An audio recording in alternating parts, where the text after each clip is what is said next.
Hello everyone and welcome to PMNC South Asia Wildcard Semi-Final. This is going to be day 2 where we'll be bringing you an action-packed PUBG Mobile really quickly. But before that, as we continue on with the day, let me introduce myself. I'm going to be your host Azi for the day and I'll be joined by none other than Terran. Terran, how are you? How do you feel? Hi man, what's up? I'm excited. I'm pumped up. Yesterday was absolutely bonkers. The 6 games that we had, it was crazy, right? And I was there for all 6 games. I was privileged enough for be there for all 6 games, and especially the last three was absolutely insane. I'm expecting the same from today. I mean, it has been absolutely a long time since I remember some team coming back into your semi-final or getting back three chicken dinners back to back. I don't know any tournament or any part of the stage. Like three chicken dinners is absolutely out of crazily. So I really hope they can continue the momentum today. And at the same time, I'm hopeful the other teams can catch up because SITM Esports they have done something out of the blue. Did and of course they had to fight through so much to get to this stage as well. We have had so many matches starting off somewhere on the 25th of November, and they have gone through around 256 teams to get to this top 16. The teams that are here right now, you can see it on screen right now. They had to go through in-game qualifiers, which had 256 teams divided into 16 groups. It was cut down to 128, and then to 64 to 32, and then now you're at the semi-final with 16 teams in it. 6 teams, of course, coming from PMCO Spring and PMCO Fall tournaments that happened, and that's 3 teams each from that, and of course 11 teams coming out. 10 teams coming from the matches that we have been having. So I mean, it just goes to show the talent that is in this 16 teams. I mean, these guys are absolutely insane. You cannot put one team over the other, and today especially I feel like a lot of the teams would have learned from yesterday and they would bring that into today. So we might have the scoreboard changing completely, where we might even have a different leaderboard by the end of day today. Obviously, I feel it's quite early to predict anything that's going to happen. There are a lot of days left as well on the side of semi-finals, so a lot of games left. So let us see how it goes. But before we move on, let's talk about the prize pool of the PMNC South Asia Wildcard and what are exactly these teams fighting for. So we have a total prize pool of $30,000, and it has been divided beautifully with the $10,000 going to number 1, 5,000 for the number 2, 3,500 for number 3, and as we go on, like 1,750 for number 4 and 5, 1,250 number 6 and 7. 1,000 for number 8, 9,000 for number 9, 500 for the rest of from P team that you fall from 10th to 16. So I feel like obviously anybody who qualifies into the grand finals will are taking something out of the prize pool, and that's something greatly incentive. But that's something great. But one thing that I want to talk about in terms of, like, obviously you get some good money, but you get to, like, you have a chance of playing against the best out there. So I feel like that is gonna be a great opportunity for you. Yeah, indeed. I think just prize pool, obviously it's a massive incentive. I think 10,000 US dollars for the winning team, and then everyone basically takes away something. But the catch here is that the top 5 teams end up going into the Pro League, where they can fight up against the best of the best, and then if you do qualify from that on into the global series as well. So this is just a stepping stone for all these teams that are out there, and there's so much of talent in the region, and this is a really good opportunity for them to basically showcase that they are as good as everyone else in the world, and they do have that opportunity to do that with this tournament. I think that's a massive opportunity for everyone who is taking part, and I think that should be at the foremost of their motivation to get there, because yes, the prize money is good, but you want to be able to prove that you're the best when it comes to the game itself. So I think that is what is motivating these teams, and it's going to be wonderful to see these semifinals and grand finals. Obviously, but as we go on with the tournament, let us explain the point structure once again. So it has been used. This point structure has been used for quite a while. We have like chicken dinner getting 15, then we have like 12 for the second one, 10 for the third one, 8 points for fourth position, 6 points for fifth position. Then we have 4 points for the sixth position, 2 points for the seventh, 8, and from any position that you fall in between 8 to 12, we have 1. Then after that, we have 0 points for 13 to 16, and we have 1 elimination point. And during this point structure, I feel like it has been changed for quite a while, but it incentivizes the teams more to take a part in those engagements or fights, so that you get more and more elimination points. For example, for you to get any good amount of points in this point structure, you would have to be top 4. Otherwise, if Yeah. you get kills like 4 to 5 kills, that's like you already being in the top 5. So any team, I feel like in maybe in the semi-finals, not definitely the finals going ahead. If you want to get good points, you need to prioritize survival as well as elimination, so that you can have good points against any other teams. So yes, I feel like this point structure incentivizes teams to be a bit aggressive. Indeed, and I think we saw that yesterday as well, right? I think placement alongside elimination points is going to be key, and I think a lot of teams have been looking forward to it. Majority of the fights that the top teams have been taking is after they are in that top 6, top 8 level, and then they try to take these engagements. And the name of the game has been these third parties that have come in, where you don't take the fight directly and you third party into a fight, so that you get a couple of eliminations, whereas holding on to all of your players rather than losing a couple of them early on in the game and then being forced to rat out the entire time just for placement points. And some of the top teams, especially SITM, and then we saw a lot of the teams that did really well, including SITM, and then even stronger esports. They were consistent throughout the entire 6 games, and that was due to them taking up position early on. Predicting the ring, I think predicting the closing ring accurately is also going to be key, because you want to bunker up, look for those eliminations, hold ground, and look for easy eliminations rather than taking outright open-ended fights where you can get third party and you can get eliminated very early, and then the landing spots also do come into play. But before that, let's take a look at the rosters that we are going to be seeing. It is going to be the same 16 teams from yesterday, but let's have a look yet again. So we have ISSL, Noble Lions, NB Esports. Also, Equinox had a really good performance in game number 1 yesterday. We have RGC Opex, who had a very consistent performance. Retaliation X did not live up to their expectation. Hopefully they will change things around. We have SITM, the juggernauts in the tournament. 7AKS X, Stronger Esports, Astra Esports as well. Again, we are seeing a lot of repetitive names here that have been really good yesterday. Victor Gaming, Inertia Esports getting a chicken dinner yesterday as well.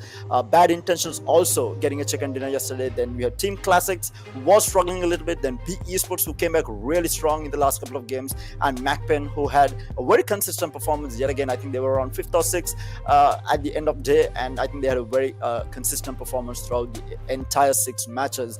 But again, consistency is going to be key. One chicken dinner is not going to get you on top. You need to be consistent across the 6 games. I think RZ, we were talking about, for us even, being able to get through 6 games is a tough job, right? I mean, these players are undergoing a lot of stress, so they need to be able to pace themselves out across the 6 games and keep that momentum going. Also, you can't go all out in the first 3 games and then lose a momentum in the last 3.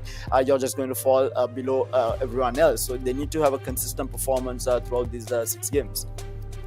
I mean, obviously, and I have talked about like some teams talking about like momentum as well as the first 3 games, that you don't get your hopes up in the first game, or you don't lose your positive use positivity in the first game as well. You have to be positive. You have to be in your just a good mindset throughout the 6 games. But before we talk about these things, we have the overall ranking in front of us. Like, will be right in front of us in a few seconds, and we'll see how these teams stand before the day 2 actually starts. And coming from the bottom side, we have Retaliation X with 11 total points, and after that Astra Esports with 15 points, ISSL Noble Alliance with 28, CMF IPG with 31 points at number 13, Team Classic 922 with 34 points at number 12, and we have the B Esports with 36 points at number 11, and they have played 4 matches, so I'm a bit curious at why have they let go of 2 matches. But something that is quite interesting on the page number 1, and you'll agree with me, any team that want to take over SITM Esports right now, that's going to be difficult. They already have 29 points lead as ahead of any team. They got 3 winner chicken dinners, so it's going to be very difficult for them to do and if they have the same momentum, I feel like they're going to just keep increasing the margin they have right now. Yeah. And the disappointment, I think, is going to be for 7AKX. They coming into the semi-finals, they were 2nd seed. They were just below SITM Esports in terms of points coming into the semi-finals, and they haven't had a really good performance in day number 1. So they obviously are going to be looking to come back strong with day number 2.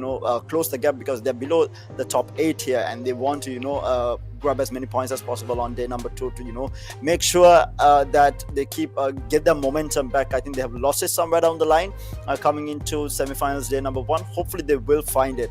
But you're talking about B Esports, right? I think their performance in the last 3 games yesterday was insane, right? Because we didn't see a lot of action from them in the first couple of games. They were bottom of the barrel, alongside Retaliation as well as Classic Esports as well, and they just came back very strong. You saw them taking very basically very aggressive fights as well, and also they did go for those elimination. They did focus on placement points as well. It was I think there was one game there was second place, fighting up against SITM Esports. I think that was the fourth game or the fifth game if I'm not mistaken, where they were second place as well. So they did manage to come back extremely strong after a very lackluster start of the day. But in terms of top performance yesterday, VP gone. I mean, from this guy went absolutely ham on one particular game where he got 11 eliminations, if I'm not mistaken, 10 or 11, right? And it was Victor Gaming wasn't seen as one of the teams that were getting a lot of chicken dinners or even in the top 1 or 2 places, but Victor Gaming gone had like a very consistent performance across the 6 game. He was always in the kill leaderboards, getting those eliminations. It was insane to see 20 eliminations across 6 games. I think that's a massive achievement for him. Obviously, and the team that have got the chicken dinner, their survival time is less than the survival time of this player. So that clearly shows how much of a outstanding player he is, or how much he doesn't, maybe he's not fitting in the team that he's currently playing in right now. Going against a team that got 3 chicken dinners in 6 games, and you got like 20 kills out of 50, 20 kills, and the second player got like 15 eliminations, points. So that is something I feel like is great for you coming in from this player as well, and I really hope his team can provide him much more support in terms of him performing as well, and team can actually keep up to him, because right now he's performing absolutely crazily. But game number 1 is gonna be going live soon, really quickly. I'm very excited for it, and I really hope something comes out of the box. But semi-finals day number 2, match number 7, Erangel is live in front of us, and the plane is coming in from Novroy Pinoy toward the site of shooting range, almost like coming in, cutting the map from like 60-40. We have got great cities in range. Maybe the left side of the map, which is Query, Primos, Ferry Pier. This is a bit of out of range, but if you really glide, I feel like you can reach those places as well. Indeed, and yesterday also we didn't see a lot of engagements right off the bat. Players tend to, and the teams now have kind of realized where each of the teams are landing, so you don't want to be running into any of the other teams right off the bat and taking these early engagements and have the risk of being eliminated. So I feel like we will have quite a spread here for match number 7, since this is like the third map that we're playing, or the third match that we're playing on Erangel as well. So I feel like this is going to be a little bit slower pace to start things off. And I think we will see, after a couple of circles it does close in. I feel like that's where the action will start off at. Obviously, I feel like once you play a couple of days in generally against some teams, a couple of matches like Miramar, Erangel, they start off slow. Unless you go on a clash landing, maybe someone, you don't actively take engagement, take fights as well, so that you don't kill. You generally go for survivability, and after like your second or third rotation, after like 12 or 13 minutes of the game, we see fights happening. And that's just not the teams preferring it as well. That's just circle forcing you to take a fight. So I feel like this is just going to be the same that Erangel. We're gonna be teams going to their like drop spots as well. They're gonna just start looting. They're gonna find some good vehicles for themselves. Then they're gonna start to rotate, and we might see some very little engagements happening, but I feel like a lot might just happen on the second part of the map, where like after 15 or 16 minutes there's gonna be enough engagements happening. But for now, we already got a man down, and he's also being eliminated from the server. Yeah, I think that was from B Esports. So losing out a man right off the bat, not going to be too happy with that. But the engagement is still happening here. They are in a fight. Obviously, they need to survive as long as possible. Down to very low HP, having a shot in hand, turning around, running into the player, and he will get knocked here. INES doing some work here, getting the second knock onto B Esports. Hasn't gone for the elimination yet, and yes, he does get the elimination. So we do have 2 players on the side of B Esports already on the ground, down on numbers for them. That is not a great start for the day, but obviously they do take a little bit of time from what I saw yesterday to get their momentum going. Hopefully it will not be the end of the story for them. They have 2 players left in the squad, so probably will be looking for placement points now. 7 AKS, they are towards the Milta side, and that's a good place to be generally because you can rotate to the south side of the map if the circle goes there, towards the mid of the map or towards the north as well. So generally a lot of teams love to play that part of the map, and I feel like they're done with the loot, trying to find vehicles. On the other side, this is Team 11 2A towards the Georgia pool containers, trying to find loot, and I feel like that's also my preferred place to loot other than military base. You could find some good guns, good med kit as well. But this is where it gets exciting. The circle, the first circle towards the military base, and this is what's causing the rotation as well. Look at the teams; they're already trying to move, trying to cross those bridges. INES on the move. Econox might just get themselves in a position where they get some easy elimination points. STR, they're in a wonderful place right now. Probably the team that is being most favored right now in the center of the circle. They got a good loot as well. They got great position, and I'm really hopeful that they get a good game out of it. Good game, I mean some great points. Like obviously you need to come up to the SITM. They are doing wonderful, and something needs to be done. Indeed, and I think Stronger Esports definitely are in the most favorable position. They did have this type of a position yesterday in game number 1 as well, where they did get the ultimate. When the final ring of was closing, they were in the most favorable position possible, and there were just 3 teams left.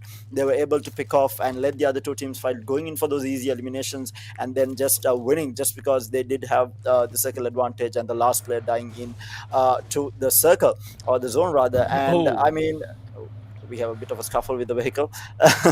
I'm trying to. I will definitely not give my vehicle to Zolex. he just allowed himself to crash into a big rock. I mean, you can at least try to avoid it, but he's like, I'm gonna make sure that I fix into this rock. So I feel like I've got a bit of trust issues with Zolex right now. Definitely, you don't want him driving your vehicle.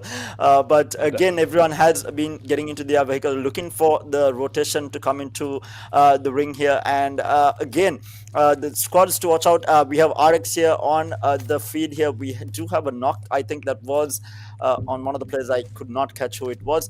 But again, these a couple of early eliminations and a couple of early knocks happening across the map, but not a lot of outright engagement. And we haven't had entire team get eliminated yet. Obviously, but this is a circle that has caused the teams to be a bit more I will perform differently, do something different out of the box. You have to rotate early, otherwise you will be eliminated at the mid part of the game. There will nothing you can do to get to the southern side of the map. You need to take those bridges. Those bridges will be camped. You might try to use water to get to a Nova Pinoy, but that also will be camped. So I feel like this is why there's a lot of fights happening. Everybody is trying to go through the bridges and look at in front of our teams. Team 970 AKS, they're trying to rotate. Equinox's twist is already on the other side of the bridge. He's camping, coming up with probably with a good gun in his hand, trying to knock out, eliminate anyone that's trying to cross the bridge. We have other teams as well camping this side. I'm quite sure as well that on the other side of the map, towards the bridge, towards the military base, towards Ferry Pier, that bridge is also camped. So one thing that I am very curious about and I'm very interested to know, which team will employ what method to cross to come from main island to the south island, because circle is going to close towards the south island. The bridges are already camped.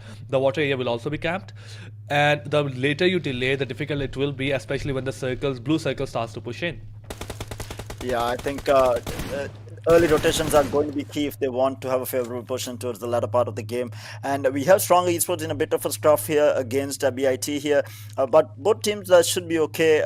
They are just letting them know that we are holding this ground, do not cross, just making a statement that we hold the high ground, that area is basically locked down. And BIT, obviously they don't want to be taking the fight up against the high ground that they are holding, but they have moved over here.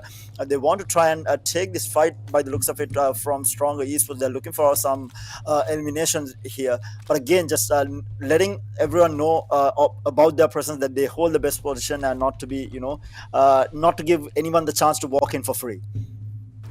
Exactly, and STR, obviously I told them, we discussed this a bit earlier, that they have a good position, they should be able to capitalize it. That means coming up out of that military base earlier, trying to go to a good place in generally, where you get some good eliminations. And this is what is a chance of a great team. On the other side of map, B Ryuk also got a knock on INES Sharp, and I feel like INES in generally has been a part of a lot of engagements at the start of the game, and they haven't caught a breath. But Team 7 AKS 9, he might be going into a bit of difficulty difficulty. Team 9 moving towards Team 3. And if they walk into this trap, they might just get eliminated. But I feel like they already know that somebody is already in those compounds, holding those areas, and they might be just going for the kills. But the rest of Team 7AK, guys, they're really far away from them. There's a bit of dispersion. 2 players on the bridge and 2 players on the other side. But Team 16 and Team 13, they are a bit of fight. Team B in front of us comes on. Soulless knocks down Faisal V2, and it's a 2v2, but with one player knocked down and a lot less health on Alpha, it's going to be very difficult for INES. That's a good net pushing forward from B here. B, they were down on numbers taking this fight against INES because they did lose 2 players very early on, trying to get that Elim as well, holding off the last player who is looking to heal up, taking a lot of damage. He's down to 10 HP. Oh my lord, B gets the knock onto INES. Now it is going to be a 1v1.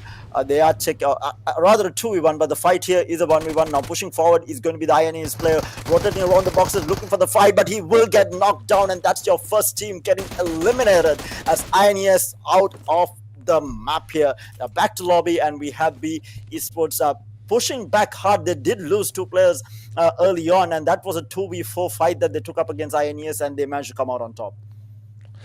A wonderful performance. 2 kills on Ryuk side, 2 elimination points on the Solar side, and I feel like that was not an easy fight to take. But the way they used those covers, the way their mechanical skills were absolutely on point. But we got a bigger thing to discuss right now. The circle is going to be coming in. There are a lot of teams that are still on the main side. Team OPX, Team VG, Team Call, Team CSC, CM, Team SITM as well. Especially they're coming from the north side. This is going to be the most difficult game for them. How do they manage to get themselves into the circle, especially when it's closing to the Nové Pinoy? You might find areas in this circle, in the third circle, towards the side of Mildred, towards maybe the northern part of the circle. But once the third or fourth circle gonna come in, that's where it's gonna get a lot of troubling for a lot of these teams. But Team Stronger right now, very close proximity with RX, and there's a very slight chance that it might just there's a fight that might be happening. Yeah, and NB is another team to watch out for as well. They have had a very consistent performance from yesterday, and they do have the edge of the ring right now, but we do have a fight happening here, RX versus Strong, and they do get the knock on to 7 there, and meanwhile Equinox on the other side will find, so it's a 3-team fight here. There is a third party in as well. Flex taking damage from all over the place and will get knocked as well, and everyone has joined this engagement, and they're going in for the Elim, and will get the elimination by running him over. Unfortunate way to go, but it is going to be a Stronger Esports. So with the 1 man down, they do have 3 up, so they're not going to be too unhappy with that engagement.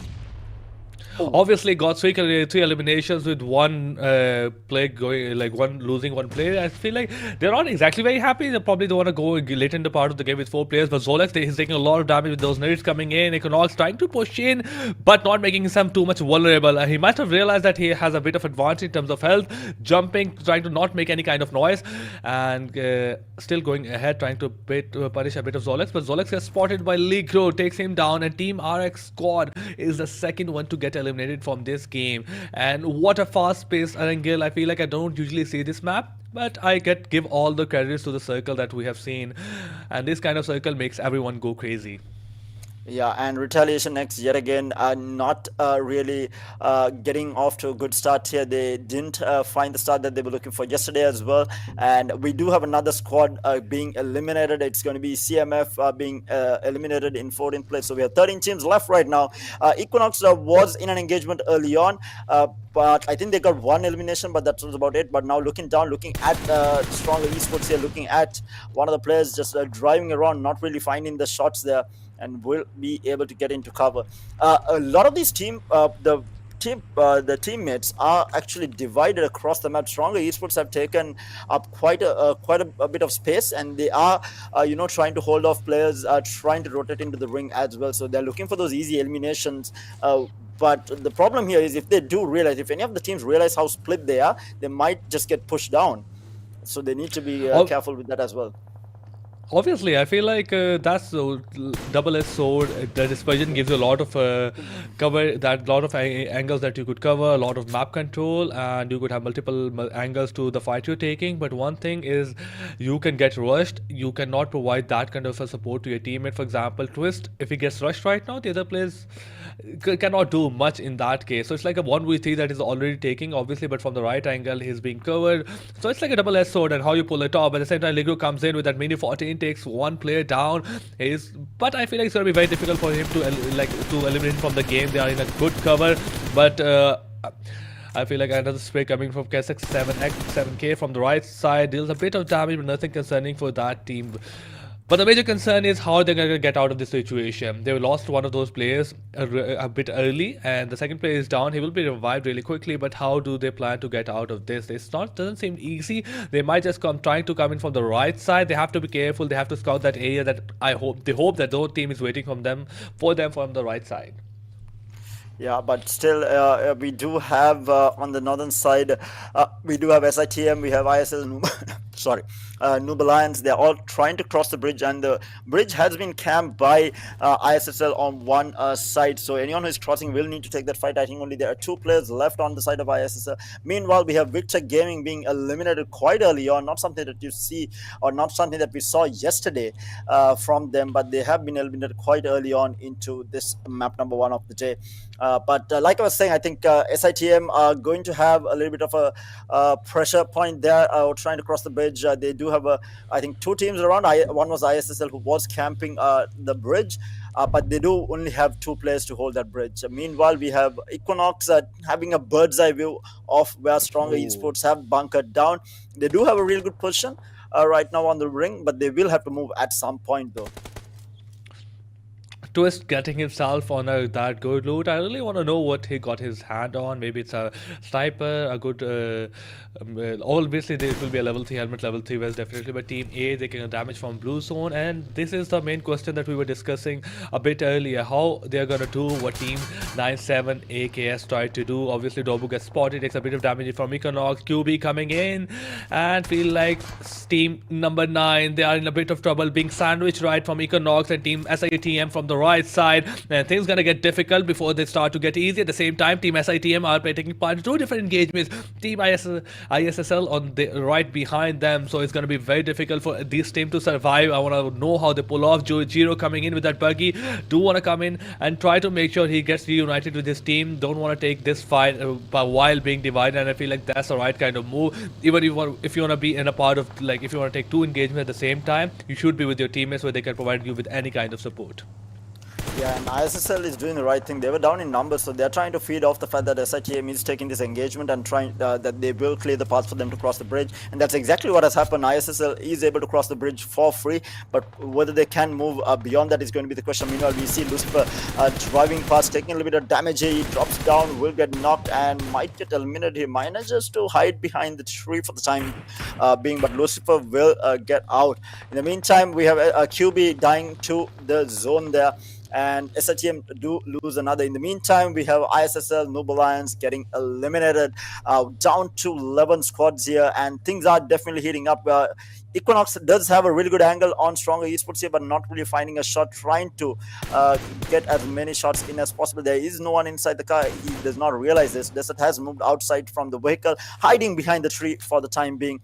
But Equinox, just a bird's eye view of anyone crossing the bridge, was able to get a couple of eliminations. They're already up to 6. In the meantime, we have CSC Classic 992 there, getting an elim. 7AKX, they were in a bad position. They were getting pressured, but they are still up 3 numbers. If they were near the bridge, they are trying to push forward now. I think there is 1 squad ahead of them. And that's a great move. Didn't expect them to survive to all of this ruckus that was happening left and right of them. To SITM coming in, ISSL coming in, Team Equinox in front of them, the circle is pushing in, and despite all of that, they have managed to survive with 3 players still standing. Team BIT right in front of Team Stronger Esports, and Rola is a bit ahead of from the rest of his team, takes a bit of damage from the nade, needs to be careful. If one more nade comes in, he probably might go down. Okay, has to be careful. And Sino takes a bit of damage from as well. Team Stronger Esports didn't realize that they are getting caught from left and right angle. Farhad retaliates from K6 7X takes him down and eliminates him. And Equinox takes the first hit that they were not hoping for. Roll at the same time, he gets his health back up. Farhad trying to revive his player. Team BIT or Bit, they are trying to push in towards their Team Strong as well. It's not gonna make it easy, especially Rolla coming from the right side. He's gonna use his buggy and might just reunite with his players. Okay, he's gonna use the smoke, gonna sit on the back of the buggy, but he gets spotted from Team NBES, takes him down. At this time, Sino goes down as well, and we're left with only one player from Stronger Esports. Things are looking very dire for them. Farhad, it has come down to his great broad shoulders, whether he can carry his team towards a good point, or he's just gonna go down with the rest of his team. Yeah, it's a bit of a scruff here for Stronger Esports. They were in a really good position. They managed to retaliate against Equinox, but now they are getting pressured heavily from BIT. They do get the elimination as well. Equinox pushing on the other side of the map as well against 7AKX. Fights blowing up all across the map right now. We are into the fourth ring as well, which is closing down. So this is where all the the fight, the action is going to be at. And we do see teams taking multiple fights in multiple angles, and everyone just trying to make their presence known, hold on to their position, and not let anyone push forward. In the meantime, we have CALL taking a fight against 2A here. 2A will get a knock. They will get the another knock with the nade coming in. A lovely nade there from Pelzang there. I think, yeah, that's Pelzang. And in the meantime, SITM will find an elimination onto Stronger Esports as well. SITM still alive and kicking with the two players left for them, will get that elim. Exactly, and for now, Team 11, they're also trying to push inside. It takes a bit of damage. Not a lot of damage. He goes down to the another nade coming in from Team Call Mac, and Team 2A Billy. He also goes down. One player left, and that is going to be Domi. He's also taking a lot of damage. Circle is pushing in. Call Mac also trying to push in with only one player left, and it's gonna be difficult for him. Tries to land some final shots, and that's gonna be it for Team number 17. Gets eliminated, and they are not gonna be happy with that outcome with only 2 elimination points at number 10. So I feel like that's 3 to 4 points that they have just gained. Needs to be careful. On the other side, team 9 teams alive, 23 players. Team number 3 with mini 14, they're like 130 meters outside the circle, slowly steadily trying to push in, but need to be careful of the team. They have been surrounded left and right. Yeah, this is a tough one here. Any team that is getting eliminated now, they're going to be losing out on a lot of placement points. So they are looking to try and rotate into the ring. Some of them are still outside the zone as well. In the meantime, NB Esports did manage to grab an airdrop as well. It's going to be interesting to see what they have picked up. In the meantime, we do have SITM managing to get into the zone here. In the meantime, B Esports also with the 2 members are quite safe for the time being. Meanwhile, Equinox trying to go across. NB is pressuring them quite a bit. We have 2A on the other side as well. It's a 3-way fight here. In the meantime, Classic 922 is holding the fort down here. They are going to be pushing BIT here, who does have only 2 players left inside the building. They are looking to push this. They need to be careful also. They don't want to get shotgun down here. 2A in the meantime will take a little bit of damage here. Dom is going to be the one taking damage here. And 2A Billy is trying to cover his teammate for the time being, but the scruff is happening with 3 different players, 3 different teams in the engagement. A lovely net not really doing a lot of damage, might get pushed down, and we need to be careful here. Azrak fighting forward down to very low HP. He might get knocked here. 3 players are around the area. They are not really fighting. There's another smoke that's going to get laid down. He is trying to cross here. Needs to be very careful. Does not go for the heal. He managed to reposition himself with that smoke. A very smart play coming out from him. Will be able to heal back up safely, but no one wants to go out in the open to try and take this fight. In the meantime, we have multiple knocks happening across the board. A couple of eliminations as well. Grenades being thrown around. It is absolute havoc right now. We have down to 17 players. B in the meantime will find another knock onto SITM there. That's going to be massive for them. Again, racking up eliminations yet with just the 2 players. They will find another knock onto 7AKX as well. Will get the elim as well and gets another elimination also. These guys are going absolutely ham. In the meantime, 7AKS will get eliminated. Equinox there gets a lovely shot here. That's NB Esports eliminated as well. We are losing teams left, right, and center down to the last 6 now. I mean, before we even can pronounce the name, that team is being eliminated right in front of our eyes. Team Equinox, they have used their position in the circle wonderfully. Got their hand on some wonderful elimination points. But Team SITM, I can understand why they're one of the best out there. Look at their position, how they got themselves into the circle. Solus coming in from the left side. Desert needs to be careful. They are being pushed in from behind, and if a good nade gets connected, SITM might be in a bit of trouble. I like the dispersion. I mean, one nade can't deal damage to both of them, but have they realized as well? Solar takes just a tiny bit damage from the nade coming from SITM. Then nothing concerning. And B got their hand on the edge of the circle. Team CSC 3 elimination. They haven't been a part of much fight, but they got some great placement within the circle right now. 3 players alive, got their hands on a compound, and they're just trying to hold that fort within their hand. Team SITM still takes a bit of damage from Team B Solus, but Solus has to be careful as he has been spotted by OPX and Team SITM at the same time. Smokes have been deployed, trying to create some fake cover. SITM using that time to to grab some painkillers to drinks those energy drinks, but Solus, that's just his last nade, try to deal any kind of damage, and it's gonna be going to futile. We have some molotovs left on his side. Let's see if he can deal some kind of damage. Yeah, and they are taking a 2v2 fight. The SITM also down to 2 players, so B Esports also taking that fight. It's just the 2 players left, and while all that is happening, we did have OPX with the 2 players remaining, looking at that entire fight. So it's a 3-way fight with just 2 players on each of the teams. In the meantime, Equinox looking for more. Inertia has spotted out one of the players on and will get the knock onto 2A Domi there, and might get the elimination. Does get spotted by Billy, who was covering his teammate, and now he is going to be taking zone damage. So needs to be careful. And is going to get thrown out. Will not. Does a little bit of damage, but will not get the knock there. But down to the last man, Billy is going to be the only one alive, and going to be a tough one for him to come back here. Equinox, of course, does have a really good position here. It has managed to grab themselves a really good position inside. So has Classic 922 Billy manages been healing up. Meanwhile, we have B Esports still checking this fight against SITM. Desert needs to be careful. He is hiding behind. Is he going to get spotted? No. Solus will get taken down. 2 players are holding the ground, and now the last player on the side of B will get Molotov down. He's going to be jumping forward, looking for the knock there. Will get knocked down, and that is going to be B Esports eliminated as well. B Esports did have a really good fight, but they will finally go out in a 6th place, and SITM will be able to recover his teammate. A really good play coming out from them, holding the 2 angles, forcing B Esports to take that fight and having the crossfire ready to bring them down. Equinox have done wonderfully, but I am particularly very impressed by SITM. The way they have been able to survive, also got their hands on a wonderful amount of kills. Team T2A on the other side, one of them one only of those players surviving. They got 8 elimination points, and I feel like he'll try his utmost best to just get himself more and more survival points. The major concern is Team Equinox have an idea that Billy is hiding, and he is right there. He has to get out of that situation as well. Cage is gonna coming from the other angle. That as soon as Billy gets up, he's gonna go down. OPX now they are aim and their attention is towards Team SITM, and SITM, after taking a fight with B, they have another challenge in front of them in the form of OPX. Nades are being thrown on their way, nothing, or very less damage, nothing concerning for Team SITM. At the same time, I'm concerned about the circle because it has gone away from those 2 teams, which are like OPX and SITM. They have to take a fight before they go in, and I feel like it's gonna be much more difficult. So it could be the end of these 2 teams. At the same time, obviously Jiro goes down. 1 player left. OPX also goes down outside the play zone, and this is as we expected it to happen.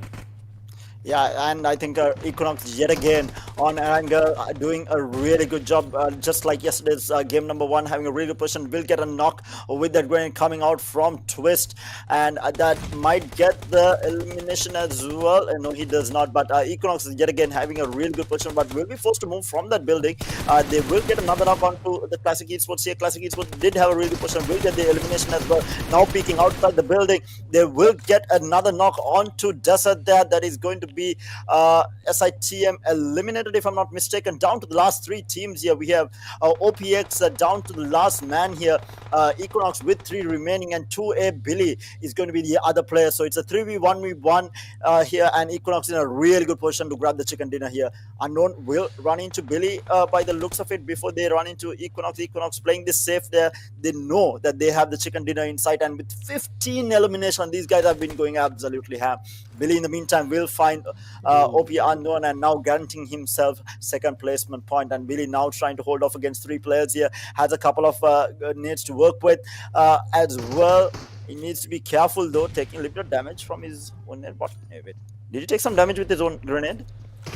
Oh, I think that's a bit of a glitch coming in. The doors seem to be closed, but it is open at the same time. 1v1 comes off, and Twist is the only one that is required to take Billy down. I feel like he had a lot of confidence going to this fight. It was a 3v1. That's why he was going out of his way to take that fight. Billy threw the nade, but I thought it would it bounced back. But in game, I think it went on the other side of the wall. At the same time, it dealt any damage to any one of those players, not to himself, not to the other team. But one winner chicken dinner for Equinox. They had a wonderful game. They were favored by the circle. They were on the good side of the map, and it shows that why they're one of the good teams out there. They converted that good position into a very good game. 16 elimination points, 15 placement points, 31 total points, and almost 224, 79 total damage. So that was a bit of both from their side. Quite impressed by them. At the same time, I'm very impressed by 2A Billy. The way he survived till the end of the game, got himself in the second position, 8 elimination, maybe 9 eliminations, and 12 points. That's 21 to 22 points that we got from his team. SITM also doing a bit of dent, still maintaining that consistency, and I'm very impressed by them because they were the least favored by the cycle. They were maybe towards the north side. Yeah. Yeah, SITM had a really good game considering the position that they were in to come back into the game, get a couple of eliminations. They had to cross the bridge held by 2-3 different teams. ISSL was behind them, 7X and Equinox both were holding on the other side of the bridge, and they had a really tough job getting themselves into the circle, but they did manage to come in, get a couple of eliminations in the meantime as well, and it's just making the best out of a really bad situation. But again, consistency is going to be where they're going to be strong, and they did manage to get a couple of eliminations. They got a couple of placement points, so they are going to be holding on to that top spot. But Equinox, this is the second time. I mean, yesterday also, starting the day off, they did get that chicken dinner, and today is no different. They come in the first game of the day and they do get the chicken dinner, but this time around they get it with a massive margin, 31 points and 15 eliminations under their belt. Twist getting 8 here, and Ligro getting 4. We have Kage GG getting 4, as well as Kesek 7. Okay, Kesek getting no elimination, but definitely helping out in terms of knocks as well as assists. But damage dealt, look at how much damage Twist has done, 1151. Good God. I mean, if you put Ligro, Cake, and Kesek, obviously, I hope we are not pronouncing any of those names wrong, on one side and put Twist on the other side, he can carry his team easily. 8 elimination just on his side, 1151 damage just from him coming in, and I feel like that was absolutely wonderful for Twist. So Kesek also got caught off on the wrong angle, wrong position. That was a bit unfortunate. That did hurt Equinox, and I feel like that might have been a point where Equinox had could gone down, but no Twist with his teammates. They were absolutely wonderful throughout the game. But we have at the same time, I feel like game number 2, 3, rest of the games coming up, the teams that couldn't perform due to the cycle. Obviously, again, this was not an easy cycle to get in. If it was toward maybe Milta, to a farm, to the shelter, I go oh, this might have been some team's mistake. But no, this was just one of those very difficult cycles. I hope teams can bounce back. Let this game not get to them. Yeah, I think that's a vital part of playing a long series as well, right? Because you need to understand that they were majority of the teams were fighting on the back foot as soon as the first when they realized where the circle is going to be at, and they had a long way to go through, and then crossing the two bridges, which is going to be held by multiple teams, was no easy task. So some teams were able to do it more effectively than others, but it was just unfortunate situation for some of them where they lost too many in while crossing the bridge. But let's take a look at who is the top player for game number 1 is gonna be, and it is obviously gonna be Equinox Twist. Yeah, I mean, hands down, this man just went absolutely insane. The MVP with 1151 damage, a survival time of 2610. with a 300-meter elimination coming in. Oh, good God, that's a long range shot. And overall, 8 elimination with 1 headshot as well. This man definitely deserves to be MVP of this match. Just putting up an absolute amazing performance for his team. And looking at the average MVP, that average MVPs has those stats like they were like for 7 to 6 kills maybe. The survival time is almost the same. The damage is less. The headshot is also a bit like obviously zero. So that is Twist going out of his way to be MVP. So at the same time, we have top players other than Twist. We have seen Twist is like 26 minutes 10 seconds survival time. We have SITM Geo. He has been wonderful, and somehow the SITM also got themselves in the top 5 players. We have Lekro, we have Cake with 4 kills, and we have someone from PE Sports with 3 elimination points and 652 damage. But all of these stats, obviously, they're wonderful. This is what separates them from the rest of 64, 60 players or 59 players. But I am particularly very impressed with just one player responsible for wiping out 2 whole squads. I mean, put it that perspective, he just wiped out 2 squads. Yeah, 8 eliminations. I think the highest that we had yesterday was 11 elimination, if I'm not mistaken. It Oh. was from I think it was from VP. If I'm VP gone, I might be wrong. We need to go back and check on that. But I think that was 11 elimination, the highest that we had yesterday. But yeah, we have had some action-packed plays coming out from all of these players. And like I said, I think the highlight here is that some of the teams have managed to learn from what did happen yesterday, and we do see B Sports carrying on that momentum that they got in the last 3 games yesterday into today as well. And we are looking at the highlights right now. This was an early engagement where B Sports lost 2 players, and I mean, it was a scuffle, right? I mean, it was a tough map. It was a tough zone to navigate, and we did see it. All the players struggling to get into zone and losing a lot of players. And this was the only Equinox player that Kesek getting taken out very early. That was the first knock that they did have and the elimination. But afterwards, Equinox just bunkered down, got those elimination and held up a really good position and just managed to clean out the game as well. This was the play that I absolutely loved from SITM.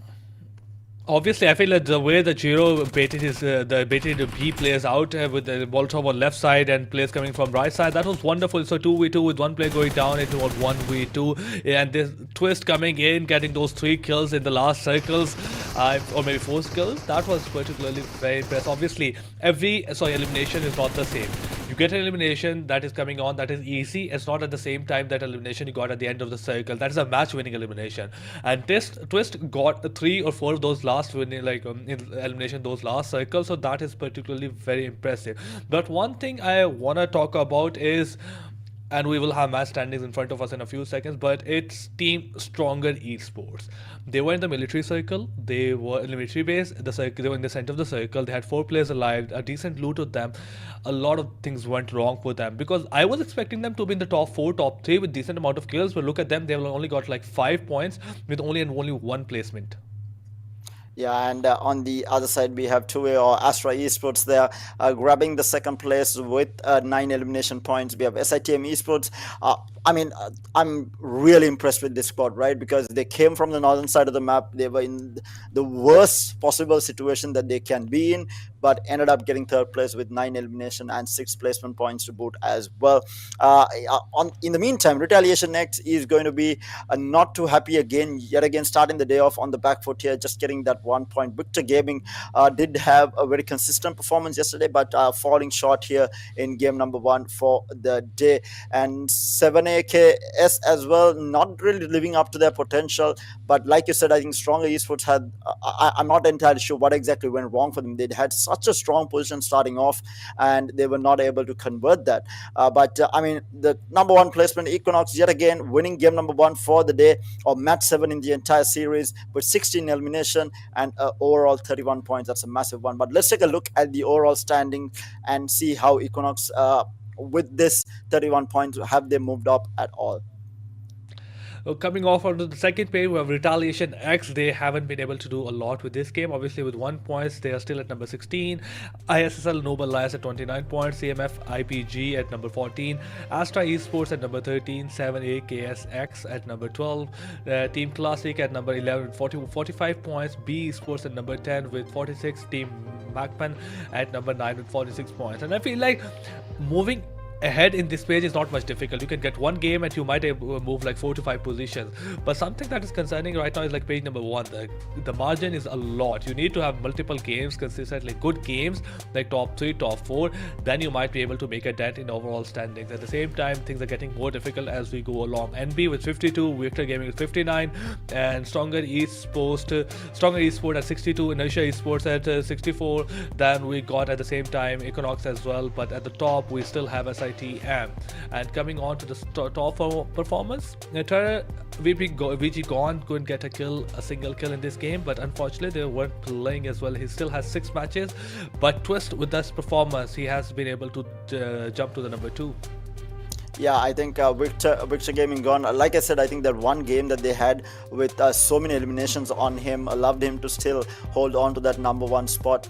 But again, going back to what you were talking about, the overall standings, right? Yeah, I think the top 7 placements are going to be very hard to catch up to, and the fight is going to be between them. And then you have the number 1 and 2 positions where SITM has a massive lead after 3 chicken dinners yesterday with multiple eliminations coming in as well. They're above 100 points right now. I think they're at around 113. So that's not going to be an easy one to catch up to, and even this game number 1 for the day, they did manage to get 3rd place in overall points, and that's just going to boost them even further ahead. So this SITM team needs to perform extremely bad in the next couple of games, and a team within that top 5 to 6 needs to perform consistently across the board for them to be able to catch up. I mean, it's going to be a tough one for anyone to catch up to this team. I feel like Terror is someone who's extremely positive, guys. So I feel like going right now, like if you're somebody who's like number 3 or 4, guys, don't worry. SITM is going to perform really badly in the next 4 games, and you're going to perform greatly in the next 4 games. I feel like that's going to happen. You're going to catch up to them. But as soon as easily we said it, it's going to be very difficult, because I was expecting SITM to not perform at all. Yep. Somehow they did, and that is worrisome for other teams, because even if you perform like Equinox, SITM still did perform. So it's like a consistently being they are consistently being good. At the same time, even if you're the better team, the margins still exist from 3 back-to-back chicken dinners. That is gonna be the main talk of the town in PMNC, maybe South Asia wildcard. What happened? I go like SITM got 3 back-to-back chicken dinners, and that pushed themselves into a really good position. And even after that, it's not looking like they're not looking to stop. They're still looking to maintain that position. They're still looking to maybe increase the margin.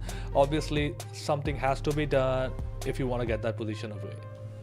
Yeah, indeed. And we do have 5 games left for the day as well, and we started off with an absolute banger. It's going to be interesting to see whether this momentum will carry on throughout this entire day. We have Miramar coming up next, we have Sanhok, we have Erangel yet again for the 10th map, and then we go back into Miramar and Sanhok. And I think I was talking with Chase yesterday, RZ, about how teams can adapt as the day goes on, because you're playing the same map over and over, right? And you're playing against the same bunch of players as well, so you do kind of adapt to their play style. You can adapt to where you want to play and how you want to play, and come up with different strategies, because you can always learn from your mistakes of playing the same map over and over again as well. But obviously the zone will come into play here. You need to get a little bit lucky in terms of the zone that you get, but overall I think teams can learn, and we have seen teams learning through their experience and coming forward. I think for me personally, I've been like, after yesterday, I have a couple of favorite teams here. SITM obviously just dominating the competition, but I think more than that, we need to look at the teams that have that potential to come up the ladder here and grab those very important points to try and take the fight to SITM. Yes, I'm very positive. I think that comes from being someone who played competitive. I think you need to be always motivated, but if you think that you can't get there at all, I don't think there is a chance. You need to reach for the stars. You can reach somewhere at least close by, and I think regardless of how SITM performs, I think you need to have that mentality to go get it.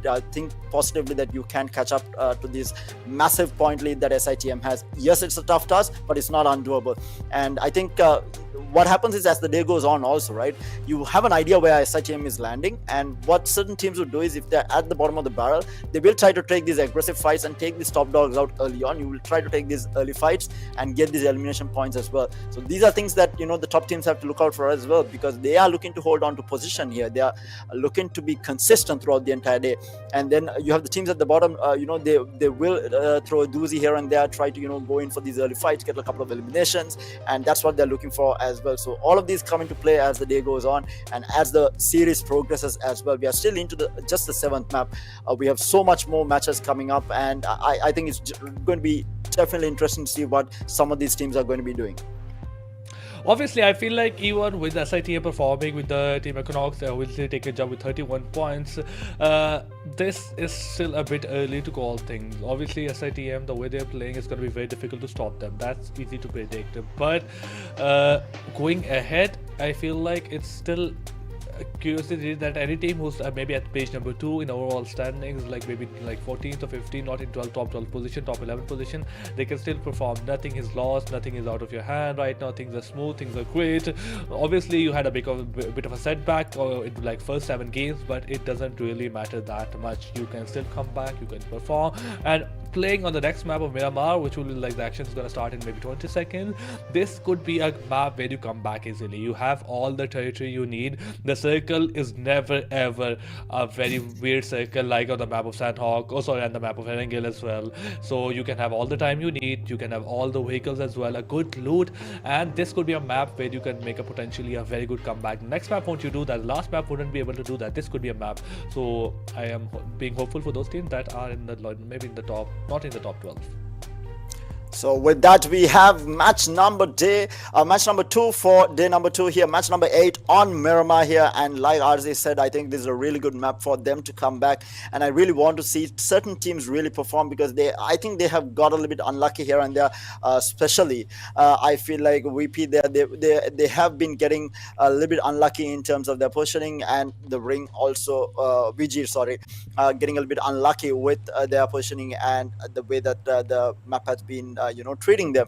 But I feel like they are a team that deserves to be up there in terms of how they have been performing, especially VG Gone. He has been putting up a really good performance. Then Inertia Esports, they did get a chicken dinner yesterday, a really good stuff coming out from them as well. I want to see these teams who have been performing in a game and then not performing in the next, have a consistent performance and take the fight to these top teams here. But with that, we have everyone dropping off into Miramar. And coming from El Pozo side towards the Al Azhar, we have seen like that's this path that favors toward the northern part of the map. The center is still accessible.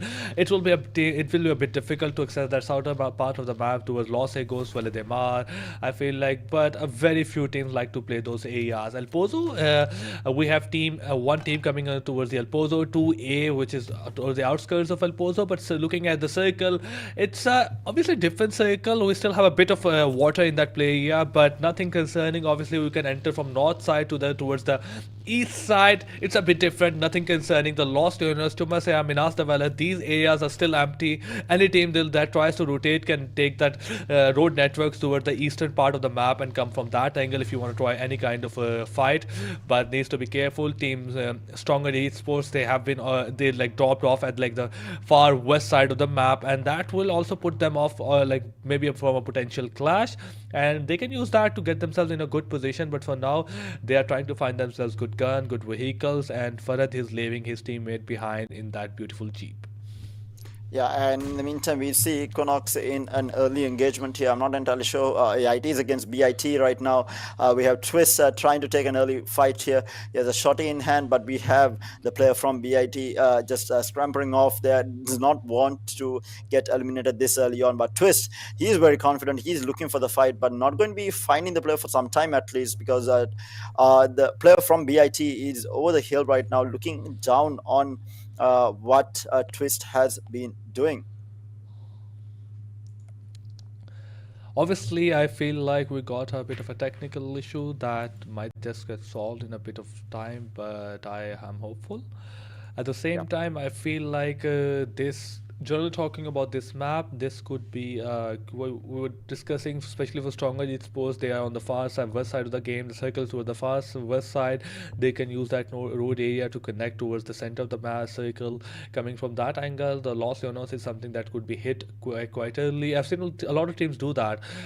From that plane path, you could easily predict that circles to maybe areas towards the southern part of the map is inaccessible. And look at that, SITM. I feel like I connect with this team very much. I will like you could go to the Los Leonas. They should be empty, and look who does that. SITM goes to that area, probably will be looting, and they can rotate easily towards the got the center exactly, but a bit south to the center towards Tumasera. But PIT Sports Ligo takes him down and is trying his level best to come in, like maybe get the knock, but it's gonna be difficult as he gets back into cover. Yeah, and we did see BIT, this player basically going into the high ground. He realized that he was pressured, and meantime, the support is coming to him as well. And he is going to be keeping the pressure on Equinox. Equinox needs to be careful because this is something that they have in having trouble with. They perform really well in this game number one, and then later on, they just does not have a consistent performance. So they don't want to get eliminated early. But in the meantime, everyone from BIT has joined the fray here. They are trying to box Equinox in here, and they need to be really careful. Not too healthy on Ligro there. Needs to be careful, and I don't think he has any heals left because he does not seem to be healing as well. So they are going to have a tough time moving out of this house here. Exactly, and they are being sorry left and right, especially if there is a bit of utility from BIT's side. It can get make things difficult for Equinox, especially they are being holed up in a very small compound, and if they are being surrounded left and right, a bit of utility from each angle can really get them some easy eliminations. Craven's coming in, and they really want to take this fight, especially a bit early fight for that one. Okay, Equinox KSX tries to get that knock, gets himself into a bit of hasty situation. Matt takes him down. Cage coming in from that angle, but he doesn't realize as well. At the same time, Ligro goes down. Nate is being thrown, and did that Nate? Okay, Cage took his own teammate out, and that's gonna be a bit of difficulty. But Team BIT is all up over the Team Equinox. Craven goes down, but at the same time, SI4M trays him down. Only one player left on the side of Team Equinox. Is going to the MVP of the last game, Twist. But what can he do when three of his teammates are down? It's a 1v3, and they're coming in from left and right angle. He gets spotted. There's a bit of damage to CM, but nothing concerning for him. Matt coming in from behind takes him down, and we have got 4 elimination for Team BIT, and the team who got the chicken dinner in the last game, Equinox, they get eliminated number 16 without a single point. Yeah, this is what I was talking about. Equinox, they tend to get themselves into a bad position just after winning a game. It happened yesterday, and we do have a repeat telecast of it happening today for Equinox. They are not going to be too happy with that. And to be fair, the map has not favored them, in the sense that this map has not been their favorite map. Both the games that we've, or rather all 3 games that we have seen on Miramar, they have not been able to score points here. I think it was our second game yesterday where they only got like 1 or 2 points, so they have not been that great on Miramar. Probably more to do with the map than themselves, but hopefully they will bounce back. In the meantime, this was the only engagement that we were seeing. A little bit of a change of pace from what we were seeing yesterday on Miramar, where a lot of these engagements happened very early on, and I think we lost around 3 or 4 teams right off the bat when the game started. But this time around, it has been quite slow. And again, we have 7AKX right closing towards the middle of this ring for the time being. We have SITM on the outskirts. We have Classic 922 on the outside as well, very near to SITM. So they will be looking to see if they can take an engagement. Meanwhile, NB is holding up high ground, looking at the map and looking at anyone rotating in and trying to find places that they can rotate to from where they're at right now. Exactly. At the same time, we talked about, I think we were discussing this a bit earlier, that maybe the game number 1 would have been turned out to be exactly the same as the game number 2 is turning out. We had a different game number 1, obviously, to the circle. We had early clashes, early knocks coming in. At the same time, multiple fights going on. But this game number 2, things are going to go a bit slowly. it will take a turn. I feel like in the third circle, especially when those mega rotations start coming in, when the circle is gonna probably go a bit smaller, then that circle will not have the capacity to hold any of those teams. Stronger Esports taking a bit of damage from the circle, but I feel like that's okay. A lot of those teams generally likes to move late into the circle, especially if you have this kind of circle that has a lot of entry points. But Sinor get himself very close to a team 2A, a bit of a possibility to take a fight with Billy, but Billy has been absolutely wonderful, and he has been absolutely wonderful in the last game. He got himself in the top 2 position, got his hands on some great eliminations as well, but he gets spotted. Sinor still hasn't landed a single. Shaw's trying to scout him, trying to scout any more information. There is a trigger discipline being shown, but what a wonderful performance coming in. I thought it was Sinor, but okay, that was 7 from the right side. All of them fight at the same time. Great communication, knocks him down and gets the kill. Yeah, and I mean, he was in a really bad spot, just surrounded on all different angles, and the high ground was stronger esports. They did have, like you said, I think a really good communication, not just firing for the sake of it, waiting for everyone to be ready to take the shot and immediately bursting him down and getting the elimination as well. And that's going to be Astra Esports or 2A there with one man down. In the meantime, we have Inertia getting a knock on to VG there, and we do have ISSL also getting Elim onto BIT, that is on the other side of the map as well. So everywhere now we do see that these scraps happening. In the meantime, NB finds a knock on to BIT as well. So we have 3 teams fighting up against each other here, and we have BIT, NB as well as ISSL all within this area fighting for eliminations. Exactly. Okay, Kapchi tries to get ahead, deals a bit of damage, but has to go back. At the same time, VG loses one of their players, and INS is able to secure that kill. Faisal is very low in HP, but nothing concerning. He's already within the cover, and the rest of their players also in the cover, going to use that, probably pull off some bandages. But at this time, I feel like if you're taking those long range fights, and there's not like a bit of pressure from the circle as well. I see a lot of teams going for those first aid kits. I hope they don't use that. They use bandages in those particular instances, because first aid kit, especially for those pressure moments where the circle is coming in or you're being rushed and you only have like 4 to 5 seconds to get your health back up, especially in the later part of the game. So bandages, great time for this. Faisal Veto still hasn't been able to pull up any kind of bandages, but he's taking his time. I don't know exactly why, but the third circle is gonna be coming in really quickly within 13 seconds. INS, after taking that for one elimination, they're not gonna be engaging. They're just probably gonna be thinking of their next moves. So, at the same time, they are trying to rotate, but Pete Dexter on the other side runs over a player. Though we are seeing a bit of that towards like in the game number 1 as well, where they're like just teammates, like they're just team running the other players over with a buggy or a car. So I feel like that's just usual South Asia. Indeed. And we're just looking at the leaderboards here for game number 2. We have BIT there with the most number of eliminations, taking out Equinox at the very start of the game, but still we do have 15 squads remaining. We only had the full elimination on Equinox. The rest of them are still up, live and kicking, and meanwhile we do have now the players rotating in. Stronger Esports rotating in, getting chased down by BE Esports as well. We might have an engagement here. Meanwhile, Stronger Esports are actually taking a different fight while all this is happening. They need to be careful. They might get backstabbed, because B is very close by. In the meantime, we do see B Labora taking out the player that Strong Esports was firing at, so gets a free knock there, and the elimination will come through, and Soulless will be taken out. And in the meantime, Ryuk will get knocked.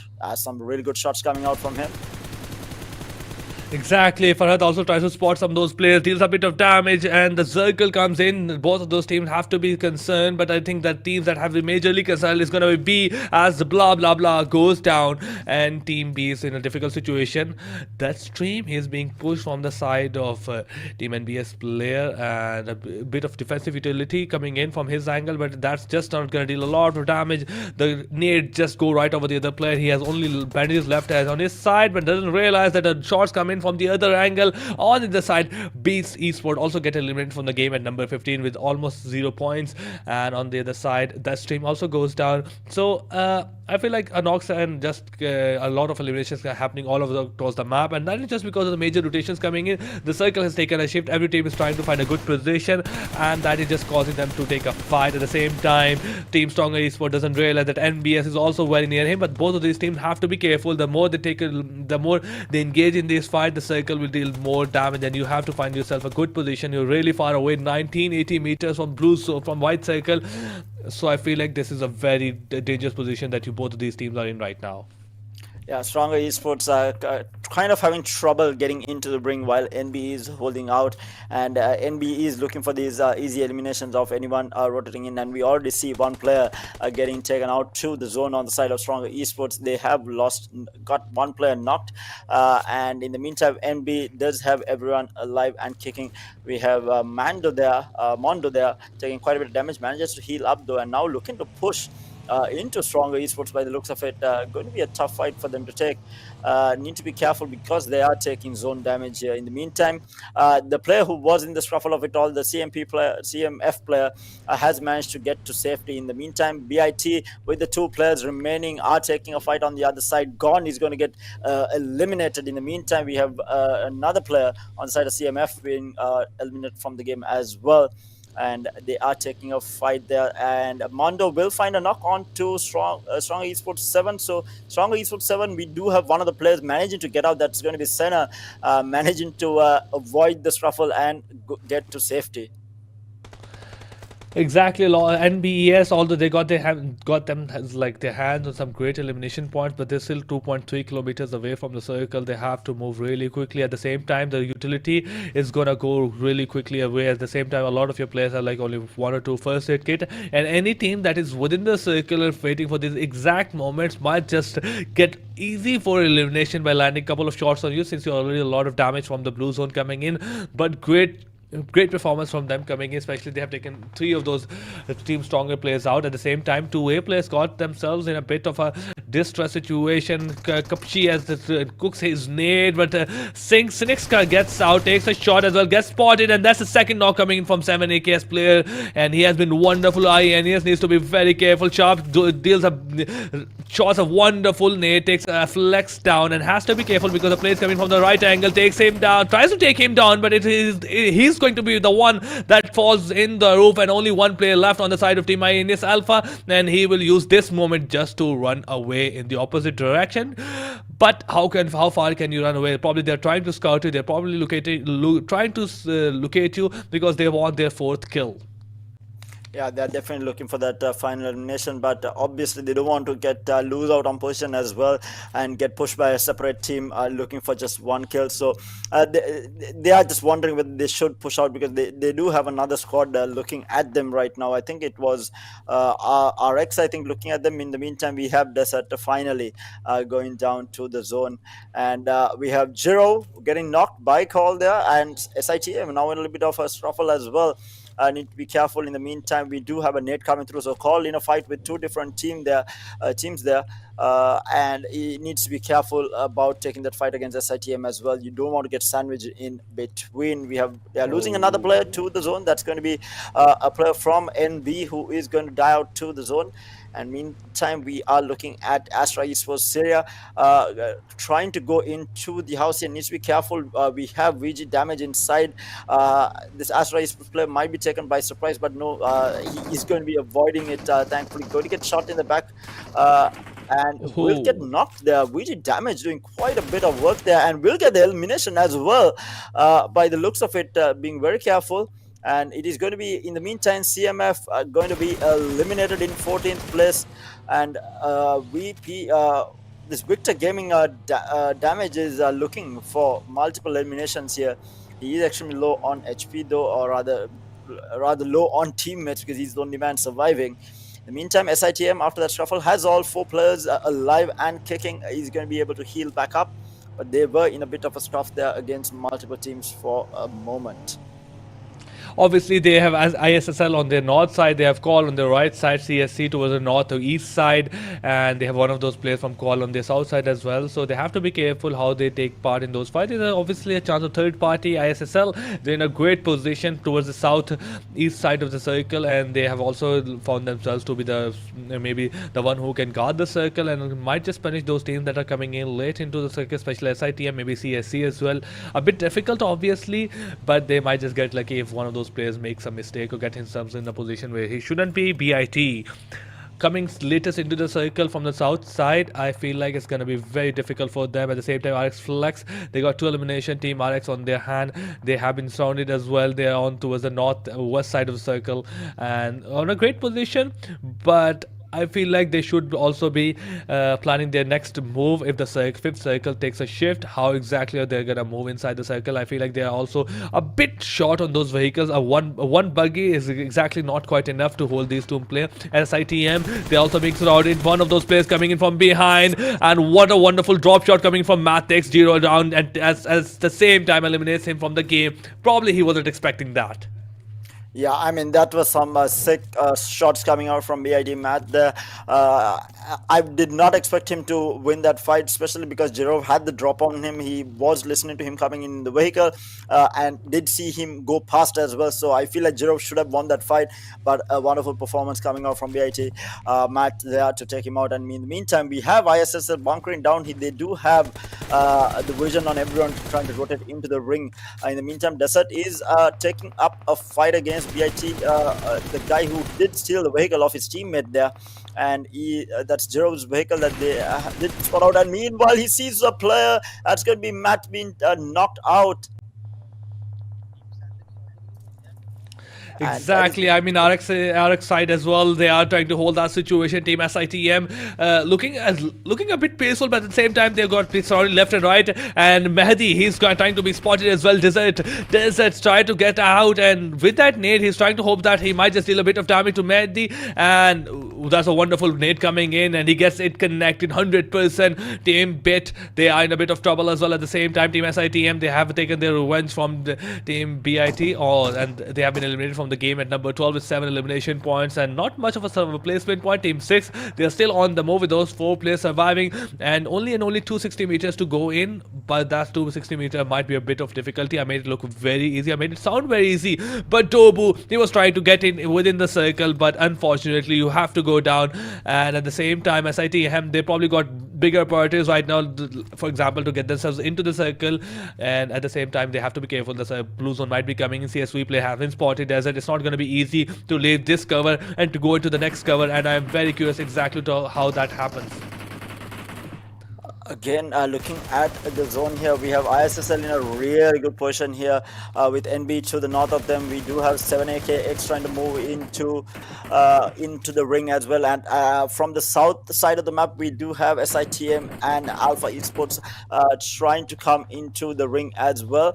And they are taking pot shots here. We have CSC or Classic 922 taking pot shots. RX in a little bit of trouble, will get knocked one of the players, and in the meantime one does go down outside of the zone as well. So RX losing a couple of players to the zone. In the meantime, there is another knock and an elimination coming out. They're looking for more onto OPX here, and a lovely shots coming out from Ryuk there. Will find another and does get 2 quick eliminations, or rather knocks. There has 3 eliminations for the team on the side of SITM. They are QB cooking up Molotov. They are looking for a kill. CSC in the meantime will find Ryuk from behind. They are going to be unfortunate. They do have a bird's eye view of this entire fight. Is going to be Classic 992 here, with looking at absolutely everyone who is fighting below. 7AK needs to be very, very careful when they do peek. They are getting watched here, so they can't really take an outright fight against NB as well. In the meantime, we have RGC getting eliminated. We have 16 remaining with 18 players alive here. It's boiling down to the last couple of minutes here between these two teams. NB in a very tough situation, getting overlooked by multiple. We have SITM, we have ISSL on the right side as well. We have 7AK. NB is absolutely surrounded here. and in a very, very tough situation. But I'm going to be interested to see what ISSL and SITM gets up to on that side, because they are quite close to each other, but we haven't seen them engaging each other. Maybe they haven't spotted each other out, or maybe they are just avoiding the fight completely. Exactly, but for now, I feel like the sixth circle has taken a shift and it had moved toward the side of CVS. And because now they're on the top of the side of the hill, they're in a wonderful spot right now. And it might be a bit of stress saying this, but I feel like this could be a team out of these six that can get a CSC. Sorry, they could get a chicken dinner at the same time. Obviously, Hopeless gets himself a great kill. Okay, two players jump, a big jump. This takes a lot of damage. I feel like they're still surviving. SITM is going to get very difficult for them, and they have to come down. They have to go toward the side of CSC. They are in a greater spot right now. 4 players alive, really good high ground, really great scouting position. You can get great information as well. Some easy kills gonna be walking towards you, and all you gotta do is make sure you hold this position, and the rest of the map will take care of itself. The circle will deal damage, the rest of the teams will fight among themselves, and it could turn out a wonderful game for CSC.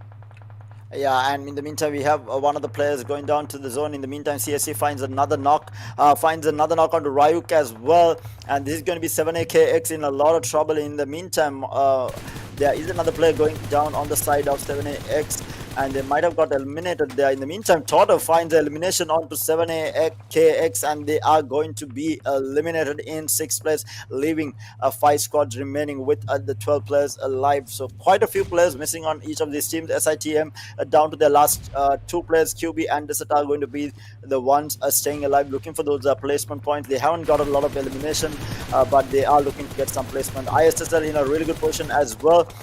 They are going to be moving in, trying to look for these kills. We have Astra Esports being eliminated in 5th place. So now we have the herd thinning here down to the last couple of fights here. CSC looking down at ISSL, laying down into the vehicles, making sure that they will not have any vehicles rotate out. But like you said, CSC in a really, really good position to win this game and grab that chicken dinner by the looks of it. And NB Manda is going to be in a little bit of trouble. Last man surviving. He is able to get himself into a really good position and is casually dancing around. He knows that no one. I feel like when life give you lemons, all you have to do is like dance. Like obviously he got like the top 4, great like elimination at the same time, but he can't do much at that position right now. But CSC, they are still capitalizing on the position they have. Okay, one of those players try to get a bit ahead. Desert is still there, needs to be careful.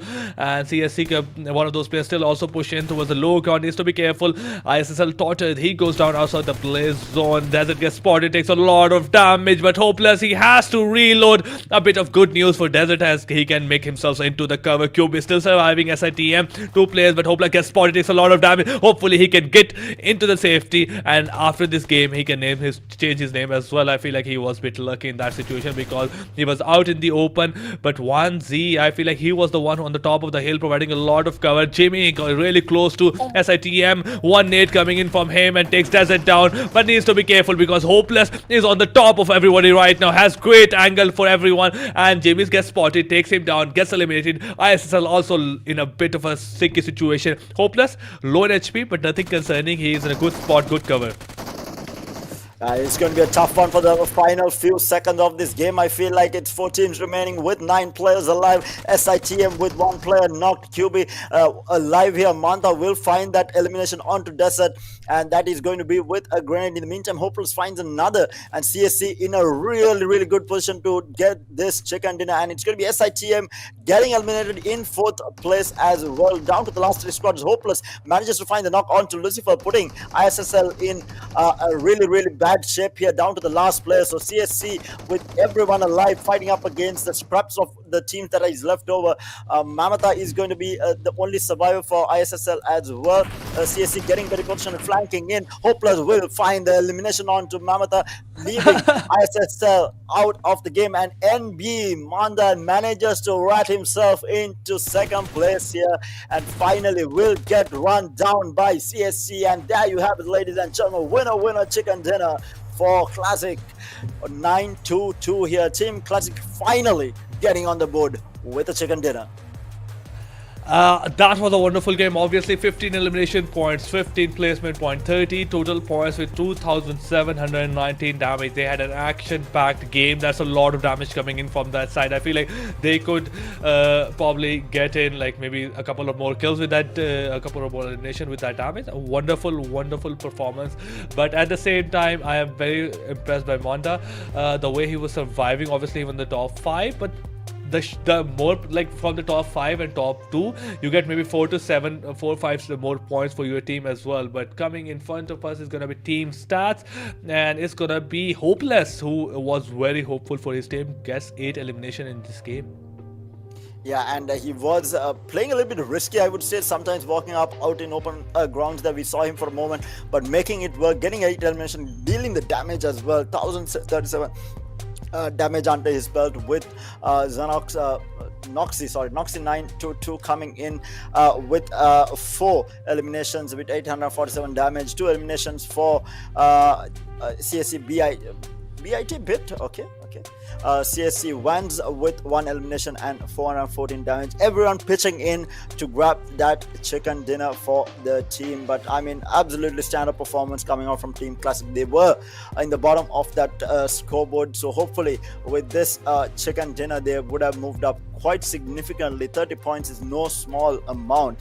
But looking at the match summary here, we already have 2 players from the side of Team Classic here. 8 eliminations, the highest eliminations going in favor of Team Classic as well. And then the highest damage also going for Hopeless. We have 7AKS with the highest assist from Ryuk there. And we have Mondo with the most number of healing done with 693, managing to grab himself that second place placement points. We have BIT Matt having 5 knocks, the highest knockouts for him as well. But if you look at the overalls, like taking into consideration the third, second and fourth place, we do have Team Classic here all around here. I think they had a very overall really good performance across the board. And let's take a look with that, the most valuable player. It's going to be none other than, I feel like I know the answer to this, but let's have a look. It is going to be, oh, I'm actually surprised. No, I didn't expect that at all. I felt like it might have been just it might have been just Hopeless, because he got 8 elimination point. He had a wonderful game, but I feel like Math has been, obviously we see Math coming in. He has 6 eliminations. His survival time is a bit less, but he got like 792 damage across. Like for longest elimination distance is also 41 meters. So he had a good game, but I was like, okay, I didn't expect that at all coming. Like I was like a bit surprised, to be honest. I'm quite sure you are surprised as well, Tyler. Yes, very much so. I was like, I'm pretty sure it is going to be Hopeless, and then Math comes out. I'm like, oh wait, what? Definitely take it. He figured the math out. I was like, he's so good with the math that he got hopeless. He's like, bro, you should be hopeless. You're not getting the top one. But for now, we have the top players, and it's Hopeless on top. Now we do have Hopeless on top with 8 elimination and 1037 damage. Matt coming in at second here with 792 damage and 6 eliminations. We have Kenoxy with 4 eliminations with 847. We have SITM Desert also managed to get himself into that top 5 players, as well as Mondo coming in at 5th place with 8 eliminations and 303 damage, and overall 24 minutes of survival time. But an overall really good performance across the board, and it was really nice to see a different team coming up and taking that chicken dinner, especially a team that has not been performing since yesterday, coming out and taking that spot. I think that was absolutely insane. And with that, let's have a look at the highlights for game number 2 here. And it started off with the BIT obviously spotting Equinox down. That was a wonderful fight that was taken by BIT. I feel like the way they actually surrounded, and with the utility coming in, very few teams exactly do that, and they got 4 of those kills from the last game. Winner chicken dinner, winners chicken dinner, and they didn't lose a single player. But at the same time, yeah, this was the place where damage got the best of Sai, and this was a bit of questionable performance, like decision making by 2A. They first of all engaged in that fight, and after they got themselves really close to the VG damage, they pulled out of that fight, and this cost them the life of one of their players. So I feel like a bit of communication gap that existed between these two players, but that was a wonderful raid coming in from Desert. indeed. And we are looking at Ryuk just laying in the damage down to OPX, and did get a couple of eliminations. But CSC, I think, overall had Team Classic there. They did have overall the better gameplay across the board. They did third party at the right moment, peaking at the right moment, getting those third party eliminations as well, and then just knowing how strong of a position that they had in the game to close it out. Just absolutely wonderful performance coming out from them to grab themselves that chicken dinner. And I'm just trying to go through the stats here. Overall, I think with the performance that they had, I'm pleasantly surprised of as to how much they were able to do considering where they were at yesterday. But I think we should be able to see the overall standings as well. But this is going to be match 8 standings. Team Classic, they're taking the chicken dinner, 15 elimination, 30 overall points, and NB Esports with 9 managing to survive till that second place, managed to get the second place placement points as well.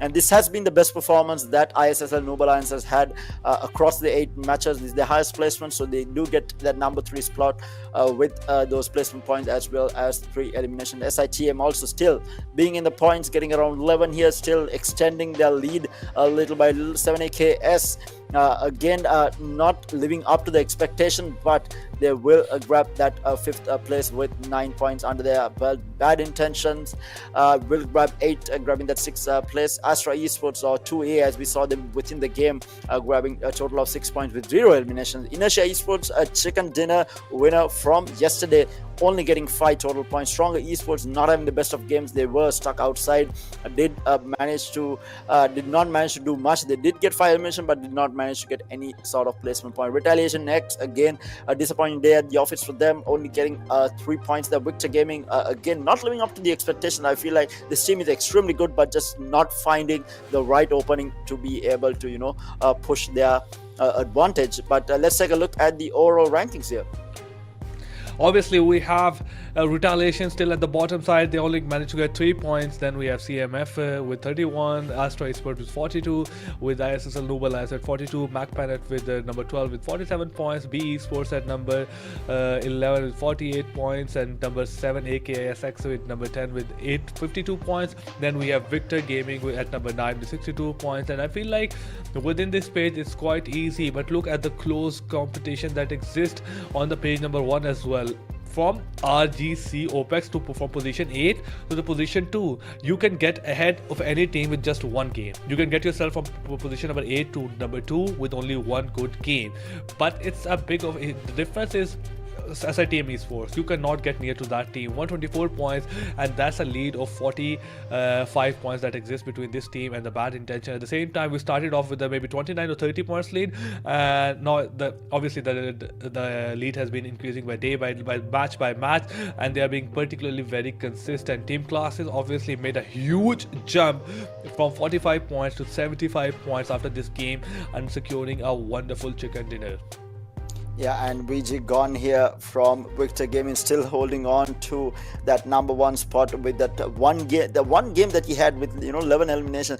We started the day with 20 eliminations for him, and he still hasn't got an elim for the entire day, but he's still holding on to that number 1 spot.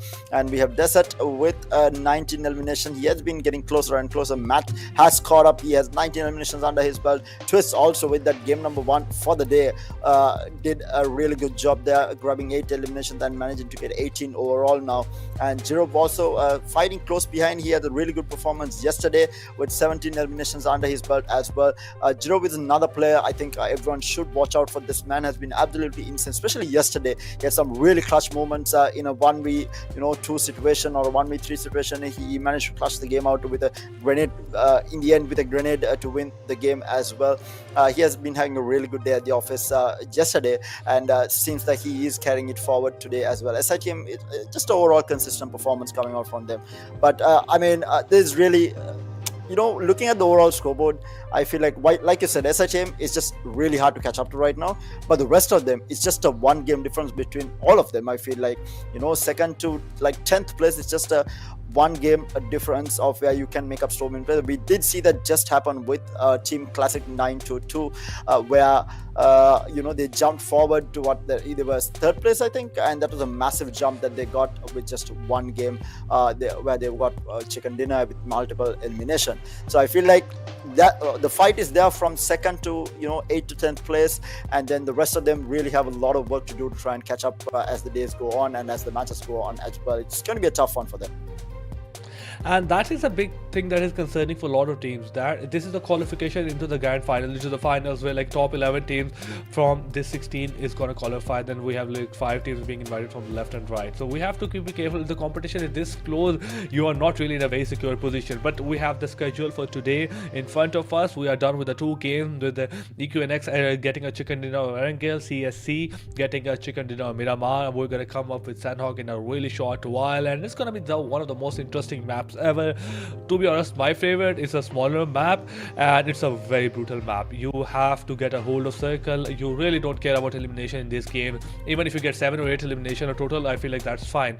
But if you don't prioritize the circle, or you give attention to the circle that it deserves, you will be wiped out really quickly before you know it. So I am very excited to see how these teams perform on Sanhok. But yeah, I have seen a couple of heal battles come in as well too, but I have seen that in maybe locally, but I might see that there are a lot of heal battles in the international scene as well. So let's see if Sanhok is going to offer any kind of heal battle from their side. Yeah, I think yesterday also we had one game where there was a heal off happening, but in the end it was just 3 players inside the ring with just a single player outside the ring who was trying to keep on healing. I just did not have enough to keep himself alive until the entire ring closed down, and I think it was just too much of a sticky situation for him to get out of.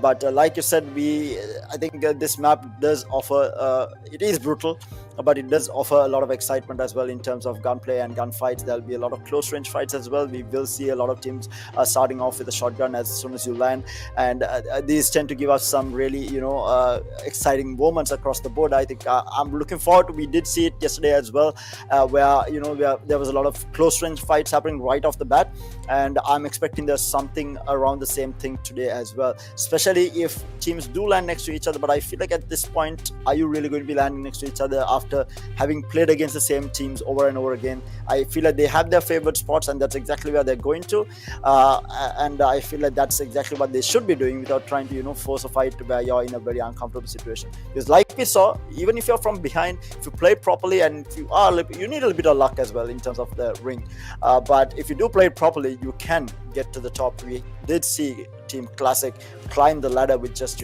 one game to get themselves into that top 3 spot, and that is just gives a lot of hope for the rest of the teams below them as well. It just requires just one good performance and then very consistent points throughout the entire day, and you can hold your position. And right now the only team that is not worried is SITM. They have such a big lead. They're just chilling, but from the way they're playing, they haven't it doesn't look like they're still fighting for those placement points. They're still fighting for those eliminations, and I feel like that's the attitude that you need to have as well. Yeah, you are safe, but you can't let your take your foot off the gas, and you need to show dominance so that anyone who is even coming close will be afraid to push you. Because if you do find them within the map as well, they know, oh, these are the top dogs on the map, do we really push these guys? That's the kind of dominance that they're showing right now, and SITM has been doing a really, really good job.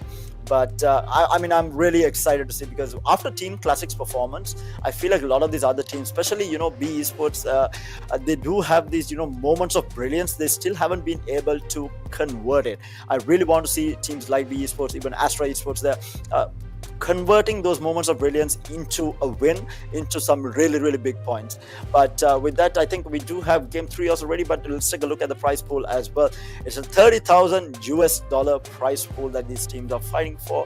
First place taking away $10,000 US. Second place taking $5,000. Third place taking $3,500. But overall, everyone taking a piece of the pie home though. But that first place, $10,000 US. Obviously the prize pool is immense right now in this tournament, and we are like really few stages away, maybe a couple of days, so total of 6 or 7 days left behind before we can have a name that will be at the top of this. But that's something that is very interesting.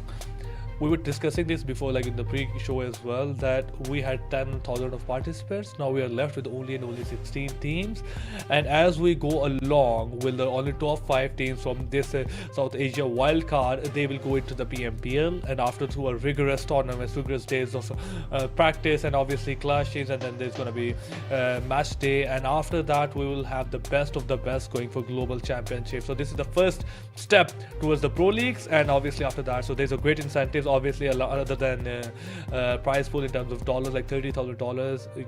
Obviously you should be fighting for that good amount of money, and every team is planning to do that, but they are looking for that PMPL qualification as well. But semi-finals day number 2 and match number 9, which is going to be played on Sanhok, it will be live shortly, and I'm very excited. And something that you mentioned at the same time, that teams shouldn't force a fight, but if you are somewhat like Team Bit, the way they took on Equinox in the last game, I feel like you should go for those early fights though. I mean, I was particularly very impressed because the push came in from 4 different angles, from the north, from the east, the west, and like from the south as well, consistently pushing in, utilities being thrown, the communication was absolutely on point, and they didn't take out a very mediocre team. They took out a team that got 31 points in the game before that, like last game. So that was quite impressive, but we'll talk about those things later. We have semi-finals day number 2, match number 9, Sanhok right in front of us. The plane is gonna go across the map, and I think every area of the map is quite accessible, going from the north side to the south. Naham, Tambang, Groons, Camp Alpha is right underneath the plane path.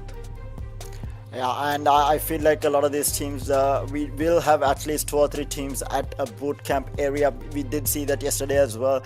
On both the games played on Sanhok, we did see that presence shown on boot camp. But in the meantime, we have SITM moving towards that Camp Alpha area. They might be the only team moving towards that area. And we do have 7AKS also for closing in on them, but they are quite far apart. In the meantime, the spread is quite decent by the looks of it. We have multiple teams going towards that east side of the map, and not going too far as to Camp Bravo, but they are there is a bit of a spread, and we already have an engagement here. ISSL taking the fight against B, and this is the 3rd time I'm watching this B versus ISSL on Sanhok. This is the 3rd time. This is like a repeat telecast from yesterday. These 2 teams, every time on Sanhok, they are the first 2 teams to be fighting it out, and ISSL already having a man down, B Esports having an elimination already as well. Things are heating up already. Jimmy is going to be in a little bit of trouble, will get a knock, it's going to get traded, and now they are in a bit of a scuffle here. This fight is going to be absolutely insane. We do have, I think, Razor pushing in from the right side. Nate is going to stop it for the timing. Ryuk trying to look for this fight, and Razor will get taken out, and that is going to be ISSL eliminated in 16th place to start things off. And we do have a repeat telecast from yesterday. Off to a start, I think it was a rocky start for B, especially when they lost Dexter. It was a 1-3v4, but the way Ryuk pulled off a 1v3, that was quite impressive on his side. The way he used his cover, also he pulled off a trade. He traded his player out. The second off, he used his cover to get that angle. Also tried to use utility, but couldn't exactly do that. Also was great in understanding that absolutely perfect fire like engagement, and he got a 1v3. But Kapshi, he didn't realize that he was walking into a big old foul trap. CSC Vanzi spots him, takes him down with a shotgun. 2 shots coming in, knocks him down, and now he's eliminated from the game number 1 or game number 3. I'm really sorry. INES still off to a bad start. They tried to have a wonderful game last game, but it was difficult for them. On the other side, Equinox, they are trying to get their hands on some good kills.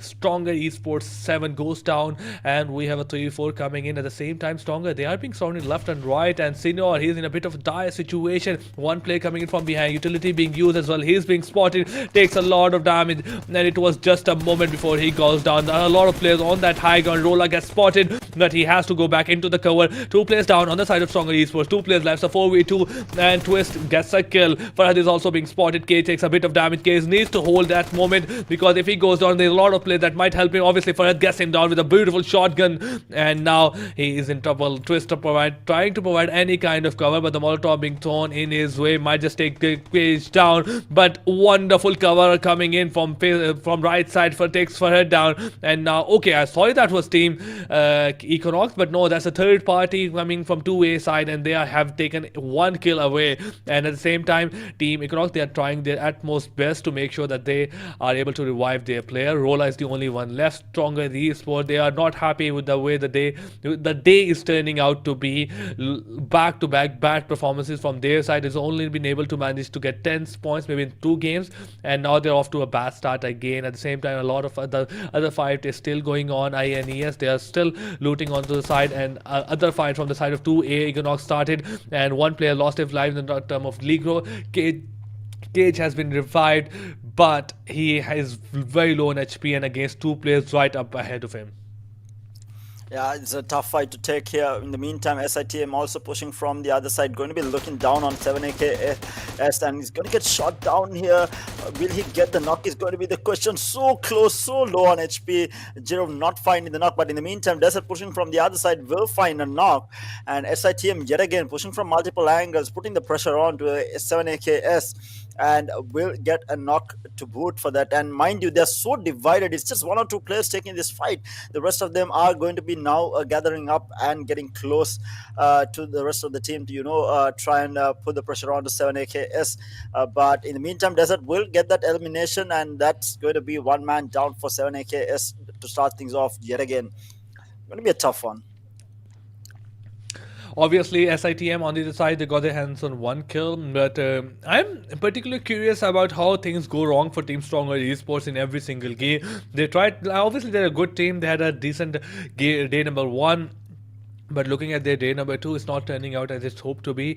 Desert on the other side, towards the northeast side of the map, and northwest side of the map, and they have complete access to the Camp Alpha Island, but the circle, very confusing circle with a bit of a decision making as well, decisive circle that it might just be closing towards Painan or Runes area. That I feel like not a single team has made any kind of move to get themselves committed to a particular circle. They're still trying to play whatever position they landed in. Obviously VG still has to come in from Bhan area, they had to get themselves into the circle.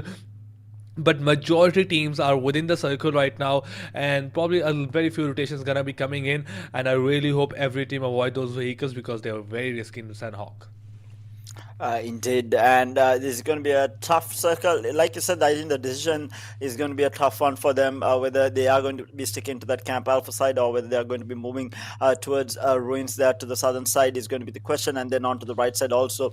The ring can pull either way there, and they need to for the time being at least bunker down and make the decision later on, or make the prediction and move and try to hold out a position very early on. But in the meantime, SITM does have pretty much the west side of the map locked down there. They are the only team around that area, and in boot camp we have Equinox just basically having total control and basically having looted absolutely everything in boot camp for free there.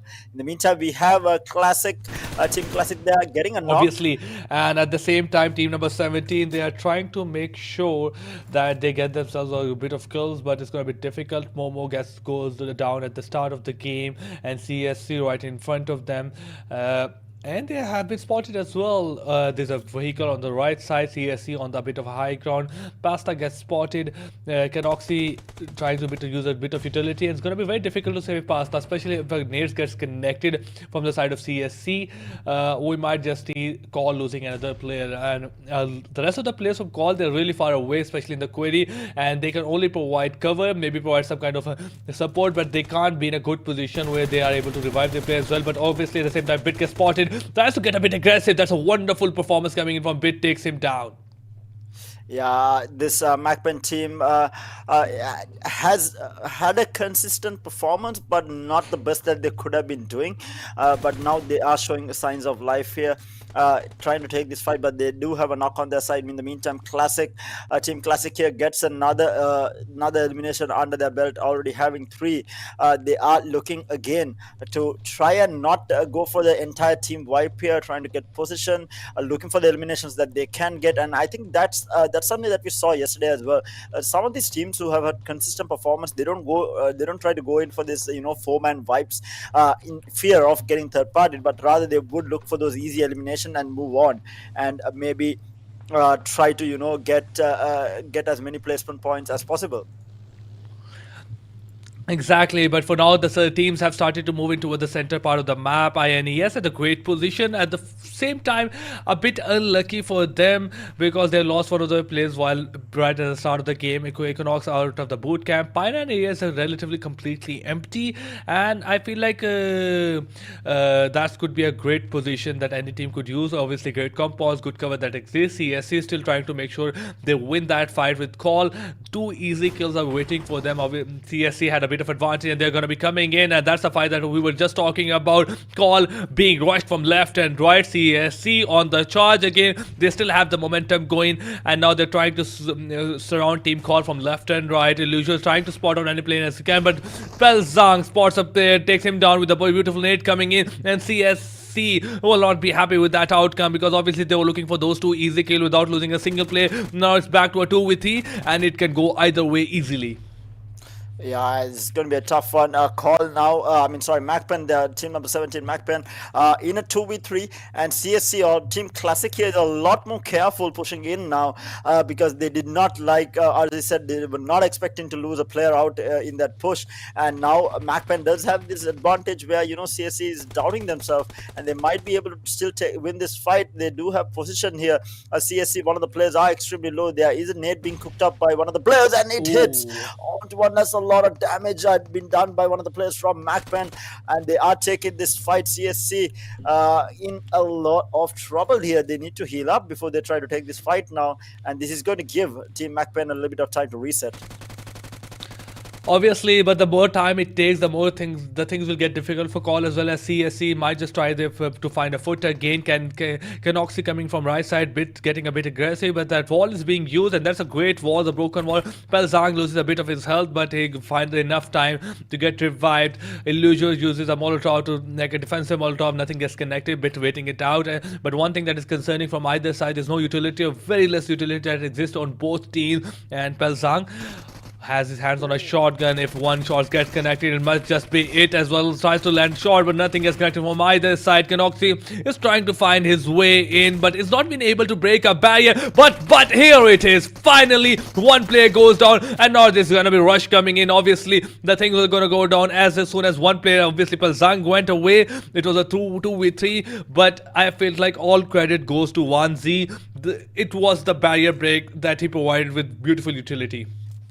Indeed, and that's going to be MAKPEN getting eliminated. And in the meantime, we had VG just getting active. Victor Gaming, they're getting a little bit active onto RX. I think that was getting a couple of eliminations there onto two of their players. And RX is not going to be too happy with them. They're down to the last two on the squad, whereas VG does have everyone live and kicking. In the meantime, BIT is looking for a free pick onto CMF. They're not really finding a little bit of damage, but not really finding a knock there. They are going to be happy with their position for the time being, at least, not looking to push too hard, maybe looking for a knock before they try and go in. And Matt is actually kind of alone in this area, so really not looking to push forward. He does take a little bit of damage, it does deal a little bit of damage as well in return. So just a bit of a scruff happening between the two. I don't expect any of these players to actually get knocked or be eliminated.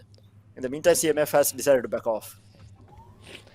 BIT, they are looking a bit passive in this game, and that's not wrong. Obviously, I'm just like, okay, they have an aggressive stance in the game number 2, and now they're going for a bit of passive. And if it works out for them, great. CMF on the move right now with 2 vehicles. They have to be careful not to push deeper part into the circles. Obviously, 14 teams are live in the 3rd circle of Sanhok. It is really a congested area, and it will give away a lot of information. And at the same time, you might just get punished. But now they are going on towards the other side as well. Might be trying to locate get any kind of information, but I airdrop falls in the area of boot camp. And if I'm not wrong, okay, it's a bit inaccessible. Look how unfortunate for Twist. It falls up on the right of tower, and I'm not sure if you can access it. It's gonna be a question that should be answered, and I hope my observers listening to me, guys, let me know if the Twist can get his hand on that on that airdrop that is on top of him. But I feel like that's gonna be a big, fat, healthy no. Yeah, and in the middle of all this action, guys, remember to support your favorite team. Leave a comment in the comment section as to who you are supporting, who your favorite team, who your favorite player is from wherever in the world that you guys are watching from. Make sure to join in on the action and make sure that all the players and teams that you're supporting know that the support is behind them. Definitely going to be helping these players out. And Twist, I don't think he can access this. I think obviously he's in a bit of a unfortunate situation where he cannot access the airdrop. Obviously, I feel like I love my production guys. Obviously, shout out to them. The way they made sure to answer my question that will he able to access or not. A Twist is like, okay, even if I'm able to access it, I shouldn't be doing that while playing a competitive game, fighting for $30,000, trying to get myself on the top of the tower where I can get my hands on a good loot. So it's gonna be just like a chilling guy. Let me just point out a red smoke on top of me. But that is also a Twist announcing his position, guys. Here I am, like from like you can spot me from like probably a kilometer away. But on the other side, Cage, his spots one of those players fantastic, but like show some trigger discipline. Obviously, his position is unknown to the people around him, and it should be that way. And I feel like you should go for those shots if only and only you're sure that you might get an elimination. Indeed, and again, we haven't had a lot of action across. I mean, we did have a lot of action, but right now things have slowed down a little bit. But the team to watch out for is again, I think, Team Classic there with 5 elimination, with all 5 players alive and moving into the ring as well. They are in a decent position here. They are going to get pushed from the right side to the north side as well. Then you have Equinox also somewhere around. OPX. In the meantime, Equinox finds a knock on to one of the players on the side of OPX. They are looking for more here. OPX needs to be careful, does not want to give away their position as well. They are down on numbers in terms of they only have 3 left. In the meantime, Team Classic here with a one-man shot. He's going to be pushing forward. The grenade doing a little bit of damage there. OPX trying to look to take this fight up against Team Classic here within the house. Utility is going to be thrown out to stop and delay the push that is going to be coming through from OPX. So they're prodding around looking for some damage. In the meantime, CSC, they will get a knock. OPX doing quite a bit of damage. Sorry, that was a player from Equinox, that Gigi, doing a lot of damage onto that player and getting the knock as well. So there are 3 teams fighting around this area. In the meantime, they will get an elimination onto the side of OPX from CSC. Their Team Classic again getting on the board at 6 eliminations under their belt, but they have only 2 players left on their squad. Obviously, and they have got to move ahead for the against 13 other teams with only 2 players. So I feel like this losing 2 players has put a stop to their aggression. They have to play defensively now. They've got to make sure they get some, might 1 or 2 more elimination points, but gotta go look for some survival points, because if they get themselves in an engagement, they are going to probably lose. Because at the same time, we have a lot of teams with 4 players alive. Bitex, team CMF, team NBS. But on the CMF, we were talking about CMF. They have spotted B. Ryuk takes him down. And finally, someone from the B side clears him out as well. So 3v2 with the Ryuk with very low HP, but Solus gets spots one of those players. There's a bit of damage. That stream also coming from that outside that compound, trying to provide some kind of support. The blah blah blah is right in front of him. Cooks that nade, but blah coming in from that other angle. Solus out in the open and deals a lot of damage to Dictator. Dictator has no other option other to go into the cover. His helmet is almost broken. Solus realizes he has done a lot of damage coming in, but on the other side, blah blah gets spotted as well. Gets knocked down. Solus using that defensive utility, and while he was trying to switch the gun, Dictator get the best of him with a wonderful shotgun, and Team CMF get 3 those kills, but just by losing only and only 1 player. And B Esports yet again knocked out early. They got that early elimination points that they needed, but not being able to hold on to position there. And CMF finally running them down. And CMF now getting aggressive. I feel like there are teams that we haven't seen too aggressive or on the kill feed or the elimination feed too much there. and this time around, though, they are making their presence known. In the meantime, we have SITM, who has been quiet for the majority of the game. They have only one elimination. They are just holding down. And again, this is a team that can go aggro and just go complete bananas, considering the lead that they have.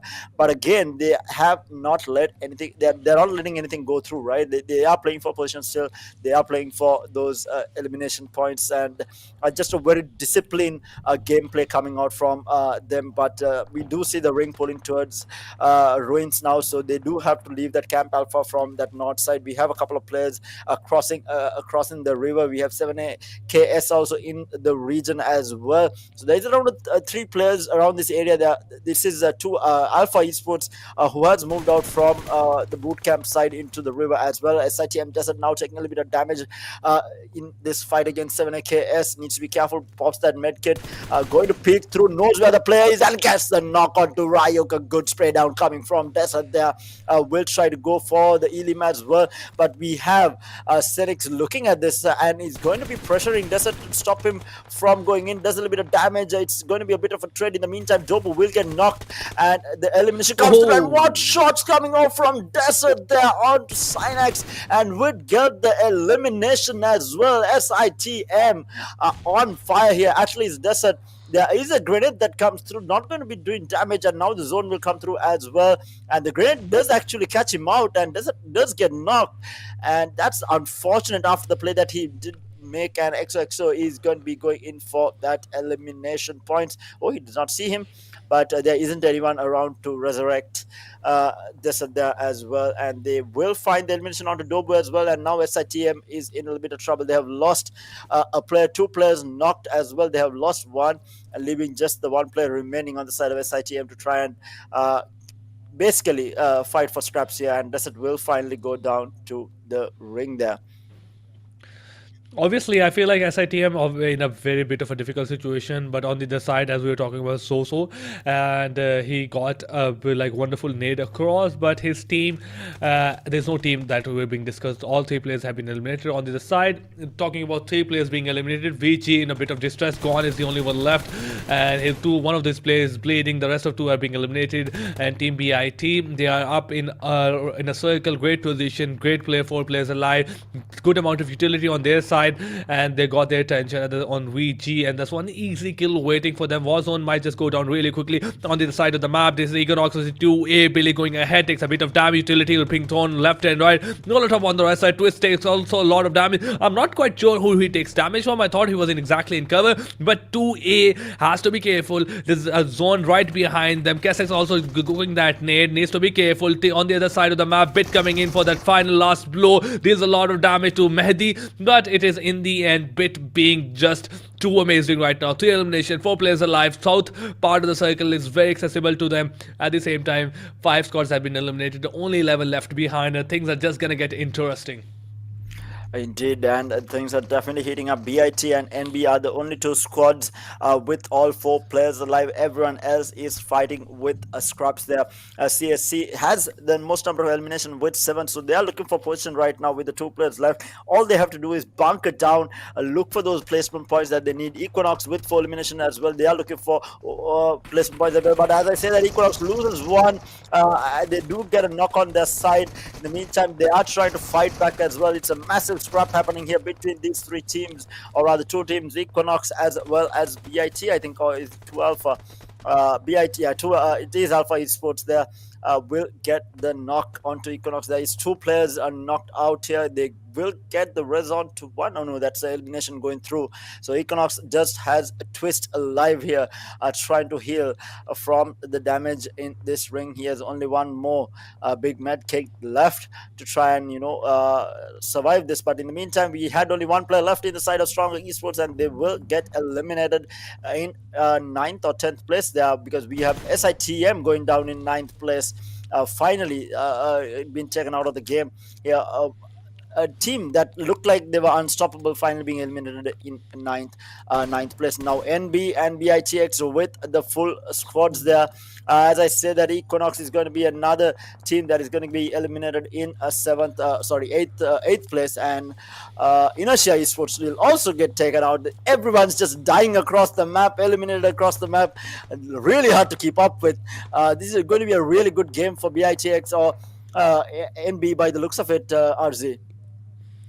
Obviously, and I feel like CSC, despite the fact they've lost two of those players, still doing a really great job at surviving, got themselves into the top 6. At the same time, Beta X, they have 4 players alive. NBES, you're talking about this team right now.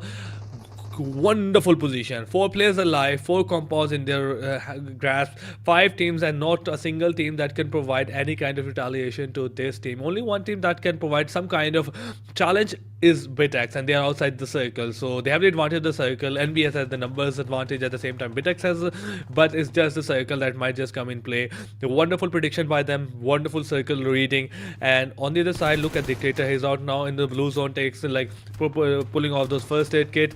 Vanzi takes a lot of damage, 16 first aid kit on his hand, and I'm quite sure he's not going to be leaving that position, because this is just gonna, as soon as he gets out, he'll probably gonna go down. So he has those first 15 first aid kits, gonna pull off the enough heal battle. At the same time, Kenny, Oxy, what exactly is gonna do? Monda is trying to spot out the player, but Vance is not gonna make himself vulnerable. On the other side, Bit coming in from back, and that's the top fight we were talking about, 4v4, and this will decide exactly who will take the chicken dinner. Yeah, and we do have Retaliation X in that top 5, something that we have not seen. But in the meantime, we have NB finding one knock onto BIT there. That's a massive one to have, because these are the only 2 teams with the full squads alive. And meanwhile, we do have a heal off happening outside. Oh, lovely pick through coming out from CSC Classic. Will find that kill onto, or the elimination, or the knock onto Craven. Actually, not the elimination, the knock and the retaliation coming out from BIT. Matt there takes out Sanoxi and leaving Vanzi, the only one trying to heal outside of the ring, trying to look for those placement points as much as possible. MB Fistboy looking at the back, making sure that everything is clear and that they won't get backstabbed. And once is still laying down a little bit of pressure while healing out as well.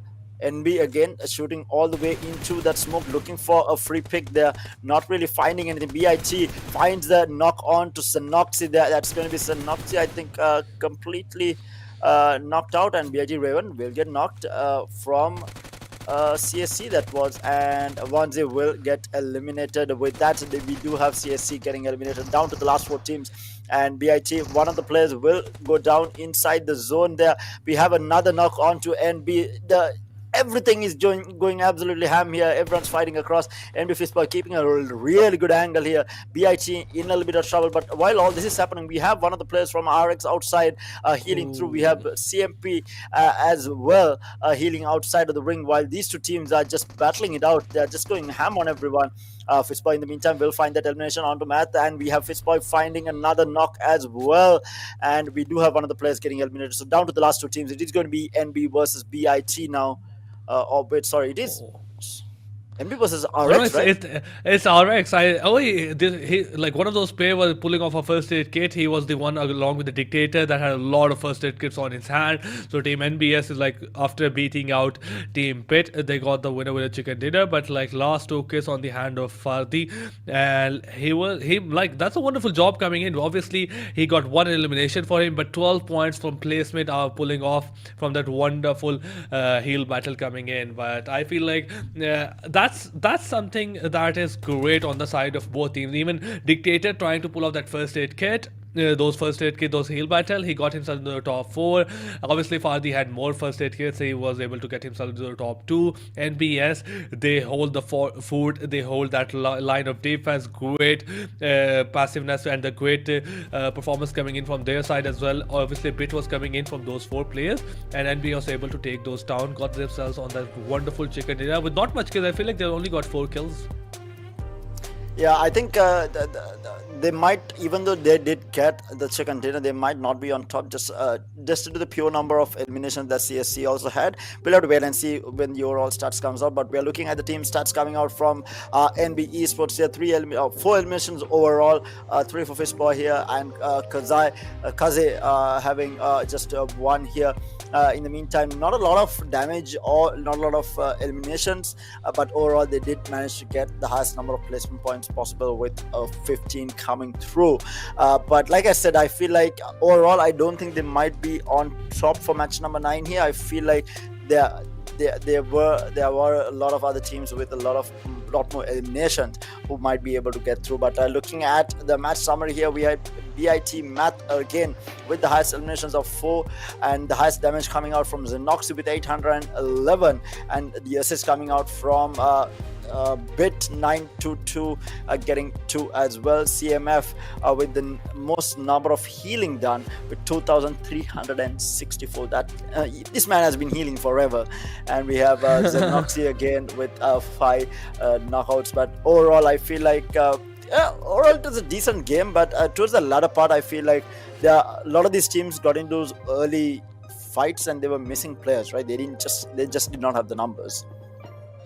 And you're right, obviously. I feel like a lot of fights started happening quite early to the game. Team Stronger Esports again losing a lot of their players. At the same time, people were losing. At the same time, there were fights going on. But that is just classic Sanhok. You had to think about those things as well. You have to get in those fights. But we have most valuable player coming in from Team Classic, Oxy again. And he has done like 3 eliminations, 811 damage, longest elimination distance like 35 meters. So that's not very long. So it was like, obviously Sanhok, so I cannot expect maybe a longer shot as well, maybe 90 or 100 meters, but 35 meters is great. 1 headshot and 23 minutes 38 seconds survival time. But I feel like we see Team Classic again in those stats. We were sure that they were in the last game, obviously they got the chicken dinner, but in this game, while we were talking about the top players, we saw them again and again. Look at that, we have top players in front of us. Bit into Math is number 1. Last game was number 2 with 4 eliminations, 698 damage. Then we have Vansi, then we have Kanoxy with 4 and 3 kills. Then we have Fistboy at number 4 with 3 kills and 602 damage. Then we have SITM Desert again with 3 kills at number 5. So I feel like that is something consistent.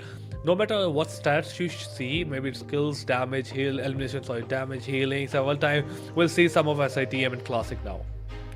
Yeah, and I mean SITM has been very consistent, right? But for me, I feel like since watching the games yesterday, I think it has the surprise here has been Team Classic, and we are just looking at the highlights here. It was this is where things started off with the B Esports taking out ISSL Noble Lions there, and now we are looking at the fight with NB versus Alpha Esports there, again getting a really good fight but overall I feel like it was absolute chaos on Sanhok, which is as expected for a map like Sanhok, right? But we do have chaos happening around, and you just need to be a little bit lucky to come out alive in these in a map like Sanhok.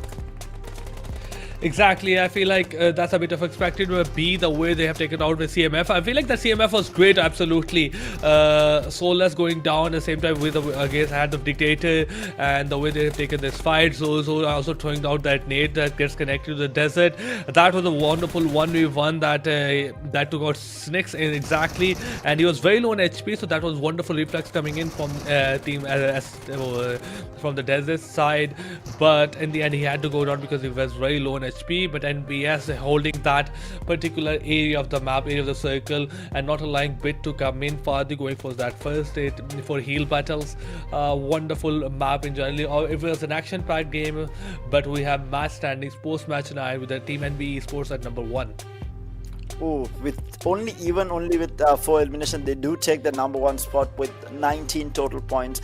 Bad Intentions X coming in at 2nd place with just 8 placement points, but with the eliminations getting themselves into 16 points ahead of Team Classic with 9 eliminations, 6 placement points, and with 15 points overall. Retaliation next gets 12 placement points and overall 13 points with that single elimination. This is the most number of points that they have gotten in a game, and they're going to be very happy with their performance. And CMF, IPG, 3 eliminations, 10 placement points and 13, and that wraps up the first 5 of the match standings. Here we have Equinox also coming in close behind Inertia Esports with 7 AKS with 5 points. SITM, the only time that you might not see them in the top 5, dropping down to 9th in this match with just getting only a total of 5 points. They were very unfortunate coming into the ring, getting sandwiched between multiple teams. B Esports just grabbing only 5 points. Victor Gaming, yet again unfortunate for them, only getting 4.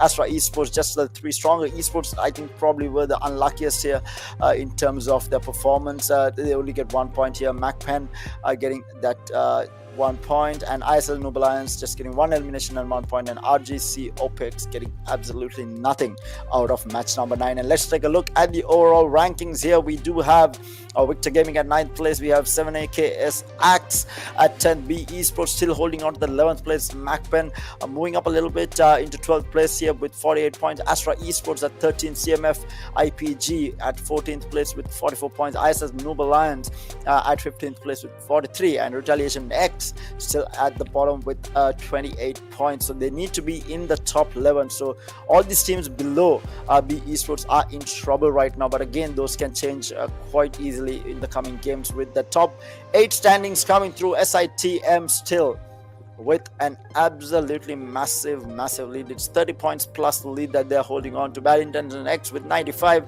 NB Esports with 92, Team Classic dropping down to 4th place with 90, just 2 points behind NB Esports, and Inertia Esports with 76, Equinox with 76, Stronger Esports with 68, and RGC OPEX with 67. And now things have changed a little bit. The top 4 placements, or rather the 2nd, 3rd and 4th are very close, and then everyone else just drops down a little bit below, maybe around 20 points below. But again, it's just a 1 game difference, right?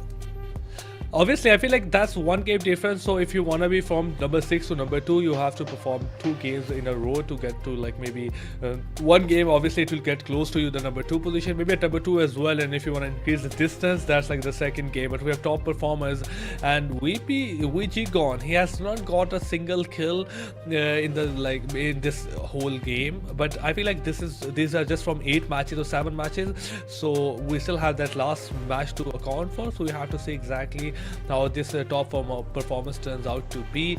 But still, before this game, last game, we had VG gone at number 1 with 20 elimination points with SITM Desert, and he got 3 elimination in this game. So I think he might be on number 1 with 22 elimination. At the same time, BRT Math has also had a wonderful game. Equinox Twist, he got eliminated early. SITM Zero as well, he had 17 eliminations after 8 matches, and he might not have a lot. He didn't have a lot of elimination in this game as well. Yeah, and overall, I feel like SITM, we do see these 2 players, Desert and Zero, across the board in multiple stats post-game, as well as in overall performances as well. But we do have 3 more maps left for the day. We are going back to Erangel, and we have Miramar and Sanhok to follow up as well. So a lot more action-packed PUBG Mobile coming your way as the day goes on, and things can change. And this is the time that I feel like things get interesting, because we are going back to the map that we played as the day began, and I think teams will come back. Think of the strategies that the other team employed in that game number 1, and come back into this thinking, how can we adapt, how do we change our strategies, and where do we exactly, where did we exactly go wrong, and how can we fix it is going to be the question for them. So I feel like things do change when it comes to the last 3 games of the day, but we'll have to wait and see. There is a lot more to play still, and yesterday, of course, the last 3 games were all won by SITM. They went back to back chicken dinners for them. So I feel like today might not be a repeat telecast. I mean, it's going to be amazing if they can repeat the same performance from yesterday and get 3 back-to-backs, but I don't think it will happen. We hopefully will have 3 different winners across the board, because you don't want just one team to be performing, right? And I think SITM is safe at this point. They don't really need to be worried about getting into the grand final. It's going to be really tough for anyone to knock them off where they are at right now. Obviously, they have to be very consistently bad if they want to go, but that's what impossible things to do. At the same time, it's like I want someone other than to perform in the last 3 games. I have seen enough of SITMs but getting back-to-back chicken dinners the last 3 games. And you're right about one thing at the same time. there's more research on the map, there's more information on the map. Teams going to the second Erangel map might have more information generally where those clashes happening, how to exactly move across. But the first Erangel that we saw of today, it was a very difficult Erangel, the circle coming towards the military base that caused a lot of teams to be moving in earlier, those bridges being camped at the same time, a lot of teams getting eliminated, Equinox using their position to get some good amount of kills. So let's see if the circle goes to that side again, which is going to be very unlikely. We might just see a normal circle coming up, and I want to see how exactly those teams perform and if Equinox can get a back-to-back chicken dinner in the map.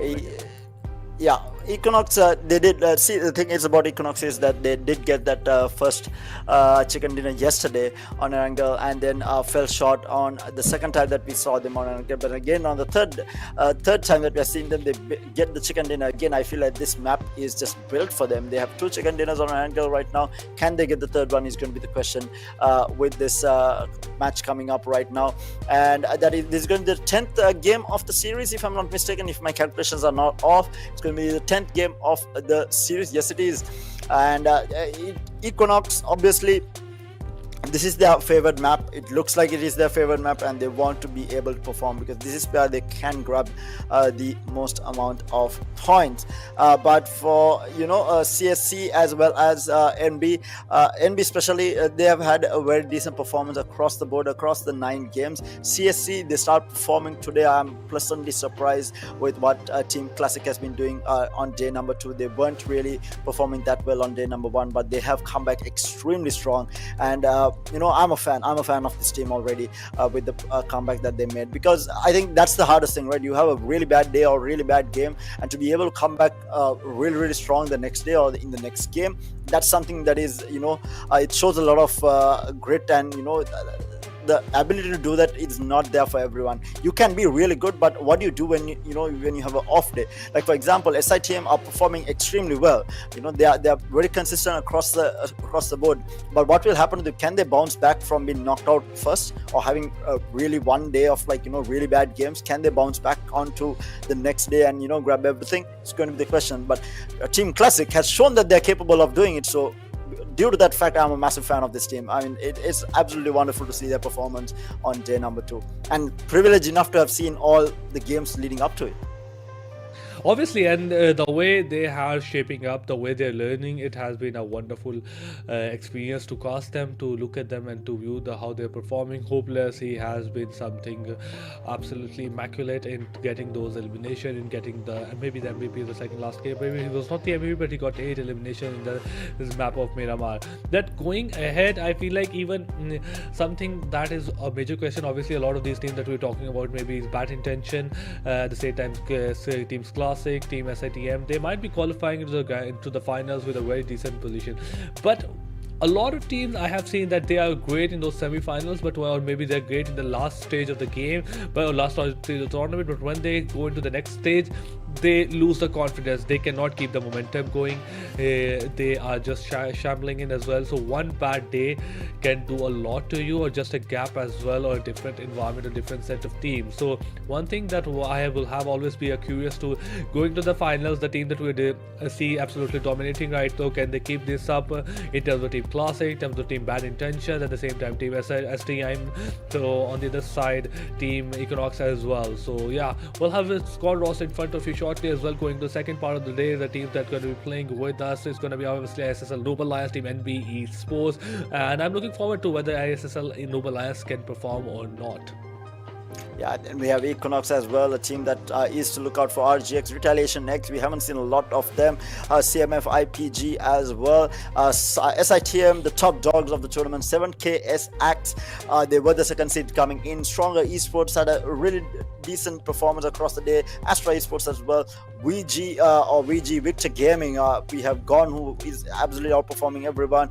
Bad Intentions Expert, top of the leaderboard, or rather, up there. And then Team Classic, and we have B Esports, who have those moments of brilliance but cannot convert. And then we have MAKPEN as well. I mean, overall, I feel like there are certain teams like B Esports, we see these moments of brilliance, see these really good fights that they take, but really cannot, convert it into placement and take it into overall points. But with that, we do have game number 10 ready for you guys. Let's head on into game number 10 and see who is going to be taking that chicken dinner, and whether we will have a new winner for that game number 10, or whether it is going to be someone who has already won a chicken dinner like SITM, because they did come back to back yesterday in the last 3 games, and we will have to wait and see whether they can repeat that performance, which is very unlikely. But who knows? Who knows what can happen? Uh, I'll be pleasantly surprised Obviously. if they do take it though. I mean that would be a good surprise. Obviously, at the same time as we might not like to see a back-to-back chicken dinner, but we have the game number 10 of day two, which makes the game number 4 of the day two. We're live in front of us. It's going to be played on the default map, the old classic. It brings back some great nostalgia. And the played on Erangel right now. We are playing in front of us. Possibility going from north towards the south area, coming from shooting range towards the military base, going over the Pochinki right now. I feel like a lot of those areas are easily accessible. Runes, School, Gatka, Farm, Milta, Shelter, Mansion, Yasnia Polyana, Stalber. On the left side of the map, we have Georgia Hospital, and those are easily accessible. I feel like we might have a bit of a default game if the circle just falls under the plain path. So we might see a circle closing in toward the Gatka side, maybe towards the Pochinki side as well. But VG have already taken exit and going toward the Serverni. CMF going towards the Georgia Pool. 2A might just be moving towards the hospital. A very tiny chance of both of these teams getting into a clash, that I feel like I am just shooting blanks here. On the other side, we have Team SITM moving towards Yasnia Polyana. That side of the map is completely empty, and they might be quite happy with that. Yeah, and again, anyone who is going towards a military base, they have to cross those bridges, which might be held down by these teams as well. Like majority of the teams are around that area. We have B Esports in that area. We have 7AKX on the right hand side, or the east bridge there. So it's going to be a tough one for them to cross as well. But to start things off, it seems like we don't have any early clashes or any early eliminations going out. But I might be too early to call this. We might see things change up. But having said that, guys, for everyone who is watching, make sure to support your favorite team. Leave a comment in the comment section of who your favorite player and who your favorite team is, and make sure that your support is known to these players, as well as from where are you guys watching from. I mean, myself and RZ also are from two different countries. RZ is from Pakistan, I'm from Sri Lanka, so I'm pretty sure everyone who is watching are from different countries. Make sure to leave a comment as to where you guys are watching from as well, because I mean, this is absolutely insane. PUBG Mobile bringing everyone together. I mean, it is a wonderful, wonderful game to watch, and all these teams are putting up performance which is entertaining enough for us to keep us at the edge of our seat as well. Obviously, I feel like it has been quite exciting. It brings the player all across the South Asia and gets it connected. And it has been a wonderful experience so far, especially for us working from people across the world. So I feel like the PUBG has done a wonderful job of doing that, of bringing people closer. But while talking about people bringing people closer, I see some teams getting closer to each other. 7KS passing by Team INES, Team ISSL going towards the Milta, and we have a very normal circle toward the side of like my favorite Pochinki right now, and Team Hope, Team Classic is right in the center of the map. Obviously, I'm making them the center of the circle, and let's see if they can utilize that to get a good game. But I won't be getting too hopeful since there's a lot of entry into the circle coming from north, east, west side. So and if it takes a shift, so it can get away from Team Classics really quickly. So I feel like even if when you're like in a great position right now, it might not turn out to be a very great position into the later part of the map. Indeed, and with that, we just have the initial loading stage going on. No one has got into any sort of clashes. We did see ISSL did see them really close to a team, but they did back off there. Looking again, they can't afford to get eliminated early on. They need to play for those placement points. Because eliminations only give you 1 point each, and those placement points are going to be key. And we saw Retaliation X get quite a number of points, even though they did not have a single elimination, just by surviving towards the end there. In the meantime, we have 7AKX, grabbing a SUV there. Ryuk is going to be the one grabbing an SUV and moving around for the time being, trying to rotate into the ring. Mamata from ISSL is extremely close to 7AKS. They need to be careful because the rest of his team is nowhere close by. He manages to get inside a vehicle in the meantime. But he needs to be careful of to not get spotted. But I think there is a teammate. It is kind of overlapped. I think he has one teammate to back him up, but they need to regroup there and not get pushed by the rest of the squad from 7AKS. In the meantime, B Esports is at the very southwestern side of the map there, close to OPX, but quite safe. They might get sandwiched if they are moving in anytime soon, because there is another team, I think that is BITX, who is close by as well. So they don't want to get sandwiched, they don't want to lose out on placement points and get eliminated early. But so far has been a very, very quiet map to start things off, with no real engagements happening across the board. Obviously, I feel like the way the plane path turned out to be, almost dividing the map into 50-50%, making every part of the map accessible. At the same time, the way the circles have turned out to be, putting like equal from all angles, engulfing the most area of the map. There's very few water area in generally. So I feel like every team has going to be their places that they want to go to. There's not a single cluster that I could see forming on the map a bit before. All teams are equally divided across the map. We have seen some teams going towards the Miltap Power. On this other side, we have a team going towards the Ferry Pier Moss. Then we have a team towards the north side of the map. Then we have another team towards the complete south of the map. So it's a very equal dispersion going on. I'm sorry, and I feel like we'll probably have a easy first 12 to 13 minutes of the game, and after Circle takes a shift and hard shift by maybe towards one area of the map, then we might see some clashes coming in, but a very passive Erangel turning out to be. And I'm really hopeful, because when you talk about a passive start to the game, that means the things gets really, really difficult for everyone when it passes those 15 minutes mark. Yeah, indeed. You're absolutely right, because that means everyone is going to be alive going into these next couple of zones, and it is going to be an absolute bloodbath when that does happen. So this is basically the calm before the storm. That something is coming just around the corner, and all the players are aware of this, because they do know that everyone is alive for the time being. In the meantime, SITM is very far away from absolutely everyone. Strong Esports, the same story. We have Equinox also on the southeastern side of the map there, and they need to move into as well. Which bridge they are going to cross is going to be the question, or whether they're going to go over water will be interesting to see. We have INES in the middle of all of that as well, middle of the two bridges. They will be able to camp out anyone who is rotating in. ISSL does have to get past 7AK if they want to go in, but meanwhile we do have the first engagement happening. It's going to be NB in a scruff against RX there, and they will get the first knock, the second knock as well. RX in all sorts of trouble here. They're looking for the elimination. They might actually find one. Yes, they do find one.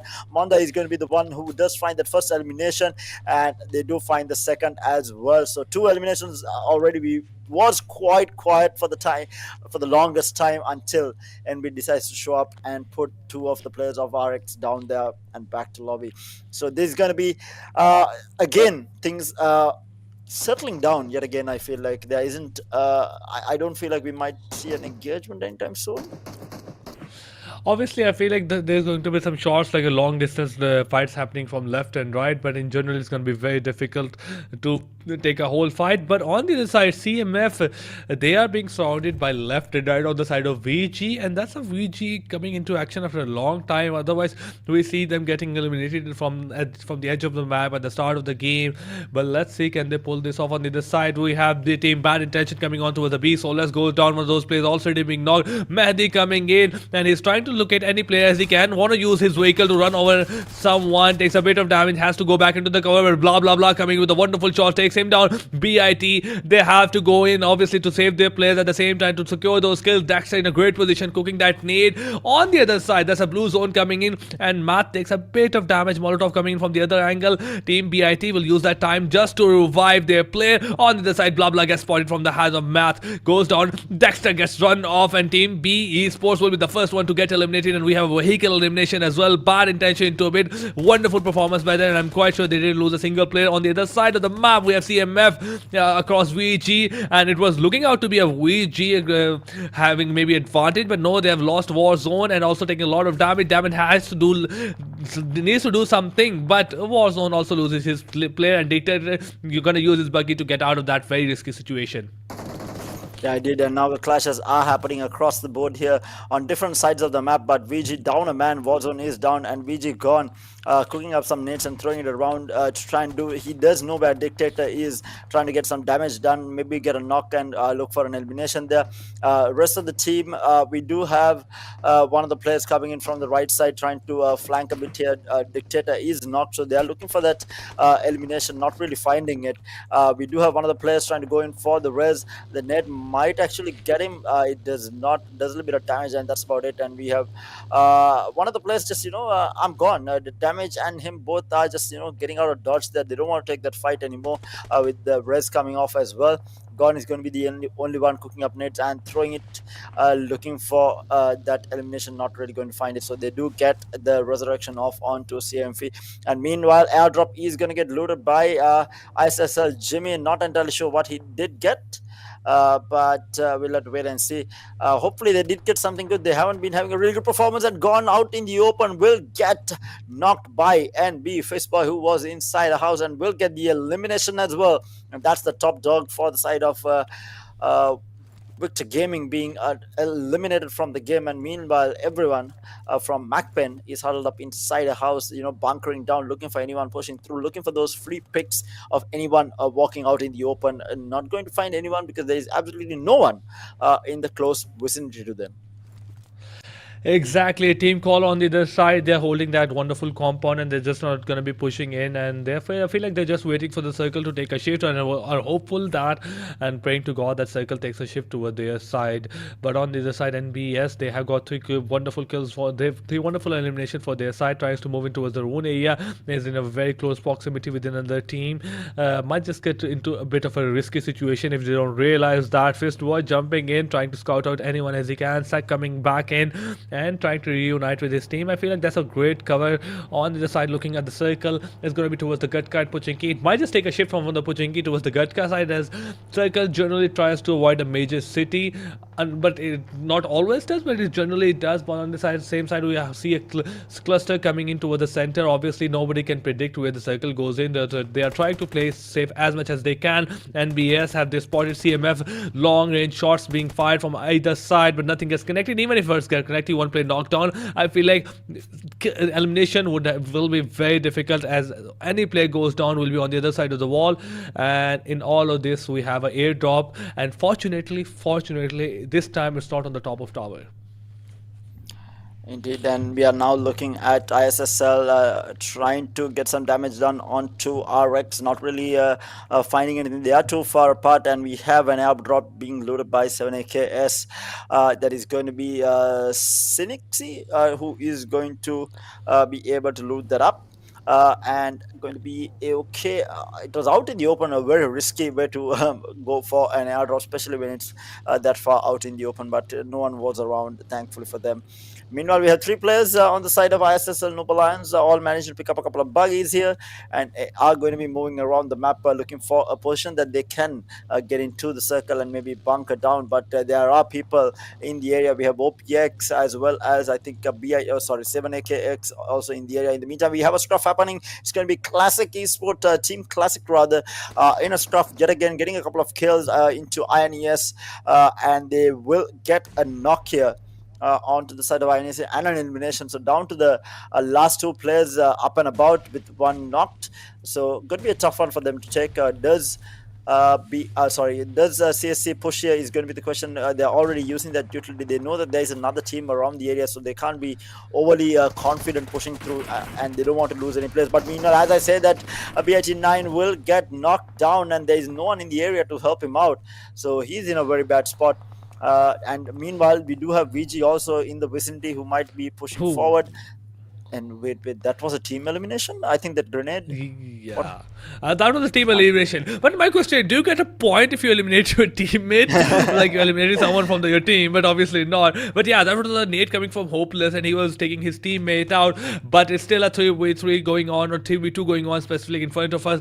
Hopeless crossing that angle using that smoke's cover and noise on the broken wall. Kenny Ox providing a cover from the right side. Hopeless is not in a great spot, especially the jump shots coming from either side. Both of them are very low on HP, and it might just be Hopeless taking the advantage. He has to go back into the cover, spots the play, takes him down. He has 4 first aid kits, gonna use next 4 seconds to pull that off. Has to be hopeful that nobody gets spotted him on the other side. Something gets connected to Vanzi. He goes down. Kenny Ox uses that smoke to revive him, and Faisal is also very low on HP, hopeful that nobody spots him. But CSC uses that time to set up a perimeter again. They have to be careful, and nades come out and might seal the deal. And exactly, INES will leave us right at the start of the game, and we have a Grenadier for a total elimination of 2 going on the side of Hopeless. And that was a wonderful rush coming in from him, and he was the sole one who took break the barrier for his team, then went again, got the nade connected, and he pulled off a 1v2. A wonderful performance coming again. But let's not forget Bad Intention. Yeah, Bad Intentions in a fight against 7AKX gets a grenade knock here. But Bad Intentions, are they going to push forward is going to be the question. They are surrounding the perimeter around this house that 7AKX has taken shelter in. And it is going to be a bit of a scruff here. In the meantime, ISSL might be in a fight against SITM as well. They are quite close to each other, and they are going to be backing off. But the fight is still ongoing here between 7AKS and BIT. BIT has had a very good overall performance. 7AKS yet to make a mark, yet to make a noticeable mark. I feel like they were the second seed coming in, but they haven't had a really good performance across the 9 games that we have seen. But is the 10th game going to be where they come up and say, we were always here, and we are a force to be reckoned with? Is going to be the question, or can BIT put a stop to it? And definitely going to be a tough one for BIT to push into as well. They are huddled up inside the house, so they need to break that barrier to be able to get in. They need to find that opening that they haven't been able to find so far. And they are pushing and prodding around using their utility to try and push forward. Meanwhile, we do have a huddle up here. I need to be careful. That grenade might actually take out everyone. If they're not careful, they get the resurrection off. The grenade comes through. Meanwhile, the shots coming out from 7AKX does get a knock, and they will. Oh my good God, BIT in all sorts of trouble. What a push coming from 7AKS. But as the dust settles, we have 2 players alive from BIT, I think. Yeah, they do. Exactly, and BIT, they have to be careful. Obviously, the Molotov gets connected, leaves Mehdi with very less of an HP, and also not 0 HP now. And we have only left with 2 players. Kevin uses that time to pull off a first aid kit. 8 scores elimination, 8 total elimination for on the side of Team BIT. They are not gonna be exactly very happy. Obviously, great game going for them right now, and if they get themselves in the top 4 or 5, some survival points coming in, and that's a great combination. But 2 players left, and you're surrounded by some humongous giants left and right, and have to be careful. At the same time, SSL, they probably have an idea that some fight was happening toward the south side of theirs, and Jimmy must have an idea that they are players and they have to be careful. Have to defensively not take any kind of peek. Those who are trying to spot someone on the top of the hill has to be careful. Mondo on the other side takes a bit of damage from the nade coming in, and they are on the other side of the click. Somebody on the right side of the click. On the other side, Fasalu, he got grenades gets connected. Now he's a Grenadier with a total of 1 elimination. NBS still has 4 kills, and towards the northwest side of the circle, holding that. They have to push in, obviously, because the 5th circle is got a bit far away. Craven, low on HP, he's being rushed from the SITM, and that's a bit unexpected thing from SITM, not from the base, but he gets the shots connected, takes one of those players down, and we are back to a 1v1. Now let's see if they can pull this off. Yeah, indeed. This is a tough one. I did not expect SITM to push forward as well, while ISSL is also in the vicinity looking at that entire fight. Craven is down low on HP, trying to pop a medkit. Meanwhile, we have Desert coming in from below, throwing out grenades, and it connects, I think, and that is going to be BIT eliminated by SITM. SITM taking that fight. I did not expect them to take it by ISSL was looking, but in the meantime we have CMF also getting eliminated in 12th place, and that's a tough one yet again for them. We have only a couple of full squads left. We have Stronger Esports with a full squad. We have SITM, we have Alpha Esports, we have ISSL. But as I say, that RX loses his life, and Retaliation yet again knocked out in 10th place with just one elimination point, and again only getting 1 point in this game. Not really happy with their performance up until this time. But with that, we have 9 squads remaining with 29 players left. We have pot shots being taken by Team Classic here against VG. They need to be careful. There is a squad behind him, and he is alone. Where is his teammate? I don't see his teammate nearby, and there is a squad behind. We have SITM and ISSL to the south side of him as well. We have Stronger Esports now in a scruff against all of these people. We have OPX, ISSL, and we do have Alpha Esports trying to cross while NB is looking at this. NB will do a significant amount of damage and will get an elimination as well.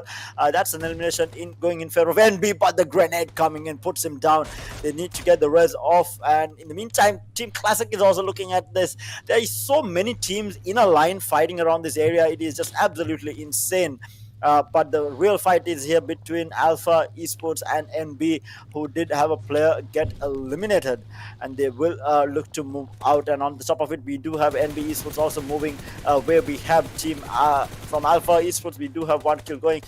We have Stronger Esports looking for a kill on to Team Classic here. They do get out the vehicle, but he will finally get taken out by Hopeless there. NB loses a player. Hopeless gets grenaded out there, needs to try and heal off here, taking a little bit of damage. He's not going to be able to do that. Sanhok will go down, and with that, we have Team Classic being eliminated in 9th place. Not the best performance coming out from them in this game.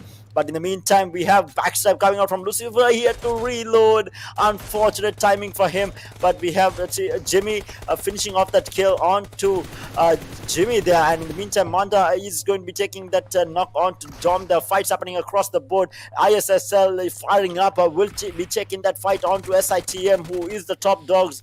And they will lose another player. NB Esports, in the meantime, will get eliminated in 8th place. Fights blowing up across the game. Lucifer will get another knock on, will get the elimination onto Desert. Will try to look for the kill onto this player who is running away. I could not catch his name there, but it is from SITM. It was Jiro who was running away. Will be able to smoke himself, but ISSL now with all 4 players alive, and SITM in a little bit of trouble here with the 2 remaining, and he's gonna get surrounded by the looks of it by the squad from ISSL. They want these kills now. They want these eliminations now. They want to put the top dogs down. They need to do it right now, and ISSL Jiro tried to hold this off, and he will get it down, and what a grenade coming through for that knock, and just leaves QB in this 1v4. And QB with a net in return will take a razor, and he will get another knockout to Mamata as well, and now leaving just Jimmy in this 1v1 by the looks of it. And what a play coming out from this player from SITM. Jimmy, the nail out. Does it catch any? Oh, no, it does not. Oh no, it does catch Lucifer because Lucifer's low on HP right now, but he got pushed up. He's now down as well, and now it's Jimmy left and QB coming in from left and right. And can he just pull off a 1v4? He tries to get him over, takes a lot of damage from Molotov, but unfortunately he has to go down, and Jimmy's Molotov gets connected. Unfortunately for QB, but he was off to a wonderful start. He got 3 of those players, but we have to talk about something else right now because twist going on. Spot 7 takes him down, and we have 5 elimination on the side of Team Econ, and it's looking out to be a great game for them, especially it can be a back-to-back chicken dinner. I say that, and that's unfortunate. Twist goes down. Ligro is low on HP, and unfortunately I feel like one of those players from Equinox as well has eliminated from the game. 5 squads alive and 12 players in total. Not a single team with 4 players alive. It's ISSL who's like 3 players up. The last one is also being revived. There's 2 Domi coming in from that nade, takes on Cage, and he's gonna coming from the right angle, spots that Kiro, but coming in left and right jiggle picks. He takes him down, but Ligro doesn't get really careful because one nade from Sari comes in, takes him down, and Equinox has had a wonderful elimination coming up from eliminating Astra Esports. They lost 2 of those players, but fortunately for them, they weren't eliminated from the game. They were just got knocked down, and Twist reviving his player, and that smoke, look at those smoke, look at the number of vehicles. It's wonderful. But 4 teams alive. ISSL in the most chance to get the chicken dinner, obviously because 4 of those players are still alive. Yeah, this might be the game that ISSL makes a statement here. They haven't. They are at the bottom of the barrel. I think they're 14th place right now in the overall standing. In the meantime, we have so many vehicles surrounding Equinox right now. They have 3 players up, But like you said, it is ISSL with all 4 players up here, and they have grabbed quite a number of eliminations here, and they're looking to take this fight into Equinox as well. Equinox in a little bit of trouble, getting battled down from ISSL, who is just firing into them and laying into them. But meanwhile, the knock coming onto Razor, which was not expected from ISS on the side of ISSL. In the meantime, VG also joining the fray will get a knock onto Kage GG, and Damage will be able to maybe get the elimination, not being able to get it yet. Meanwhile, Equinox Damage, yes, he will get Equinox Kage out, and that's going to be Equinox eliminated. So no chicken dinner for them this time around on Erangel. But now ISSL fighting up against just a couple of players left on the side of OPX. It's one. In terms of teams, it's just a 1v1, but just the player left, I think. And in the meantime, we do have Victor Gaming getting taken out as well, leaving them in a fight here. They are spraying down. They do find Razor there, though. Naam will find Razor, leaving them in a very bad situation. They will get the elimination on Razor. They're pushing forward. It's a 2v2 now. By the looks of it, or is it a 3v2? I did not see all 3 players up and about, but we do have 2 players sitting behind the vehicle. They might get pushed from behind by the looks of it. Yeah, they do have 3 players left on the side of ISSL. They need to be careful pushing this down, because it is a winnable position for OPX as well. Things are definitely heating up. Can ISSL do it? They do get into the vehicle. They are moving around trying to look for this. Mamata is going to smoke himself up, but they want to get a flank in. They do spot the player out. This is just for information that they're doing. Very smart play coming on from ISSL. Can OPX hold on is going to be the question. And now the ring is going to be closing in. Good shots coming out from Jimmy as well, doing a little bit of damage. They're looking for a knock here before they try and push in. They're looking for at least 1 knock. Massive damage coming out from OPX there. Gets the knock. They will have to go for the revive here. And ISSL, they do have the numbers, but they can't. Oh, nade! What a grenade! What a grenade! No way! No, oh god, way. it was turning out to be exciting. The things were going great, and like, oh, they got knocked, but suddenly like like everything, And like oh, everything. Yeah, it was literally a like mind-blowing thing. Like, we're talking about something great happened. There's a nade coming from Lucifer right behind, because I was like, the way they played, they're so grateful. Like, I'm like super impressed by ISSL, the way they played this. They left 1 player behind for the flank, and they shifted to this player in front. So OPF, all of their focus in front of them. They could not focus on the players behind it, but he didn't need any kind of attention. He just threw 1 nade and turned everything around. Wonderful performance by Lucifer. And it's like, a guy, stop with that revival and smokes and vehicle. I got this. Trust me. Yeah, I did, and a solid performance overall. I think we haven't seen a lot of ISSL Mobile Lions coming out in this entire tournament, and now they do perform. They took out the top dogs here, SITM, in a very, very scrappy fight as well. It was a very tough fight for them to take, but they did win that. And then to finish things off, I think the flank coming in, the information that they got with 2 players moving across in the vehicle, and then the final grenade coming out from Lucifer to finish things off. It's just icing on top of the cake. It was just an absolutely wonderful performance from them, getting that chicken dinner. But can they take the top spot is going to be the question. Let's have a look at the match summary and see who performed the best across the board. We do have the highest elimination again coming in from Matt there from BITX. We have Equinox with the highest damage on Twist with 717, Mamata with the highest number of assists from ISSL, and we have Raven from BITX getting 430 healing done, with the highest knocks coming out from BITX and Matt as well. But I mean, overall, again, I feel like Matt has been across the board. We have been seeing him over and over again, whether it's the most valuable player, whether it's a post-match summary. Let's have a look at who the most valuable player of this match is. And it's going to be Matt coming in yet again with 680 damage, 25 meters the longest shot at a survival time of 15 minutes and 45 seconds. I feel like overall, I think overall stats-wise, I think he is top in majority of the criterias. I think his overall performance is better than absolutely everyone, right? Because we see this guy consistently getting either the most eliminations in the game, or the most damage, or the headshots or the knocks coming in. I think the overall performance of this guy has been just absolutely insane. Obviously, I feel like this guy has a very overall like average performance. He might not shine throughout single game, but he has a wonderful average performance that could have been seen across the multiple games. And if we turn out his stats, that's great. But we have top list in front of us. Data math with number 1 at elimination 6, elimination and 680 damage. Then we have Econ Twist. But look at his survival time. Like he got eliminated 15:45 with 6 elimination. Then we have Twist at number 2 with like 5 elimination, but his survival time is 22 minutes. Then we have Karoxy with 90 like 4 elimination, 19 minutes survival time, 618 damage. Then like VG damaged at number 4 with 4 kills, 4 eliminations, 429 damage, 23 minutes. Then we have Lucifer at number 5 with 4 eliminations, 319 damage and 23 minutes 49 seconds survival time. And I feel like VG, they did a bit better. Obviously they have been absolutely irrelevant throughout the whole day. I'm sorry if I'm offending them, but we didn't see them throughout the whole day as much as our performers. So this is the first game I saw them. They were doing a relatively better job. They still need to notch it up a bit. Obviously going into the later part of the day, we have only 2 games left. Then looking at the highlights, I feel like this was hopeless day all over. The way he started that fight, the jump shots coming in, the nades getting connected, he was immaculate. It did, and we are looking at this fight that BIT was taking, and also we did see SITM third party that and get those kills. In the meantime, we have Zolex RX getting taken out by NB. This fight we did see on screen here, and Alpha Esports just caught out in the open against NB. They're losing a couple of players. These were things that are really interesting, right? We have ISSL around the area, we had SITM in the area, we had so many squads fighting up against each other. In a matter of seconds, we had half the lobby just completely taken out, and we had a Molotov knock as well, which I did not see.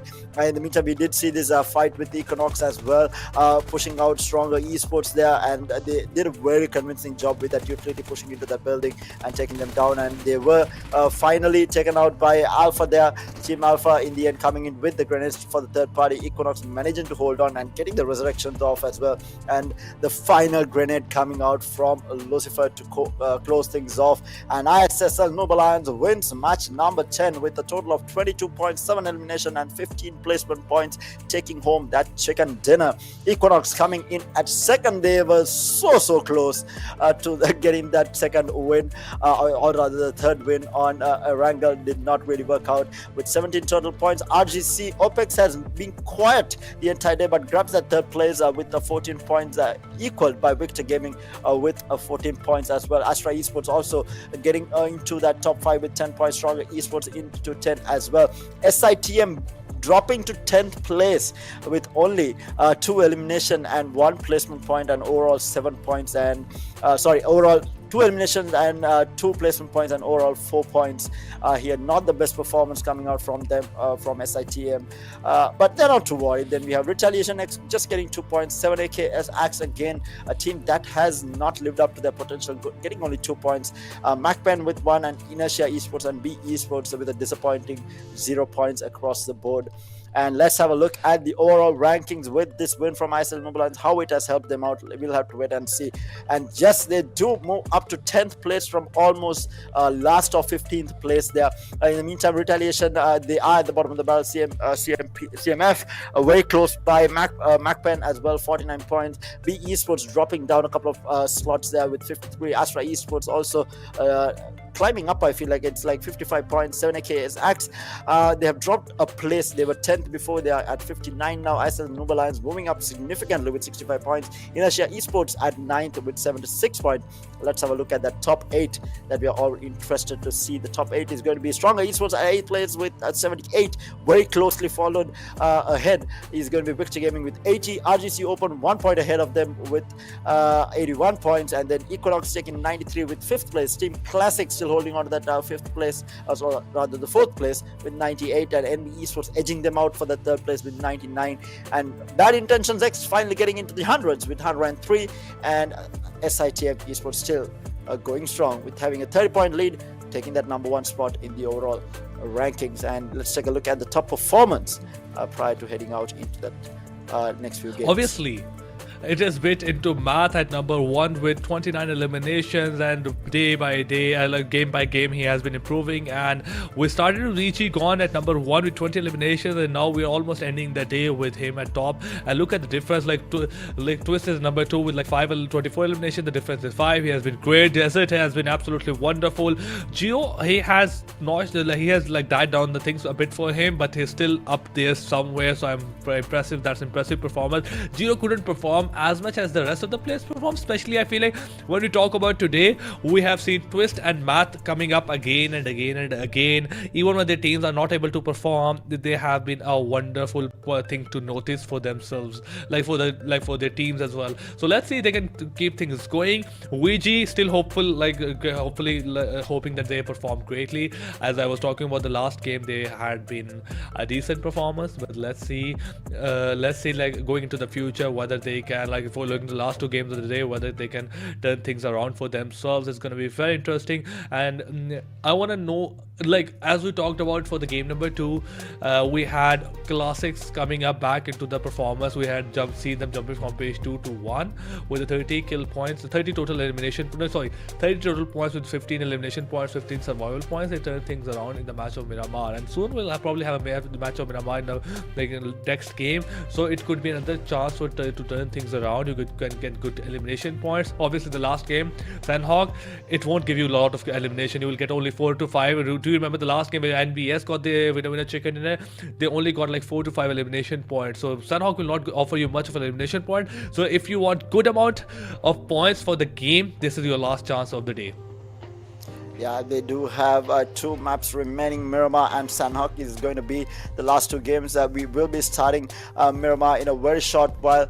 Again, going into a very open map. This is something that I love to see. These are a lot of open-ended fights here, not a lot of cover to work with. Cover in the sense buildings to work with, right? It's a lot of hills and a lot of usage of vehicles here to get around as well. Then we get into this close range map, which is Sanhok, which is absolute chaos. And I feel like the switch is going to be very interesting and to see. And the best thing that I like about today is that we have had 4 different winners across the 4 maps that we have seen. Are we going to, be seeing the same story going down the line is going to be the question, because yesterday we had SITM, going back to back with those last 3 games, and it was kind of a complete domination by them. But now today we do have a kind of a mix up here. We do have Equinox winning 1, then we have Team Classic winning the 2nd, with NB winning 3rd, and ISSL taking that 4th game. So with the 5th and the 6th game coming up for the day, is it going to be a new winner, or is it going to be someone who has won before? It's going to be the question. Leave your comments down in the comments section, whether who you think are going to be taking this next game. Who do you think is going to be fragging out the hardest, and who is going to be the top player, and who is going to be at the top at the end of the day as well. Make sure that you leave your thoughts in the comment section while you do watch and support your favorite team. But let's get into the next map. RZ, what do you think? Who are you favoring here in this next map? Because we have seen these teams now perform quite a bit now. Who are you favoring here on RZ on this map? I feel like I want to go with stronger esports, because the way I've seen them, they couldn't perform exactly. We discussed we discussed stronger at the pre-show as well. They had been great yesterday, not as great as STM. Obviously they came nowhere to STM, but I am expecting good things from them. On the other side, Team Bad Intention and Team Classics, somebody needs to put a stop to their momentum. Or we started off a day with Bad Intention and Classic nowhere near STIM, and now both of them are really close. The margin is getting low game by game. Even STIM is performing. They're not a bad bunch right now during the day. Obviously, they've been consistent, getting 11 to 12 points. But you need to stop Teams Classic game by game. They have been relevant in terms of elimination. They have been relevant in terms of placement points. And on the side, same the case with the Bad Intention. We have got one of them at 103 points. So they've caused 100 marks. And the margin is only left with only 30 points. It was around like 44 or 45 points. Yeah, I did, and I think I really love how things have changed. I think I mentioned this as we started off as well. Yes, SITM did have a massive lead, but things can change pretty fast. You just need a couple of bad games, and SITM did have 2 really bad games, because they got eliminated in 8th place, I think, in the not the last game, but the previous game before that, and they did get eliminated at 10th place in this particular game that we just saw. So they have had 2 bad games, not horrible, but but it is bad games considering Obviously. to how the performance has been. They've only been getting 1 or 2 points, or maximum of 4 points off of these last 2 games. So they're definitely showing a little bit of cracks in their armor here, and we do have BITX as well as Team Classic pouncing on the opportunity, climbing up the ladder very, very fast, mind you. They have closed the gap. It's just a 30-point lead now between, I think, BITX as well as SITM, and then Team Classic following very close behind with NB Esports as well. We do have a lot of these names now coming up, and I feel like now the players have been getting into their group. Yesterday, I didn't see a lot from Team Classic and not a lot from BITX. Yes, I think they got 1 chicken dinner if I'm not mistaken, but we didn't see a lot of overall performance coming out from them. But now I feel like a lot of these players have got into their groove and are performing. So it's going to be really interesting to see how the third day is going to be like, because it's obviously more and more games, right? Because at the end of today, we would have had played 12 games overall, and they would have had played the exact same map 3 different times, and this is going to give them a lot of information to prepare for that third game as well. And let's take a look at the overall rankings again as well to see how close these 3 teams are. Again, we are looking at the bottom half of the overall rankings here. We have Inertia Esports with 76. It's a very close fight between them as well, honestly, because don't you like even Noble Lions, ISS Noble Lions, and Inertia Esports, right? They're so close to overtaking everyone else also, because they just need another good game, right? Inertia Esports and ISS Noble, if they have one more good game, I feel like they jump ahead to maybe like 5th place here. And one thing I could use this as to, like, guys, I will be a positive impact just like Terror has been throughout the day.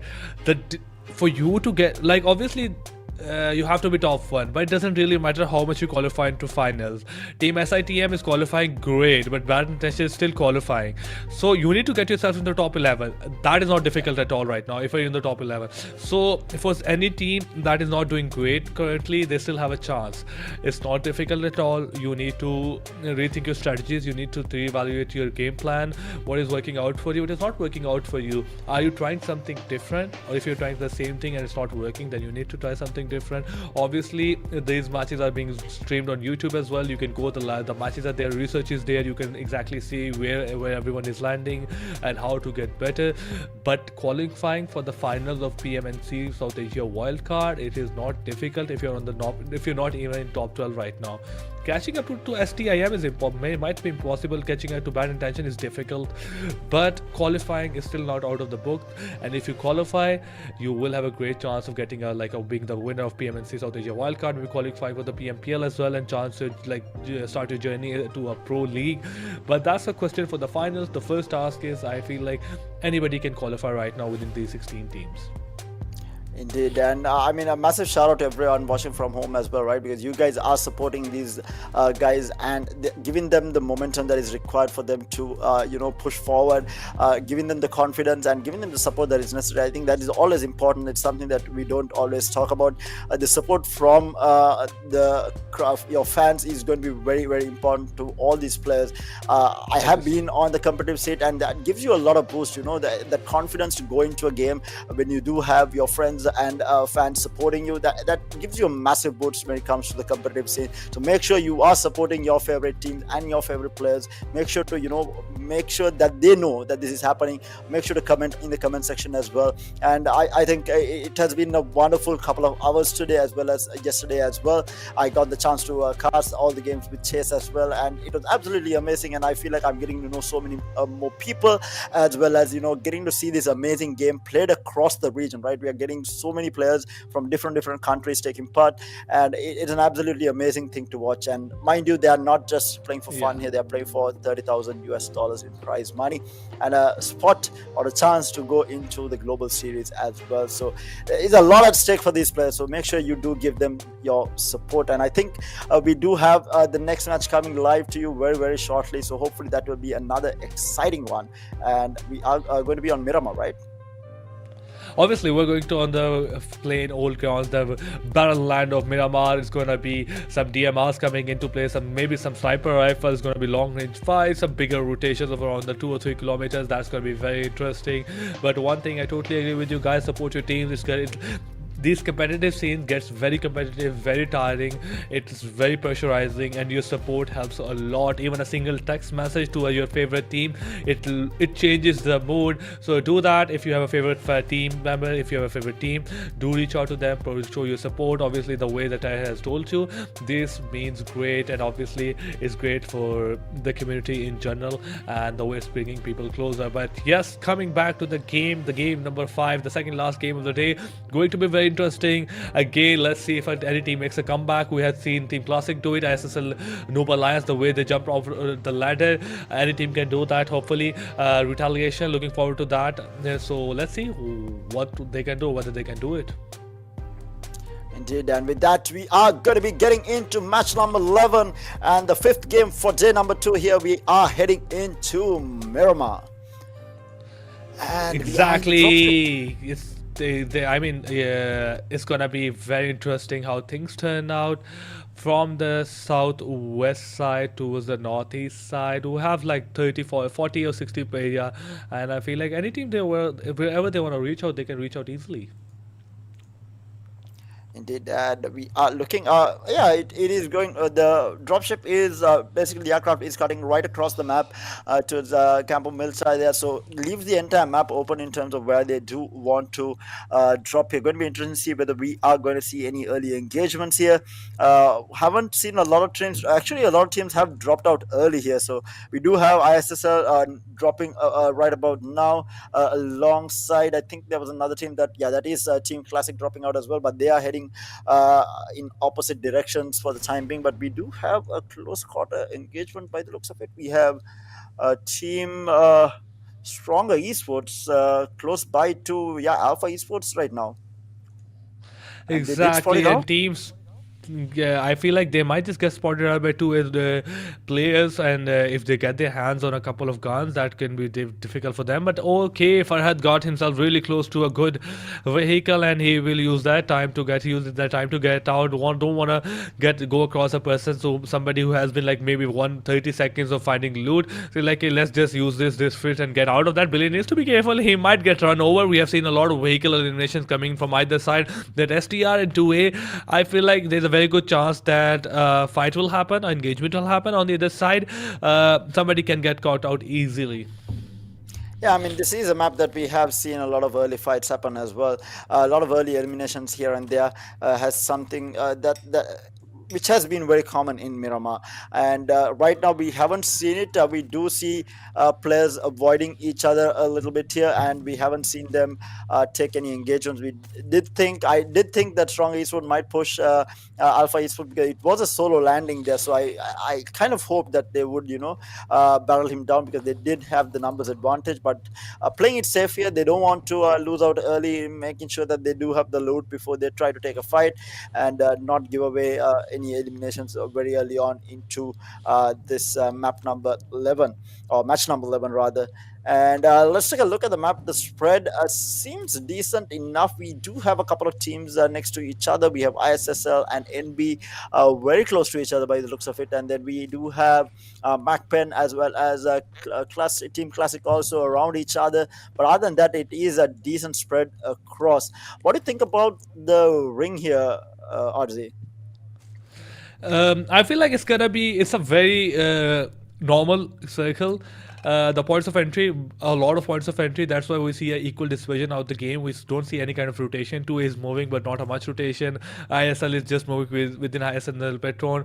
We don't see anybody on a vehicle right now. STR probably moving towards the road. That's not relevant to the circle at all right now. So I feel like it's a decent circle. It's going to be a passive one. Other than the fact that there might be just a very few engagements happening on the first 10 minutes, maybe 11 minutes of the game, it's going to be just waiting out, looting as well. And people try to loot. Like generally, players try to loot as much as they can in Miramar. You need those first aid kits, especially those vehicles. Those vehicles are very important. So in terms of circle, it's gonna be getting difficult after the third time. It might take a shift, but other than that, I feel like anybody who wants to get to even the center of the circle right now is fairly easy to do so. We see a lot of area that's being that's not being explored, or it hasn't been explored. The water treatment is empty. Hassan El Patron North area is empty. There's a lot of other areas towards the Lost Leonas that is empty. So I feel like it's a bit of calmness out there, and the storm is eventually to come, and that will be a very huge storm, and probably will take out everyone except one team. Indeed, and right now we are just looking at players, just making sure that they grab some loot, grab some vehicles, which is going to be very important in Miramar to be able to rotate around. Especially since there isn't a lot of cover, you can always use the vehicle as cover as well. So they need to probably we will see all four players on every team, grabbing a vehicle and moving around before long. But right now it is the initial looting stage, and we haven't seen any sort of engagements. We are looking at MAKPEN right now, just looking through. Not a lot of action so far. But while we do wait for the action to begin, and while we do wait for these players to get into a scrap, let us know where you guys are watching from, which country you are watching from. Let us know in the comment section. I'm pretty sure all our spectators are from all over the world. So make sure you do leave your country in the comment section. Let us know where you guys are watching from. And in the meantime, we do have, like I said, majority of the players on vehicles moving around, getting themselves into the ring. And like RZ said, there is a lot of access points. It is quite an open circle here. It's heading towards it's too early to say where it is heading towards, but right now the circle is in the middle of the map, so it allows a lot of entry points across the board, so they don't really have to be too worried. Stronger Esports looks like they are going to be late into the circle. We have Alpha Esports a little bit divided, Sriya a little bit divided out. We have B Esports just clumping up together for the timing. ISSL very close to, like I said before, very close to NB, but they should be okay. Might run into a couple of players from OPX if they do keep moving this in the direction that they're going towards, this eastern side of the map, and they might actually run into OPX. In the meantime, the squad to watch out for, obviously, SITM towards the southeastern side. They are uncontested so far in terms of looting. They are going to be free to enter as well. They do have a couple of more minutes left, a minute, around 2 minutes, 2.5 minutes left to get into the ring. So they are taking their time. In the meantime, we do have Equinox also very uncontested. The fight, I feel like the initial fights will be breaking towards the west side of this map, where Alpha Esports as well as Victor Gaming, and then we have RX as well. They're all close to each other. We have Inertia Esports also in the middle of all of that. There are like 3 or 4 teams cuddled up towards this western side of the map. I feel like that's where the engagements will start to happen when things get going, and we might have Alpha Esports here, who is going to be looking at anyone rotating in, and might find maybe a pick off or two onto Stronger Esports when they are rotating into the ring, because they are quite late on the rotation in. ISL also feels like they are clumped inside. They are bunkering down for the time being, at least, waiting for the ring to close to figure out where they want to go next, looking to look at the next circle. Meanwhile, outside the play zone, was that from Stronger Esports? There was no one around. Did he just die to the zone? And that's a bit curious thing. I don't know if they died to the zone, because it's not a zone that you should die to. So unless you are maybe disconnected or you're facing some technical issue, that's a zone that needs to be not taking anyone out. At the same time, team number 12 VG, we have talked about them. They are on the move, 4 different vehicles. Damage is not right now in any kind of vehicle, and they're really, really close to another team out there. I feel like there's a good chance of potential fight happening, but I really like the strategy of taking a lot of vehicles. I feel like every one of the players need to move in a different vehicle. Obviously, in the map of Miramar, that provides you with more cover. The rotations are easier, and if you are rotating, if one of your car goes down, that doesn't mean all of your team gets eliminated. If you are moving on a single vehicle and somebody bursts your car, that's 4 players getting eliminated. So moving in 4 different vehicles, always a wonderful idea. So let's see what's going to happen. Indeed, and we do see a lot of players taking up high ground right now, and we did see this from the previous game as well. It was, I think, it was Team Classic who won and got the previous chicken dinner on Miramar, just because of having held high ground and had like a bird's eye view of everything that was happening. So predicting the ring and getting to a very advantageous high ground position is going to be key for any team right now. So this is obviously up to the IGL to make these decisions of where they want to go, where they want to bunker down in, and those are going to be very key decisions in the success of the team, and it's a very high pressure job as well, because you're taking the fights, or you're doing everything else in the middle of the game while making the decisions for the team as well. It is very important to have an IGL as well, just because you want your entire team to be making unified decisions rather than going bonkers alone. Meanwhile, we do have Mamata going in for airdrop here from the side of ISSL. Will pick up an airdrop. What did he get? I did not see what he got. Did you see him, Arzi? Did you see what he got? I don't know exactly what I thought. He, like, obviously this level 3 helmet or vest, but I don't know what kind of weapon he got. If he got himself an orb, I go like that could be a great gun. But we have Team RX up against 2A in front of each other. Billy has taken a bit of damage, but Math on the other side of the map goes down, and that's the MVP. But Billy's nade gets connected, and RX, they have to be careful because Billy's on the charge. Fardi throws a nade as well, but Billy is not going to stop his aggression. Takes him down with a wonderful SMG spray coming in. Now he's on to the move, spots the other player as well. There's a bit of damage. The spray gets connected, but he's only down to 1 HP. Oh, his head gets spotted as well. Billy misses a lot of his shot. Ferdy, you're really lucky right now. Billy, can you take another charge? The smoke is lit, providing a good cover, but a wonderful nade coming from Sai. He's done the deal. Oh, that's what Billy was exactly waiting for. And Team 2A, they got themselves two great kills. At the same time, they probably, the rest of the team from 2A, from RX, will try to get away from this situation. Bitmath is being revived, CMF, and has like got one of their players down, so it's a 3v4. At the same time, Dictator spots Mehdi as well, takes him down. That will provide him enough time to revive his player, and I feel like this is what exactly he's going to do. But I want to see where the rest of CMF is right now, and why they're not providing exact some kind of support. Math takes a bit of damage, but the nade gets connected, and the Dictator is down. And now Siam is going to go from in the right side, but has to be careful because that team has a clear angle of that from that right side, so you have to be careful. Not just going out in the open. Even if it's a 2v4, you can't risk going down that easily. Yeah, and NB has joined the fight as well. They did get a knock on to one of the players on the side of BIT as well. So we do have 3 squads in this area. Where did the NB shots come from? I do not even know. They do get the elimination onto one of the players on the side of BIT. So BIT is down on numbers. In the meantime, we do have CMF getting their players up again. Nade coming in onto BIT as well. Good God, BIT is getting wrecked now, getting third party. They're coming in from behind. They came in from the south, and BIT is in trouble now, down to the last 2 players. Or the last play, it's going to be Big Matt is going to be the only one alive. Monda goes in, gets the elimination. Now pushing forward. Is Big Matt going to be able to survive here? Is going to be the question. Meanwhile, we do have a player down. The elimination comes out as well. CMF Dictator will get taken out here. And we do have multiple eliminations across the board. And meanwhile, we do have B joining the fight as well. B Esports have joined the fray as well. We have 4 teams duking it out here. And this is turning out to be one hell of a fight between these 4 teams here. Meanwhile, B Esports getting spread down by CMF, looking for a shot here, not really finding it. They are going to get naded out, and he will get eliminated by the looks of it. And that is going to be one of the teams getting eliminated. I feel like CMF did completely go down. Meanwhile, while all this fight is happening, we have stronger Esports pushing from the northwestern side as well. We have now the 5th team joining this fight. And things are definitely getting hectic inside here. We have NES now trying to back off, but there is a knock B coming in from the back line. Just get the elimination, and NB was the first squad to third party and will be going out in 15th place. They have been eliminated. Has stronger esports, are they too slow to the party is going to be the question.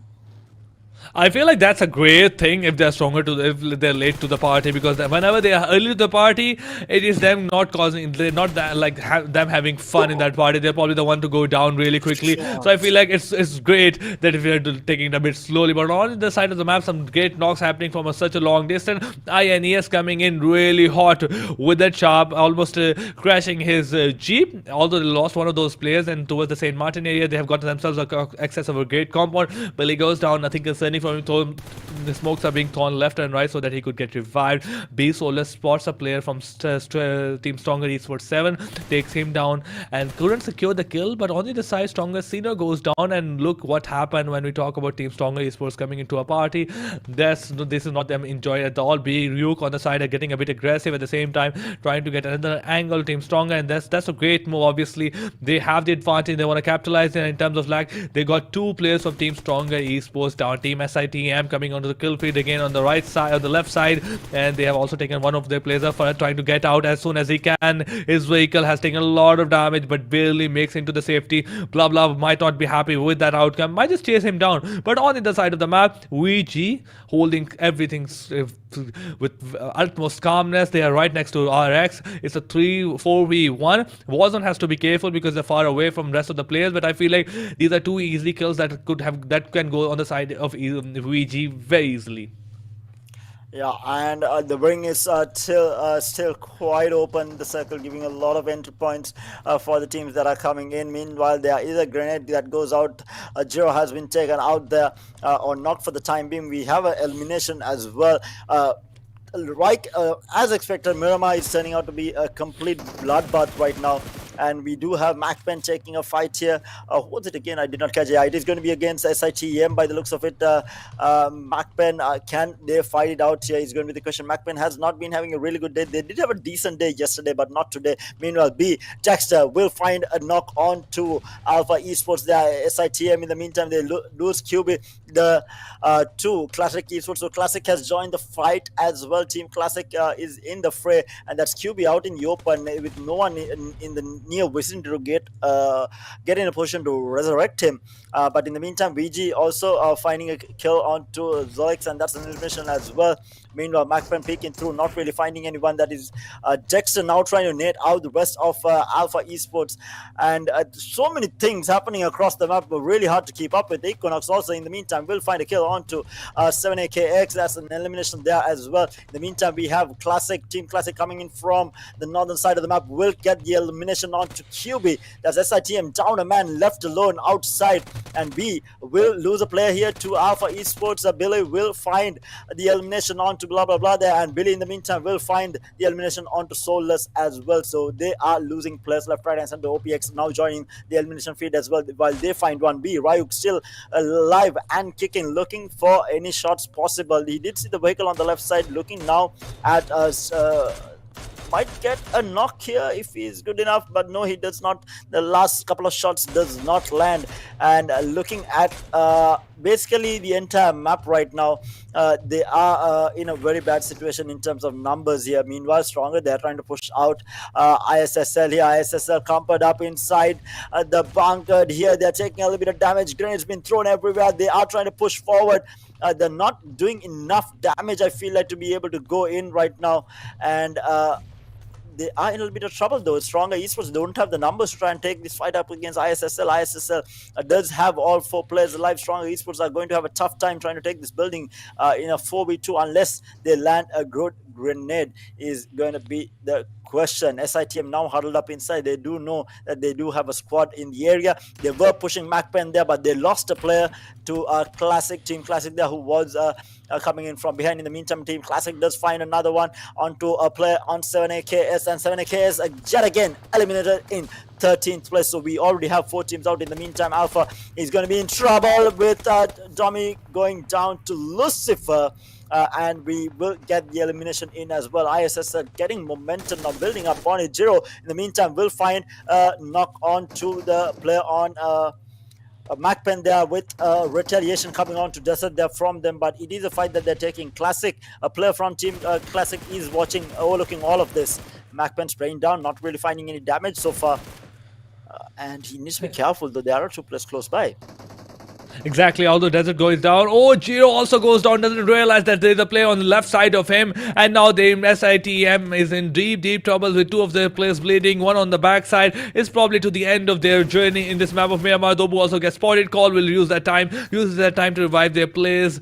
Or now ISSL, they are also in a very close proximity with Team STR's player, although Team Stronger Esports, they have lost 2 of those players, so it's not exactly a very evenly matched. Farhad also gets spotted. If that race gets connected, it can be easily break to the Totter is looking for. Rolla is also still holding that. The smoke has completely blocked off the view on the other side of the this warehouse. At the same time, on the other side of the world, Call, one of those players goes down, and probably at the hand of Hopeless, and Hopeless coming in with those clutch plays for STIM. Unfortunately for STIM, STIM. Fortunately for STIM, they're able to revive all of their players back. That is a bit something that's curious. Now, exactly how that happened, or how Call allowed that to happen. Because when we last saw that only one player was alive, and till that, they are able to manage all three of their players alive. Call has lost two of those players, and now they're at a bit of disadvantage. Obviously, there's a third party coming from Hopeless, but that shouldn't have let Call lose this engagement overall. This fight has written like Call's name all over it, and I'm surprised to see it going wrong way. Yeah, and right now we have only 4 teams with all 4 players alive. In the meantime, Strong are trying to push out ISSL, who it's a 2v4 though, but Strong is very confident pushing forward here. They will get a knock on Roller, leaving the last player alive. There is a trade there though, but Stronger Esports are going to be eliminated in 11th place, and ISSL gets a couple of eliminations under their belt. And in the meantime, SITM, I think what happened, BIT in the meantime will get completely eliminated, as well as Team Classic here getting a lot of eliminations or knocks across the board. And Team Classic has been very sneaky here, because we had Hopeless actually overlooking the fight between SITM and I think it was VG there, that they were taking the fight. MAKPEN I think was taking the fight, and they were very sneaky about getting a couple of eliminations there. In the meantime, B Esports will get taken out in a 9th place there. It leaves 8 teams alive with 25 players overall remaining. So a majority of these teams are not having their full squads, but Team Classic here with 5 eliminations already are looking quite strong with all 4 players alive. Now they're moving forward onto the high ground, trying to take a position here, but OPX, looking at this map, has the ultimate high ground here. They do have a really good position here, and Hopeless are having CSC or Team Classic here is having a tough time pushing forward, and they might get pushed from behind as well if they are not careful. They're taking shots, and yes, as I say that Team Classic do lose one of their one. Is going to be the one taken out by one of the players from OPX there, and they are now losing number. In the meantime, ISSL does have a knock as well. Equinox do have only one player up. OPX is getting pushed by Inertia Esports there. They do get the elimination onto Mixal there, and meanwhile there is a trade onto one of the Equinox players, Mantha. Yeah, with another net coming through, will get a knock though onto one of the players from VG by the looks of it, and Fantastic is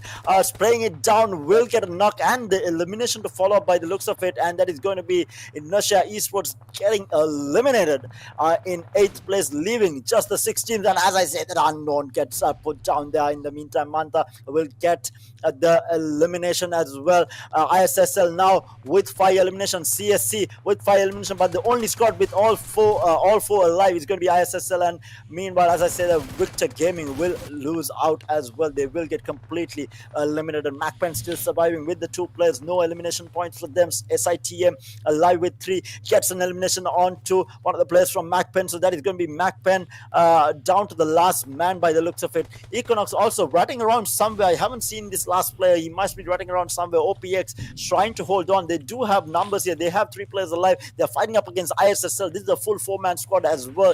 Going to be a tough fight to take, and this is going to be, other players are going to be really happy if these 2 squads do fight out, because they are the spray down from Jobu, not managing to get the knock there.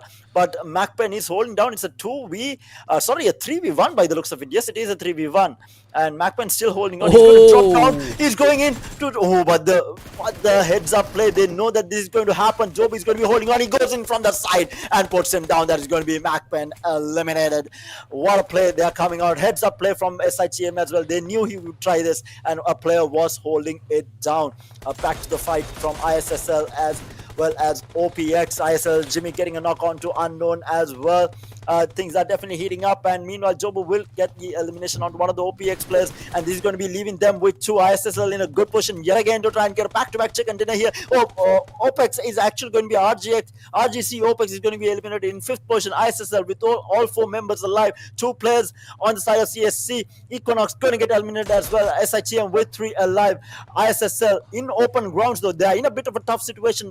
SITM has bunkered down. They have the better positioning, I feel like, and this is going to be a tough one for ISSL to push, because there is 3 houses being held by SITM, and they're going to be holding this down strong. And this is the same fight that we saw last time around, but last time around ISSL came out on top. Can SITM get their revenge against ISSL is going to be the question. Exactly, and I mean, ISSL will also been looking really, really good for the last couple of games, and the way they have been played, the way they things turns out. Lucifer have been immaculate, but for now, CSC hopeless. The guy who have been also quite amazing gets spotted, gets eliminated. ISSL going with those 4 players alive. They know exactly where Team STIM is, so it has come down to the last circles. How is it going to be turned out? Both of those teams are just waiting for it out and don't want to leave their cover. In the main of all, in the center of all of this fight that is going on, we have an airdrop that no one will bother looking at, and there's a third player that is just a third team in the top forms of Team CSC. And for they have only 1 player alive, and he's just hoping that nobody gets him spotted, and he might get himself into the top 2. And if the things go his way, which is going to be very difficult, he really hope to get a chicken dinner. And that is just if Team ISSL and Team SITM takes part in a fight and both of them loses their player, he can just third party and get himself into a great position. But unfortunately, the circle has taken a shift. It's still favoring SITM, those compound, making it much more difficult for ISSL. They have to cross the road to get on the other side, 17 meters. And as far as the CSC we want to talk about, the player from my CSC, he also has to get into the circle, so it's not going to be easy for both of these teams. Team SITM, they have a good chance of getting the chicken dinner, but those compounds can be a double-edged sword. They're great cover, but that also means they are a great opportunity to get blown away by some utilities, so be careful about that. ISSL thrown some smokes, and they are on the charge trying to cross those houses as well. Takes a bit of damage, but they are safely on the other side of the road, and this is a fight going to be happen. Lucifer takes a lot of damage, unfortunately for him as well. He is into the safety, not a single compound. That's a bit risky. Martha still on the other side. Now that's the last chance, and if he gets safely, he might be able to do that, but no, the car goes down, and he will be the first player to lose his health. So we're down to a 3v1.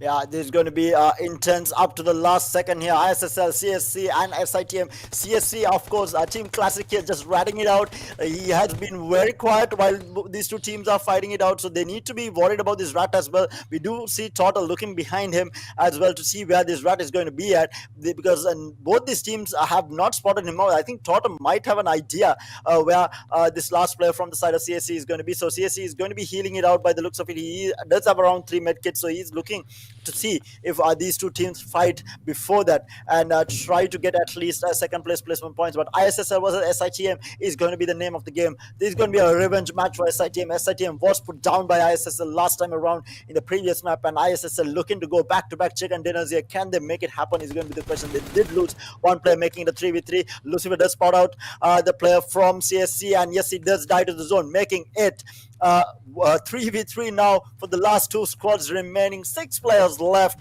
coming down to the last circle here by the looks of it.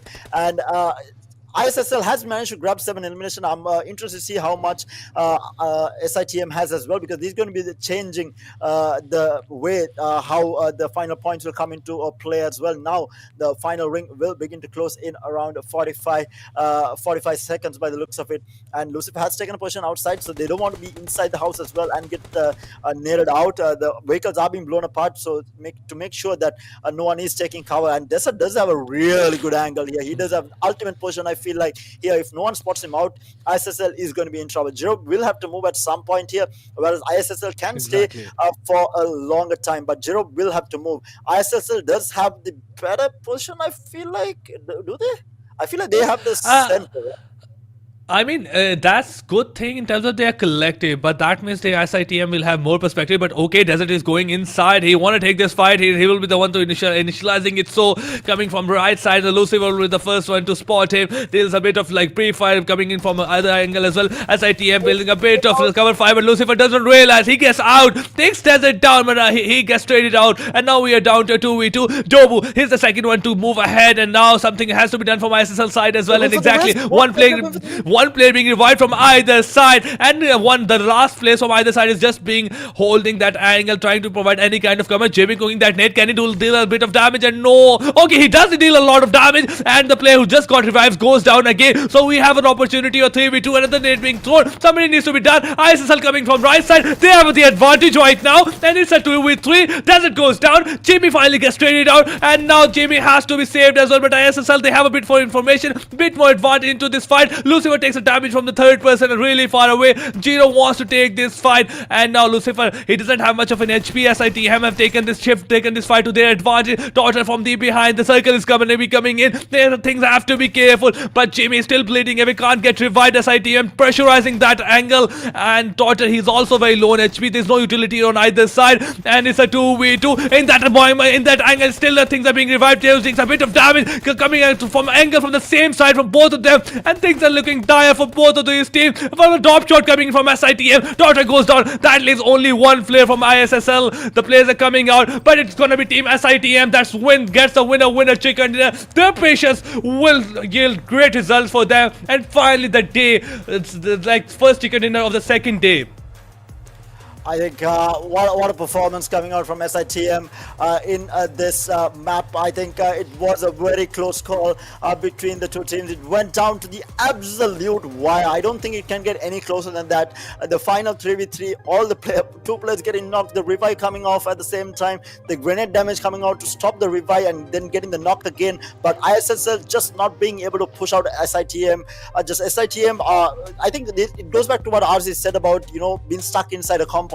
You can't just walk out for free either. So you did get a knock, but how do you go out and eliminate, or how do you pressure the resurrection coming out, because you don't know where the rest of the players are, what angles they're going to be holding, and you are going to be, if you move out as a bunch, you're just going to get spread down together. If you try to move out separately, what happens is you'll at least lose one player, and then you're again in a very equated situation. So it was a bit of a tough situation, and SITM did play to perfection. But I mean, what a fight towards the latter part of that game. But let's take a look at the match statistics coming out, or the team statistics coming out from SITM. We have 3 eliminations for Jero, Jobo with 3, Desert with 1. But overall, everyone pitching in equally to try and make it happen. QB did go down very early in the map, but the rest of the team from SITM making it happen and getting that chicken dinner. That's their 4th one for the semi-finals, and what a performance this team has had. And we did say that they were kind of falling apart in the a couple of previous games, but they bounced back strong with a win under their belt as well. Exactly, a wonderful performance coming them from both. I mean, ISSL did a great job at defending their compound. Even ISM Esports that was started the rush, Dobu and Jo. It was came down to both of these players, the way they perfected that winner chicken dinner. I mean, Desert went down early just because he was rushing, and we got onto a 2v3, but it was a perfect game coming from SITM. And again, shouts out to ISSL as well, the way they played. But match summary, post-match 11, the highest knockouts go to Bit Math. I'm surprised this guy makes it to the top players again and again. He got the highest damage of the 863. We have the highest assist for the ISSL Jimmy, then highest healing done for the 2A Siri. So still, and then we have highest elimination in the and BS Mondu. But I feel like somebody I'm not quite happy to see is Hopeless. I was hoping that we might just see him in some of those stats, but that's a big no. Yeah, and with that, let's have a look at the most valuable player of the match as well. And yet again, no surprise, Big Matt, BITX Matt makes it to the most valuable player post-match 11. Their survival time of 18 minutes and 24 seconds with an overall damage of 863. 34-meter longest elimination, not too long, but does get that. And with 2 elimination, he makes it as the most valuable player yet again. This man might end up being the most valuable player of the tournament at this rate. And let's take a look at the top players as well as we go on. We do have the top player coming out. It's going to be Mondo with the 5 eliminations coming out with 416 damage. Up in second place is going to be Soulless from B Esports with 4 eliminations and 354 damage. And Jiro yet again in the stats here at third place here with 860 damage and 3 eliminations. And Tobu this time around coming into the fray with 3 eliminations as well as 541 damage. And Namata with that 3 eliminations and 333 will take that last spot on the top 5 players. Let's take a look at this intense game and the highlights to follow up from match number 11 in Miramar. I mean, it started off obviously with Billy going ahead for that kills. I mean, this fight was between CMF versus Bit, and the way it turned out to be. But unfortunately for both of those teams, it was third parties by NBES and B Esports as well. So both of them suffered a great loss. But Matt, he was trying to prove a great kind of performance. Like he took out down that player with Thompson. But Billy, he has been somewhat of a relevant player as well. Great spray coming in from his SMG spots, blah blah blah. Takes him down on the side of gets a soulless as well. The third part player goes down on the height of 2A. So it looked like everything was perfect when it comes to this fight, but unfortunately for Billy, he got caught out from really far angle, and this was Domi going down while he was trying to rotate to the northern part of the circle. OPX, I mean, last game they were relevant. If Lucifer's nade didn't get connected, they might have gotten the chicken dinner, but they were the top two, and even in this game they got themselves into a really great position. But one thing I would say for the STIM, this was not an easy game for them. From coming off a place where they had only one player left to getting a chicken dinner against ISSL, that was a 3v4 that got turned into a 2v3, and in the end it was them winning the game. I feel like that was our performance that could be remembered throughout ages. Yeah, for sure. I think the performance that SITM put out, and rightly so. I mean, they were at one point just with one player remaining, and they managed to raise up at least two there. And then, of course, they did have a little bit of help from Team Classic. They're one of the players, I think it was Hopeless, who was putting the pressure onto the other team, who was firing at them, allowing SITM to recover from that. But at the end of match 11, the post-match 11 stats look, it's 22 points for SITM from this match, with ISSL Noble Lions grabbing another 20 with 8 eliminations and 12 placement points, and Team Classic surviving until that last minute there.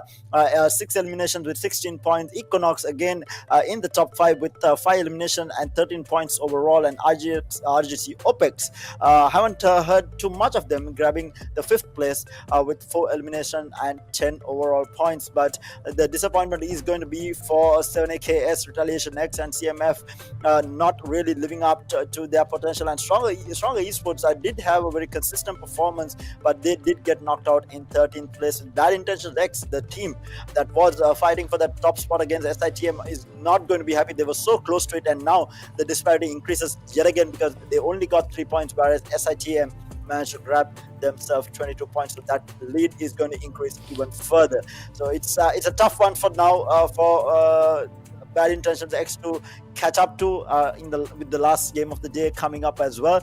But having said that, I feel like I'm pleasantly surprised by the performance that ISSL Noble Lions has had today. They did not perform in the first couple of games, and now they have come back strong with these last 2 games, getting up into those points, fighting for those chicken dinners, and they have had a really good couple of last games here.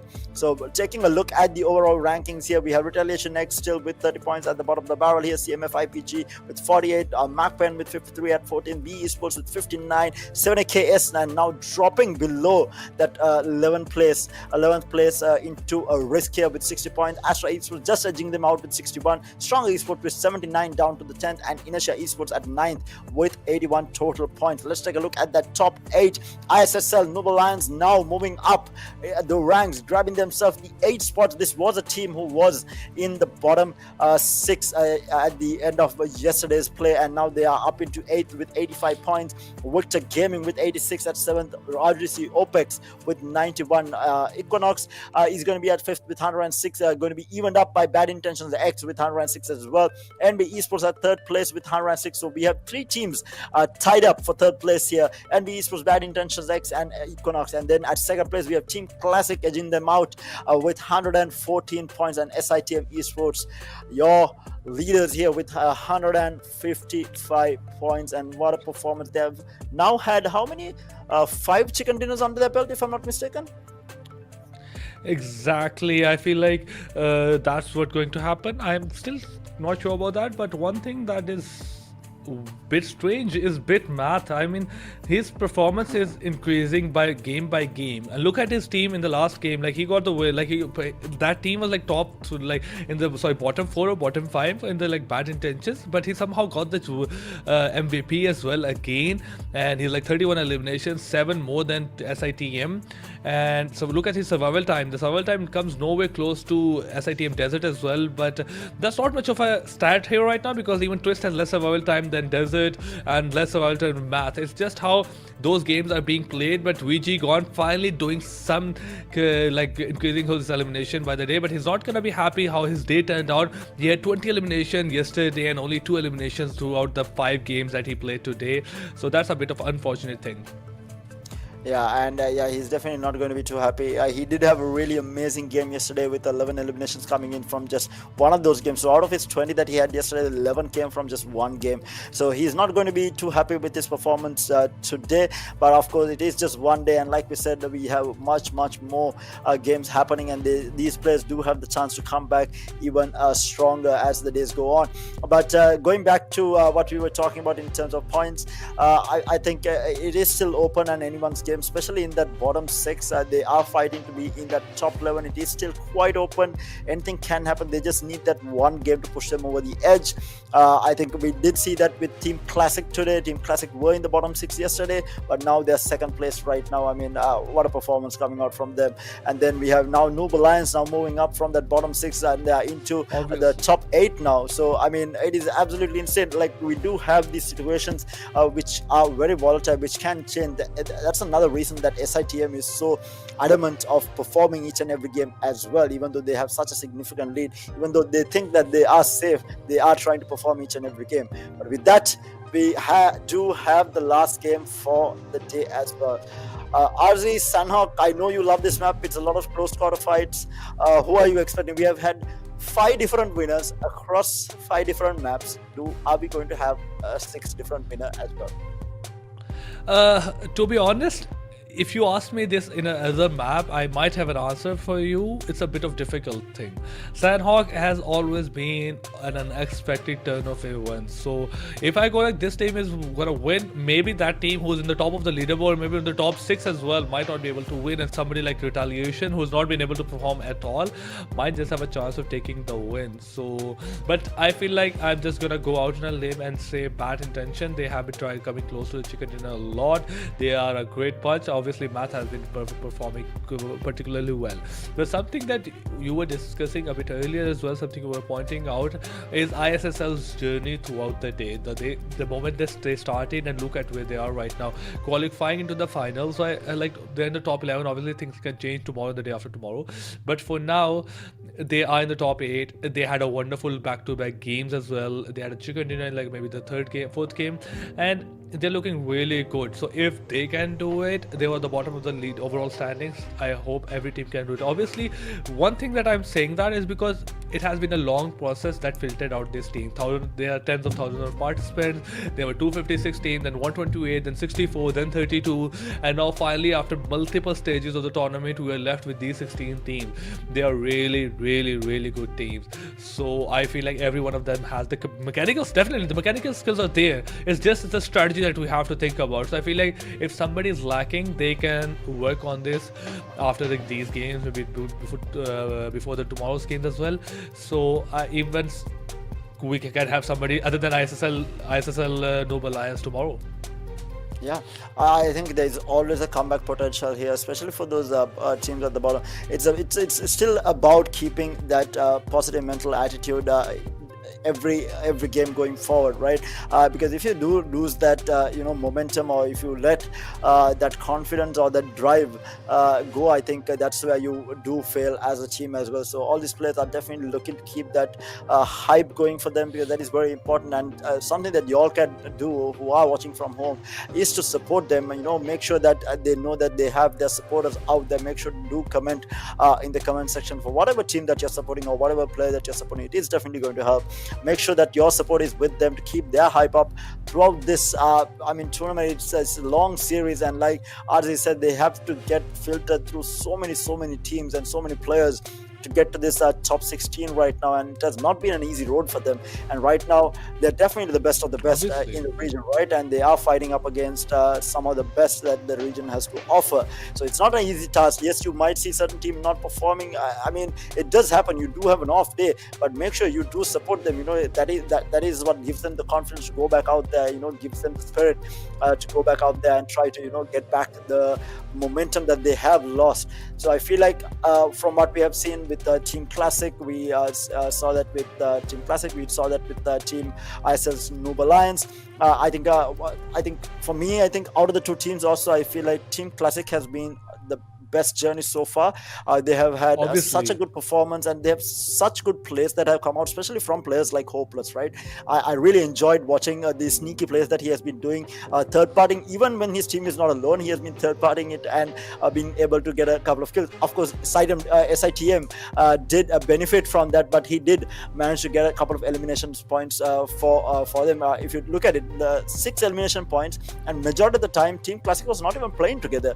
They were just playing these sneaky kind of rat type of plays where the 4 players were kind of divided, taking different third-party fights and going in at the right opportune moment to try and get those eliminations, and that's what they got them those 6 points. And of course, that last player surviving and going in for a bit of a heal of their outside the ring to get grab themselves that third place placement points as well. So I think overall, I really love the way that Team Classic has been playing, and my biggest disappointment, of course, has been with B Esports. I think from what they were doing yesterday, they had a very slow start yesterday in the first 3 games, and then we saw a lot of momentum coming out from them in the last 3 games, but they haven't been able to convert this. They take these really good fights, there are some crazy shots, they take these crazy fights where they rush into the bunker with different angles, take these really good fights, but they haven't been able to convert this brilliance into placement points. They have been getting elimination, but without placement points, this is not going to count. You're not going to be moving up in the leaderboard without getting those placement points, and that's something that I haven't seen coming out from B Esports. And I was really expecting to see a lot more from them today. Maybe they will go back to the drawing board, come back stronger tomorrow. I would really love to see that coming out from that team. But again, I think today's stars have been Team Classic and ISSL Noob Alliance. I mean, their journey throughout from yesterday to today has just been absolutely insane and a wonderful thing to watch as well. Obviously, along with that team, SITM, they have been obviously this is it's a fact now. SITM performing great. This is we discussed this. Classics and the team ISSL. I mean, Classic during the mid of the part of the day, they were okay, they're great. We've seen that. But ISSL coming at the last time and sweeping everyone off their sweeping everyone off their face, down off their feet. That was quite impressive. But it has come down to the last game number 6 of the day 2 map played on the map of Sanhok. It's going to be a very difficult game, ladies and gentlemen. Let me tell you, you have to catch that circle. If you don't give the circle the attention, the credit, and the anything that it deserves, if you don't make circle your priority or maybe the only priority in this game, you will get eliminated. No matter if it's SITM, no matter if Team Retaliation, maybe it's Team Classic. We have seen teams 5 different teams getting the chicken dinner. Things are different on Miramar, things are different on Erangel, but things are very different on Sanhok. And we have the plane path in front of us as well. Day 2, match number 12, Sanhok, and it's going to the center of the map, making sure that if you can go wherever you want to go, and if you're really good, you might just glide into Miramar.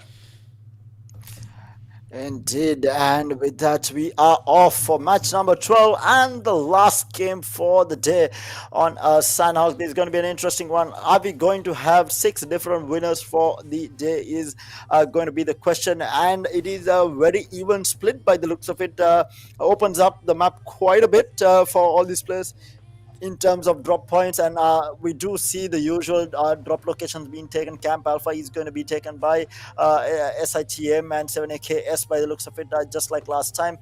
We do have B Esports moving towards the southern side of the map, and we have Camp Bravo being taken by VG. We have MAKPEN also moving towards Lakhawi. I don't think they will go that far by the looks of it, but right now I think it's a very similar split onto Sanhok that we saw from the previous time. And again, we do see this fight right off the bat between B and ISSL, because they have been dropping on the same spot all the games that they have played on Sanhok, and that's exactly why we do have these very early engagements between the two teams. Exactly, but looking at that first circle, It's gonna get more interesting now. It's gonna get very interesting. The only circle that like fourth or fifth circle that will have the part of the map is gonna be towards Gap Alpha side, Hathin side, and the rest of the map is not gonna be accessible at all. While the major cluster is still there's no major cluster right now, but I'm sorry, it might just cause teams to rotate early a bit. But it's gonna be very difficult. There's no points of entry into the circle. Every point is still occupied by some team. They see SC on one side, Bait on the other side, ISSL on the other side, Team Call towards the east side. So Team 2A and NBS in Paradise Resort, they're already fighting it out. There's a clash happening. Team OPX towards the northeast side, and that's the fight we were talking about a bit earlier as well. So yeah, I've been saying this is the fight I was talking about. You have to be careful about the points of entry into the circle. That makes it already very difficult for some times to win. But 2A, very close proximity. Modern on the left side, he has a bit of difficulty, while he might just be going against a 1v2. Billy is a bit playing from the far side. A bit of very I would say weird dispersion from the 2A side. Three of their players on one side of the Paradise Resort, while one of those players on the other side, and at the same case is NBS. Three players are in Paradise Resort, while the fourth player is nowhere near Paradise Resort and is playing from a far angle. That's a great thing, but if the fight goes on, you might just not be able to do any kind of damage or support for your team. Khazai is on the top right now, hoping for some kind of angle, hoping of some kind of thing, but Sek finally spots one player, takes Billy down, has done a barrier, but Solus on the other side has taken Jamie down. That's another fight that's going on. On the other side, 2A loses two of their players, and the third one going down at the hand of shotgun. NBES absolutely destroying team 2A right now. It's just a matter of seconds before every team gets eliminated. NBS, feels like they are really great on the map of Sanhok. Obviously, they have gotten the chicken dinner in the second game as well.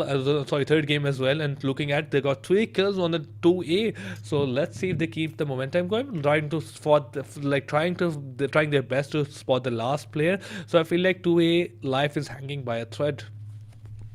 Yeah, they are in a bit of a very difficult situation, getting pushed by both the players on the side of NB. They're pushing together here. He's going to spray down.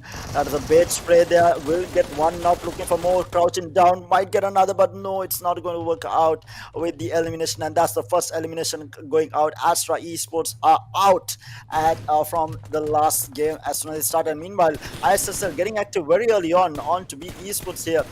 This was a fight that they kept on losing in Sanhok, and now they have got a knock there, but Jimmy has been eliminated as well. So it is a 3v3 right now for the time being. Ooh, some lovely shots there onto Texter, just not managing to get the knock in the end. He is going to be able to cover up behind a rock, having all 4 players alive, and he's going to be able to heal up and get the shields and health back up again.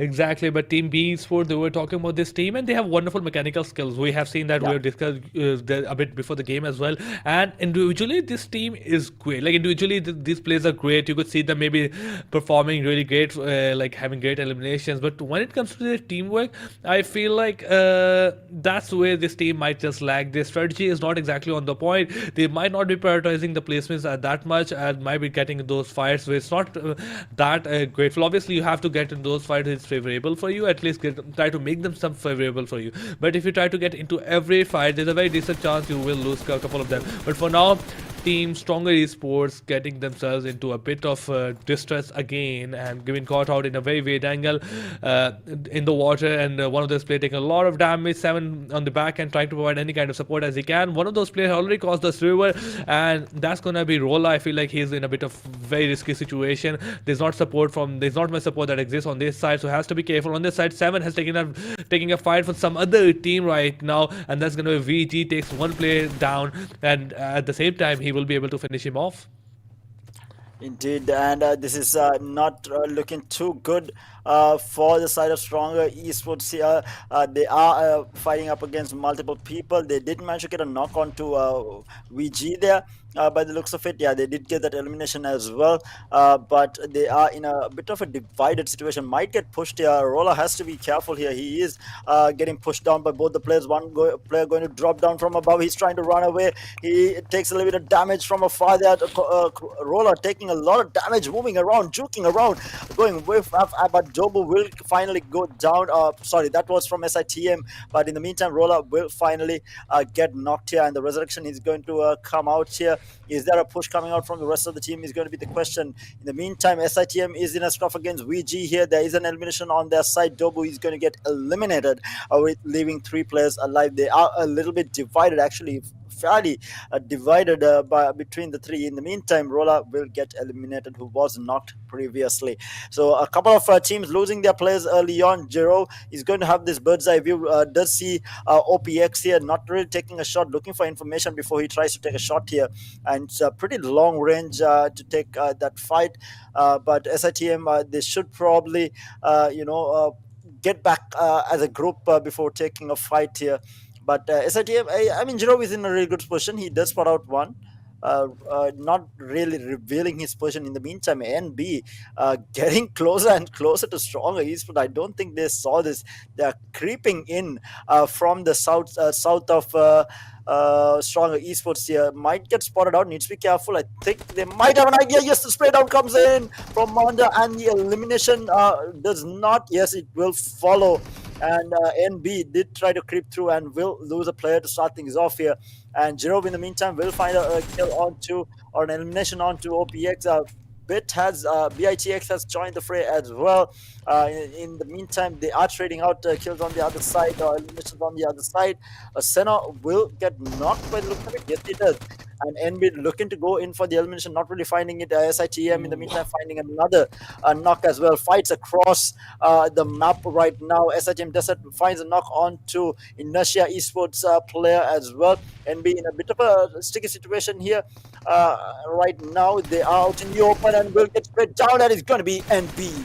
It's going to be Inertia Esports eliminated. NB losing another player out, having 3 alive. One of the players on Stronger Esports has been knocked, so it is going to be a 1v2 to take this fight. Opening the door, going in. He gets the knock. He is trying to fight this up. The elimination comes through by the looks of it, and Stronger Esports is in a 1v1 here. He's going for the res as well. Cooking up a net is going to be Ghazi here. Throws it out, not going to land it by the looks of it. He's going to try and flank this out. They are trying to find this. Meanwhile, B Esports takes the airdrop as well. While all this is happening, another net being cooked out. He's playing this safe. Akazi waiting until he might try to go for res here, and now pushing across here. The net again, not really finding it. Stronger Esports in a bit of trouble. He's going to get shot in the back here. And NB still looking for this final elimination. It's a 1v1. They have got 5. Now the res is going to come in. Does he have another net? He's going to throw it out. He might actually land it. Did he land it? He did manage to do a little bit of damage here. I think it was more of a flash and less of a nade. Yeah, it was a flash that was being thrown, and he was just trying to distract for now. He doesn't want exactly for her to commit to 7, and he's trying to distract as much as he can. So 1v1, and he probably might not know that there's a very less HP on Farhad, but now he's pulled off his first aid kit, and Farhad has enough of this right now. He want to take this fight. 7 goes down. We're back to a 1v1. Farhad is very low in HP, but Akasi has to be the most sad player as he can, because he's getting third party from really far away, and the squad will be eliminated from this game. It's gonna be the third squad that gets eliminated. Farhad, he's gonna be happy, but just for one moment, because he has just survived one aggression coming in from one aggression. There's still other team that is waiting out for him. SITM in a great position right now within the center of the circle, although unfortunately for them, they lost one of the key players, Dobu, and they have a great location. They get great they got the prime real estate as well. Great view of every place. There is like a high point, and they can scout out everyone they can. So information is going to be great, but I feel like getting a knock or an elimination from this much distance is going to be very difficult, especially if you try to be a bit aggressive, and you can get spotted as well. At the same time, BIT, they are really close to desert, and they have to be careful. All their players are still surviving. 13 teams alive, 44 elimination. The third cycle is going to be coming in, and things are going to get very difficult, especially for right now. There's a very good chance of Equinox taking a fight with Call, and at the same time, there's going to be might be a fight happening from the side of B, from the side of B and CMF, and we can see that CSC also trying to come in from the south part of the circle. Hopefully they can make it to the ruins, but the difficult part is how do they cross the river. Yeah, crossing the river is going to be the question here. Equinox has to fight up against uh, MAKPEN there to try and get across. They have got a couple of players across, but it's going to be a tough one.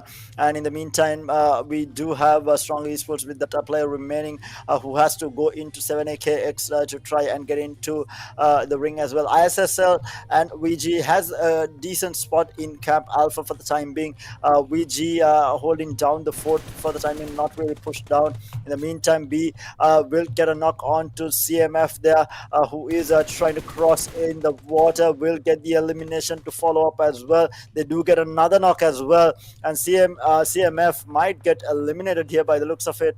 They will get the elimination onto the player, and there's one more left. Do they even spot him out? I don't think they spotted him out though.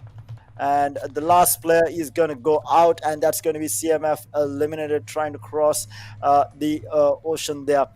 Very unfortunate, and B does rack up a couple of eliminations for them. He gets the 5 elimination points, and now they need to really work on placement there. In the meantime, MAKPEN here holding down the fort, looking for anyone who is trying to cross the bridge here. It is going to be Equinox who is going to be trying pushing this, taking a little bit of damage here. Needs to be careful. Lucid taking a little bit of damage there, but he's going to be able to bandage himself up for the time being. But Equinox has managed to get across, so they are looking to push into MAKPEN here. Going to be a tough one because they are holding down the fort, but like we saw before, getting into buildings are not that not too difficult if you do have the utility. In the meantime, SITM gets another elimination on the other side. Equinox has 2 knocks on their side, so this is going to be a tough one. It's just one player alive who needs to go in for the resurrection. It's going to be a tough one for him to cross. It's going to be smoked off. Players are trying to get to him. Not going to be easy with all the smokes being laid down by Ligud here, and he is trying to get his teammates back up. Might be able to get one out. QB not really finding the shots through those smokes there. Very unfortunate, and I think Equinox is going to be able to get both the players resurrected with that. They're going to be very happy with the outcome of that. But in the meantime, we do have RX still surviving. Retaliation X is still surviving. B is going to be with all 4 players alive with 5 eliminations. 7AKX with 2 eliminations does have everyone up as well. So much of damage been done by the player on SITM. It's QB actually doing so much of damage here. But all the players are up and about for the side of Equinox by the looks of it. Yeah, and one player in the water might get spotted out there by QB. He needs to be careful. The reload giving him a little bit of a breathing room there. And he is trying to move away. Does not get spotted out. One of the players are extremely low on the side of Equinox, so needs to be careful. It is going to be he had no HP left actually.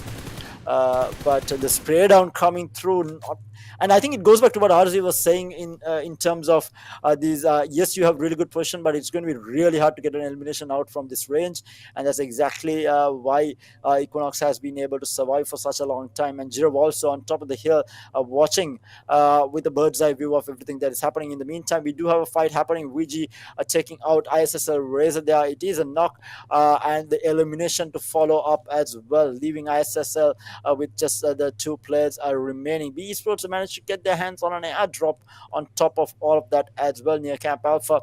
They're going to be very happy with that. They have a couple of elimination points to back them up as well. But the 2 teams that we are looking out for, which is Team Classic and ISSL, haven't been too active. ISSL not even getting an elimination. They are already down 2 players. Team Classic, of course, they do have all 4 players up and about. They are still looking to get those placement points before they take any of these engagements or doing anything risky, because they are moving from the south side, from the south side of the map. And we do have Equinox having gone back to boot camp. They haven't been able to get across because of MAKPEN holding the fort down. In the meantime, we do have a fight on the western side where Mamata is getting run down by the looks of it by OPX, and I think they have only 1 player remaining on the side of ISSL, if I'm not mistaken, and that's going to be a tough one for them after having 2 really good games back to back. They're in a very difficult situation unless Mamata can write it out and get those placement points that they do really need to hold on to that number 8 position that they do have. Obviously, I mean, they have to make sure that don't let go of those one. At the same time, OPX the squad is moving into trying to moving to the circle. The four of them players are alive. They have to be careful.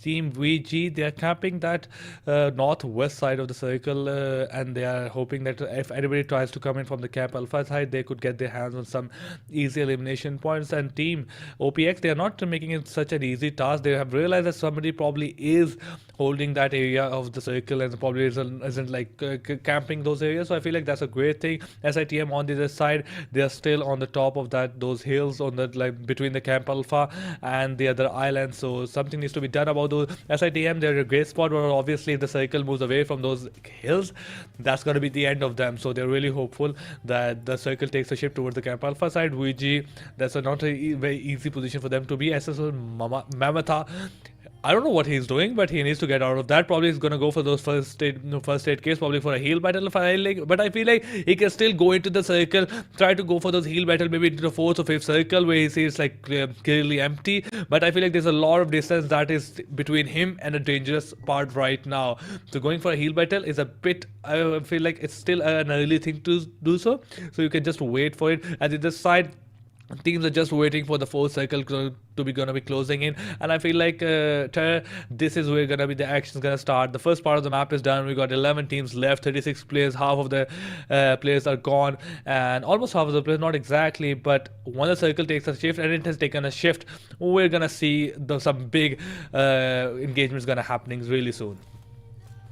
Indeed, and of course, this is the final game of the day. It is match 12 on Sanhok, and Mamata is right now in a bit of a really tough situation, trying to grab as many heals as possible before he does come into the zone here. In the meantime, we do have a couple of other players in a bit of a stuff here, and I feel like MAKPEN is in a really good position to stop RX as well as CS coming into, or other Team Classic coming in. Meanwhile, B is in a bit of a stuff here with BIT. They do get a knock on to one of the players on the side of BIT, and he is going to be able to heal up as well.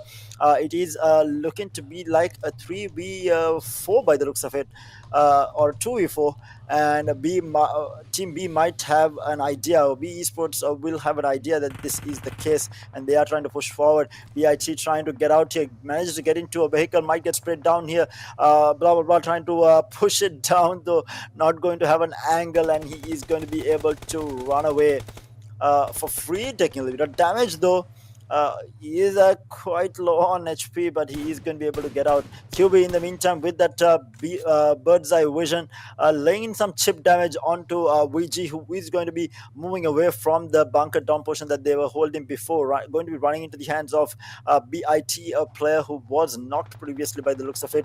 And meanwhile, VG was on. Oh my good God, BIT Mehedi will. He was actually up and about and will eliminate VG. 1v2, he jumps out from the corner and goes for the 1v2 fight and gets 2 eliminations to boot. What a play coming out from him, getting the team altogether 6 elimination. And like we were talking about before, BIT has been very consistent and proving why so as well.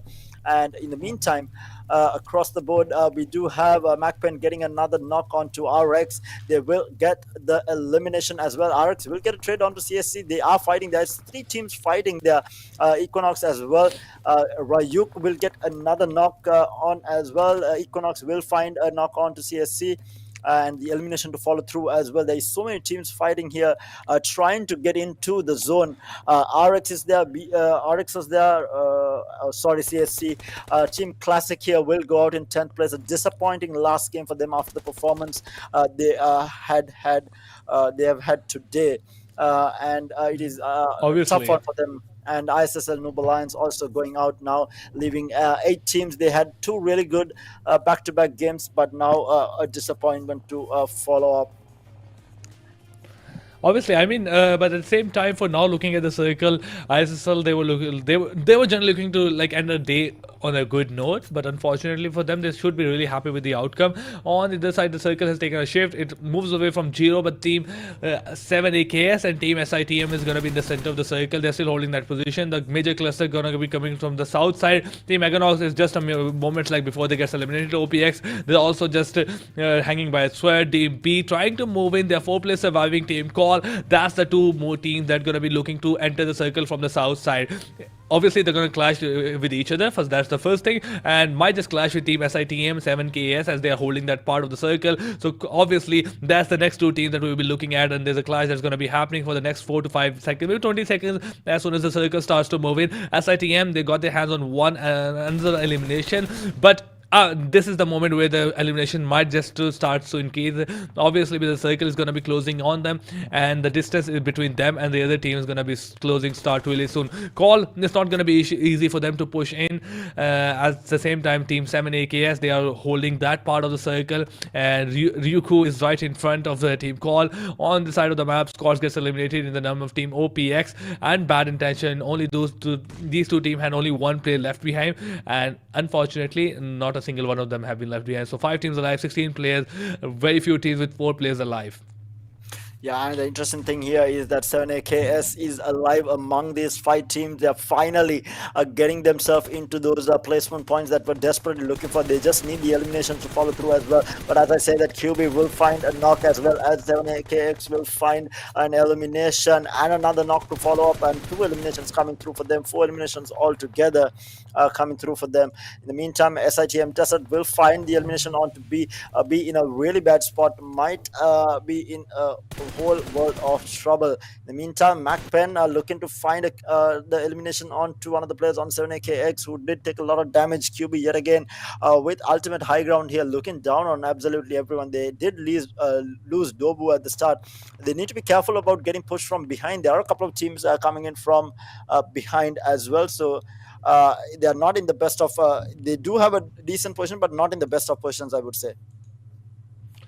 Exactly, but for now, Team SITM, they got their 7 kills, and the one thing that QB has to realize them how he has to make space for the rest of his teammates to get across. Call, obviously this was just an eventually that was waiting to happen. Team 7KS, Team SITM, this was like their game all along. The way the circle was taking a shift, they were particularly wonderful in figuring out where the circle is going to take place. B, or they are trying to use that buggy to get into the circle. Blah blah takes a lot of damage. Pasta might just spot him down and make a quick work of him. That's just a few moments, and exactly he gets spotted, lands a single every shot onto the Pasta, blah blah blah, takes him down, and it probably within a few seconds might just ensure the kill. Only one player left on the side of Team B, and Dexter also gets spotted by the hand of QB, and that's the 5th squad. That's the B squad at the eliminated number 5th. On the other side, SITM trying to push in a bit into the circle. SKS also in a very close position. Call, the white blue zone is right behind them, but Pasta, before he went into the blue zone, he takes the desert down.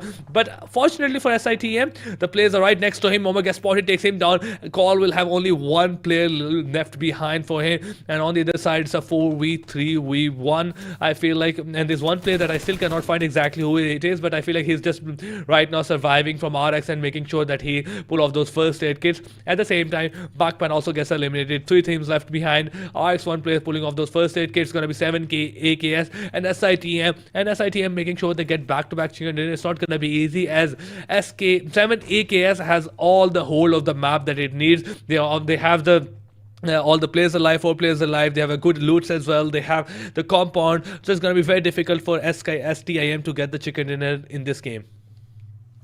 Indeed, definitely in a very favorable position. In the meantime, we have RX healing outside the zone here, and 7 SITM with some really good position, and Jiro has taken quite a bit of damage.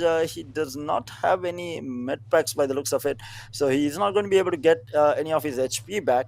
It is regening slowly, but he is not going to be able to use any med packs to try and heal up. In the meantime, they do have 3 players left, so like RC said, they are in a really good position to try and take this, but they are on the high ground.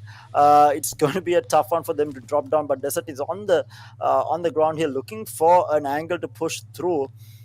3 players left on the side of 7AX as well. He takes a little bit of damage from a molly that came through. He is going to be able to get back up to full HP there. but Cube is still looking with a bird's eye view. Needs to be very careful about falling to the ground. And now the spray down goes in. And needs to be careful. Cyanax are taking a little bit of damage. Actually, no damage at all. And Desert is going to get run down by the squad of 7AX. And now Cube is falling down with a grenade to fall as well. And he will get immediately busted down. SITM is going to be in trouble.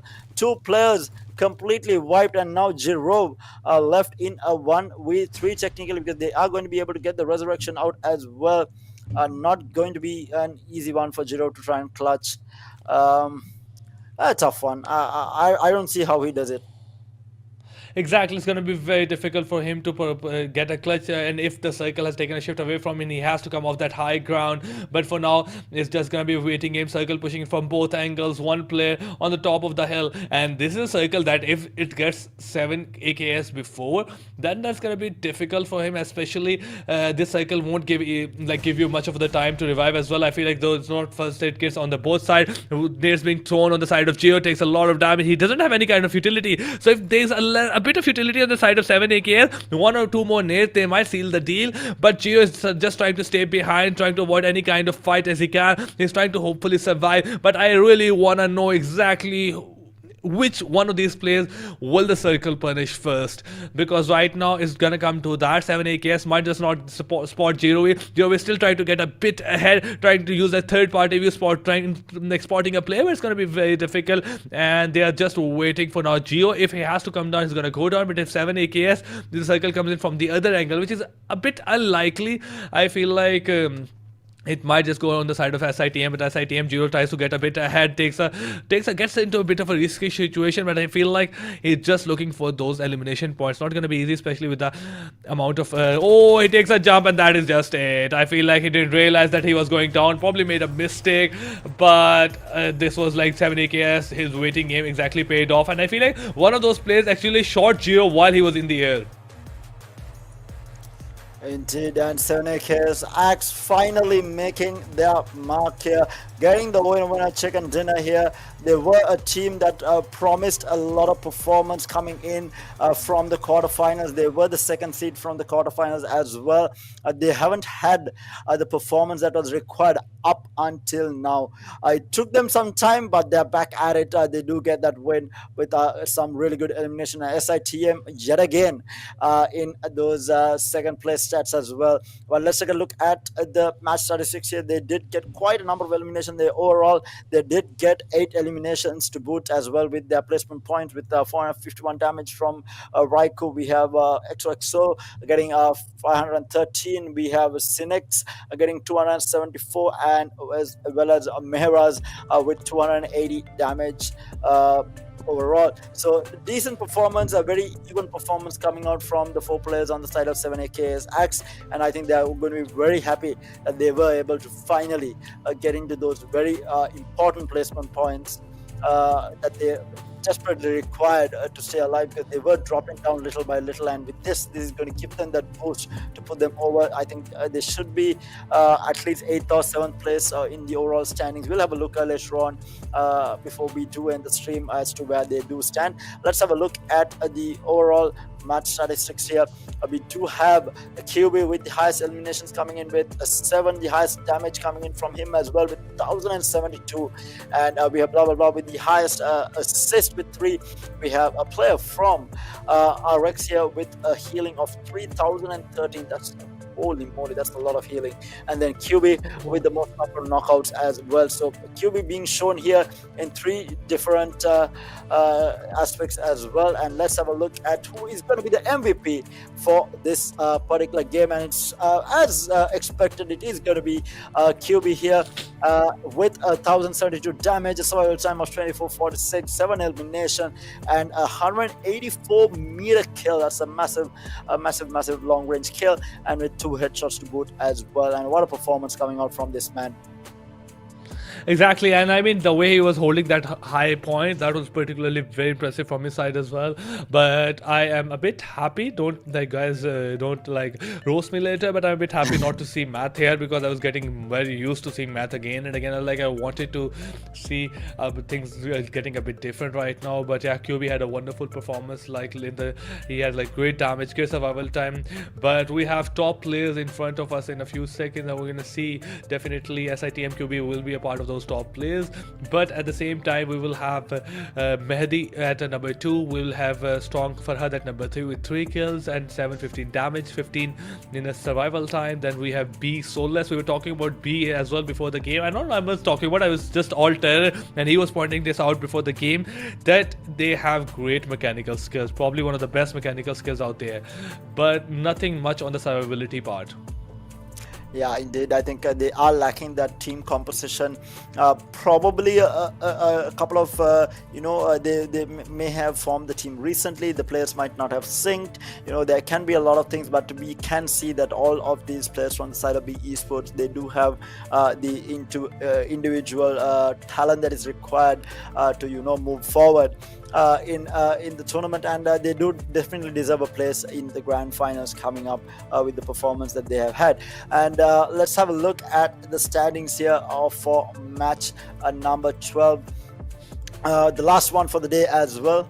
And we are actually going into the highlights prior to the standings. So let's have a look at the highlights of the last match here. To start things off, it was Alpha taking up a fight against NB Esports here. NB managing to win that fight and take out Astra Esports there. In the meantime, we did have another fight happening there with 7AKX against Stronger there.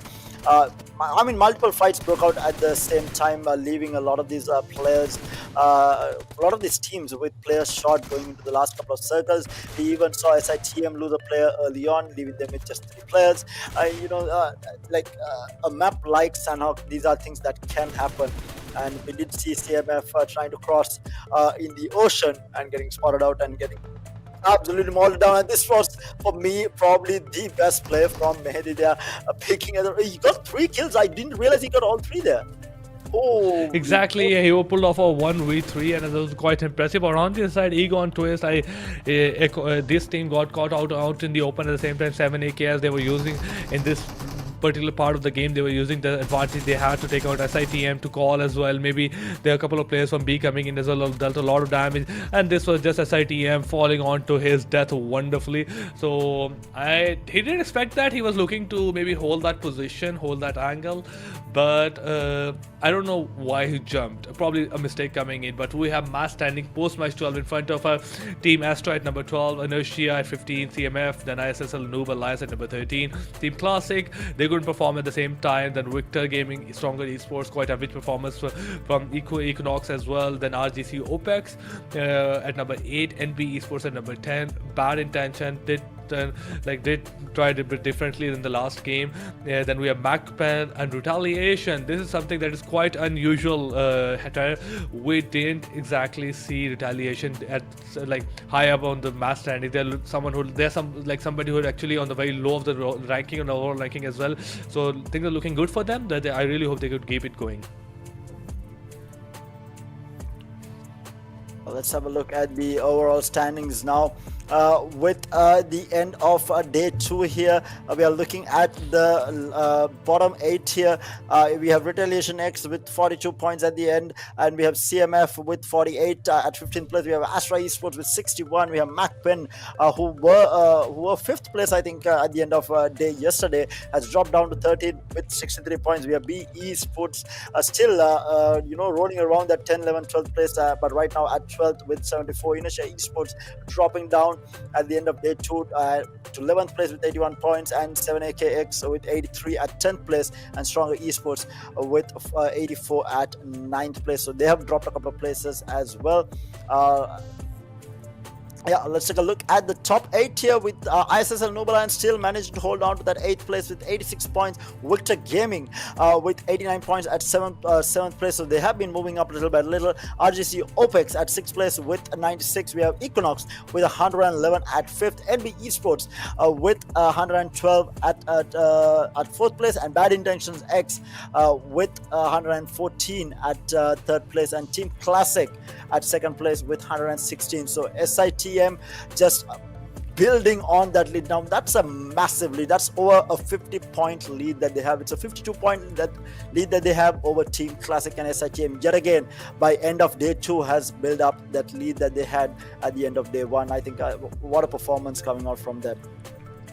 Obviously, the top performance in front of us with the Bad Intention into Math as number 1, 31 elimination, 11 matches. Then we have Desert at number 2 with 24 points. Then we have a Twist with 24 elimination in the 11 matches. Then we have VG Gone with 22 elimination.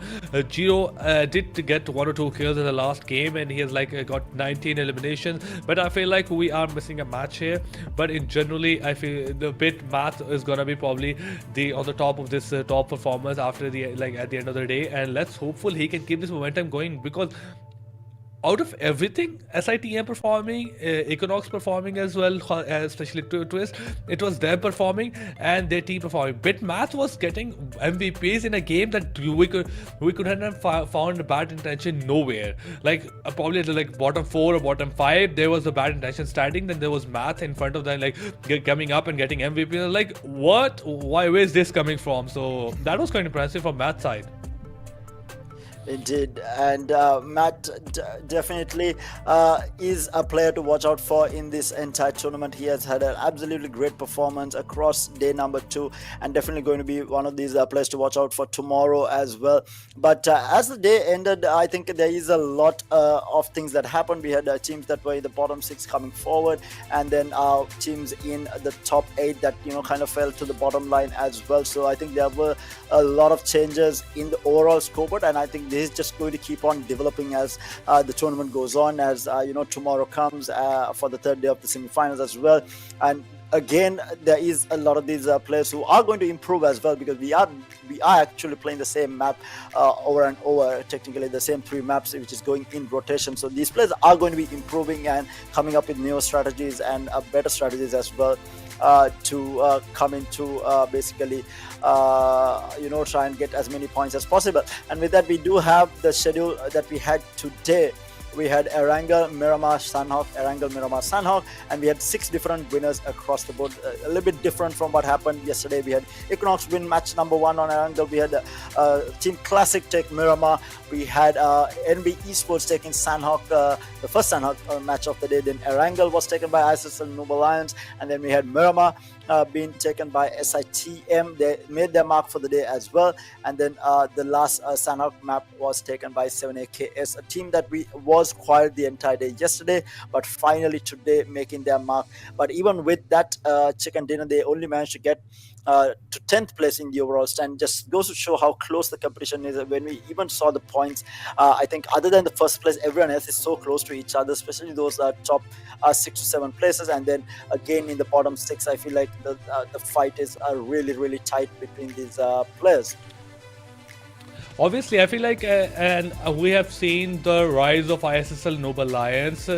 ISSL Noble Lions coming up and climbing up those ranks, and we have seen a lot of team classics to do that as well. And I'm really hopeful if these teams can do that, obviously the other teams can do that, and it's not okay, obviously it takes a lot of struggle, but we're going to talk about tomorrow as well, and the schedule for tomorrow and what's going to have for today. Well, for tomorrow we have the same maps being rotated. We're going to be having Erangel, we're going to have Miramar, then we're going to Sanhok, then these 3 maps will be rotated again in terms of Erangel, Miramar, and Sanhok. So every map will be happening twice in this format. So I feel like we have a bit of average, everything is settled. Okay, we don't have enough of more of Erangel, less of Sanhok, or more of Miramar, less of Sanhok, or less of Erangel. We have everything equally happening here. Indeed, and I think everyone should be getting excited for tomorrow as well. Obviously, these teams are going to be prepping throughout the night and getting prepared for tomorrow. But exciting day overall, RZ. I think everyone should be very happy with the performance that they put up. Certain teams not so much. They're obviously looking to come back stronger next time around. Obviously, I feel like this is it from our side. It has been a wonderful to cast with you guys and to make this show entertaining for you guys. And we hope we've done a good job. Obviously, a bit tired after casting since game 10. Like, okay, like, guys, get me out. I'm already done. But again, this was it from our side. We hope to see you guys tomorrow as well. Okay, so I feel like tune in to tomorrow as well, and you could see some great action coming up. Obviously, we're going to see the SITM perform. At the same time, one thing that we shouldn't be getting a bit biased, but I want to see some new team come up and some new team perform. Indeed. On that note, I think we shall head out. Make sure to join in and tune in tomorrow for the rest of the matches. But until we do see you all again, it's going to be me, Tara, and RZ both signing out. Thank you guys so much.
Yeah.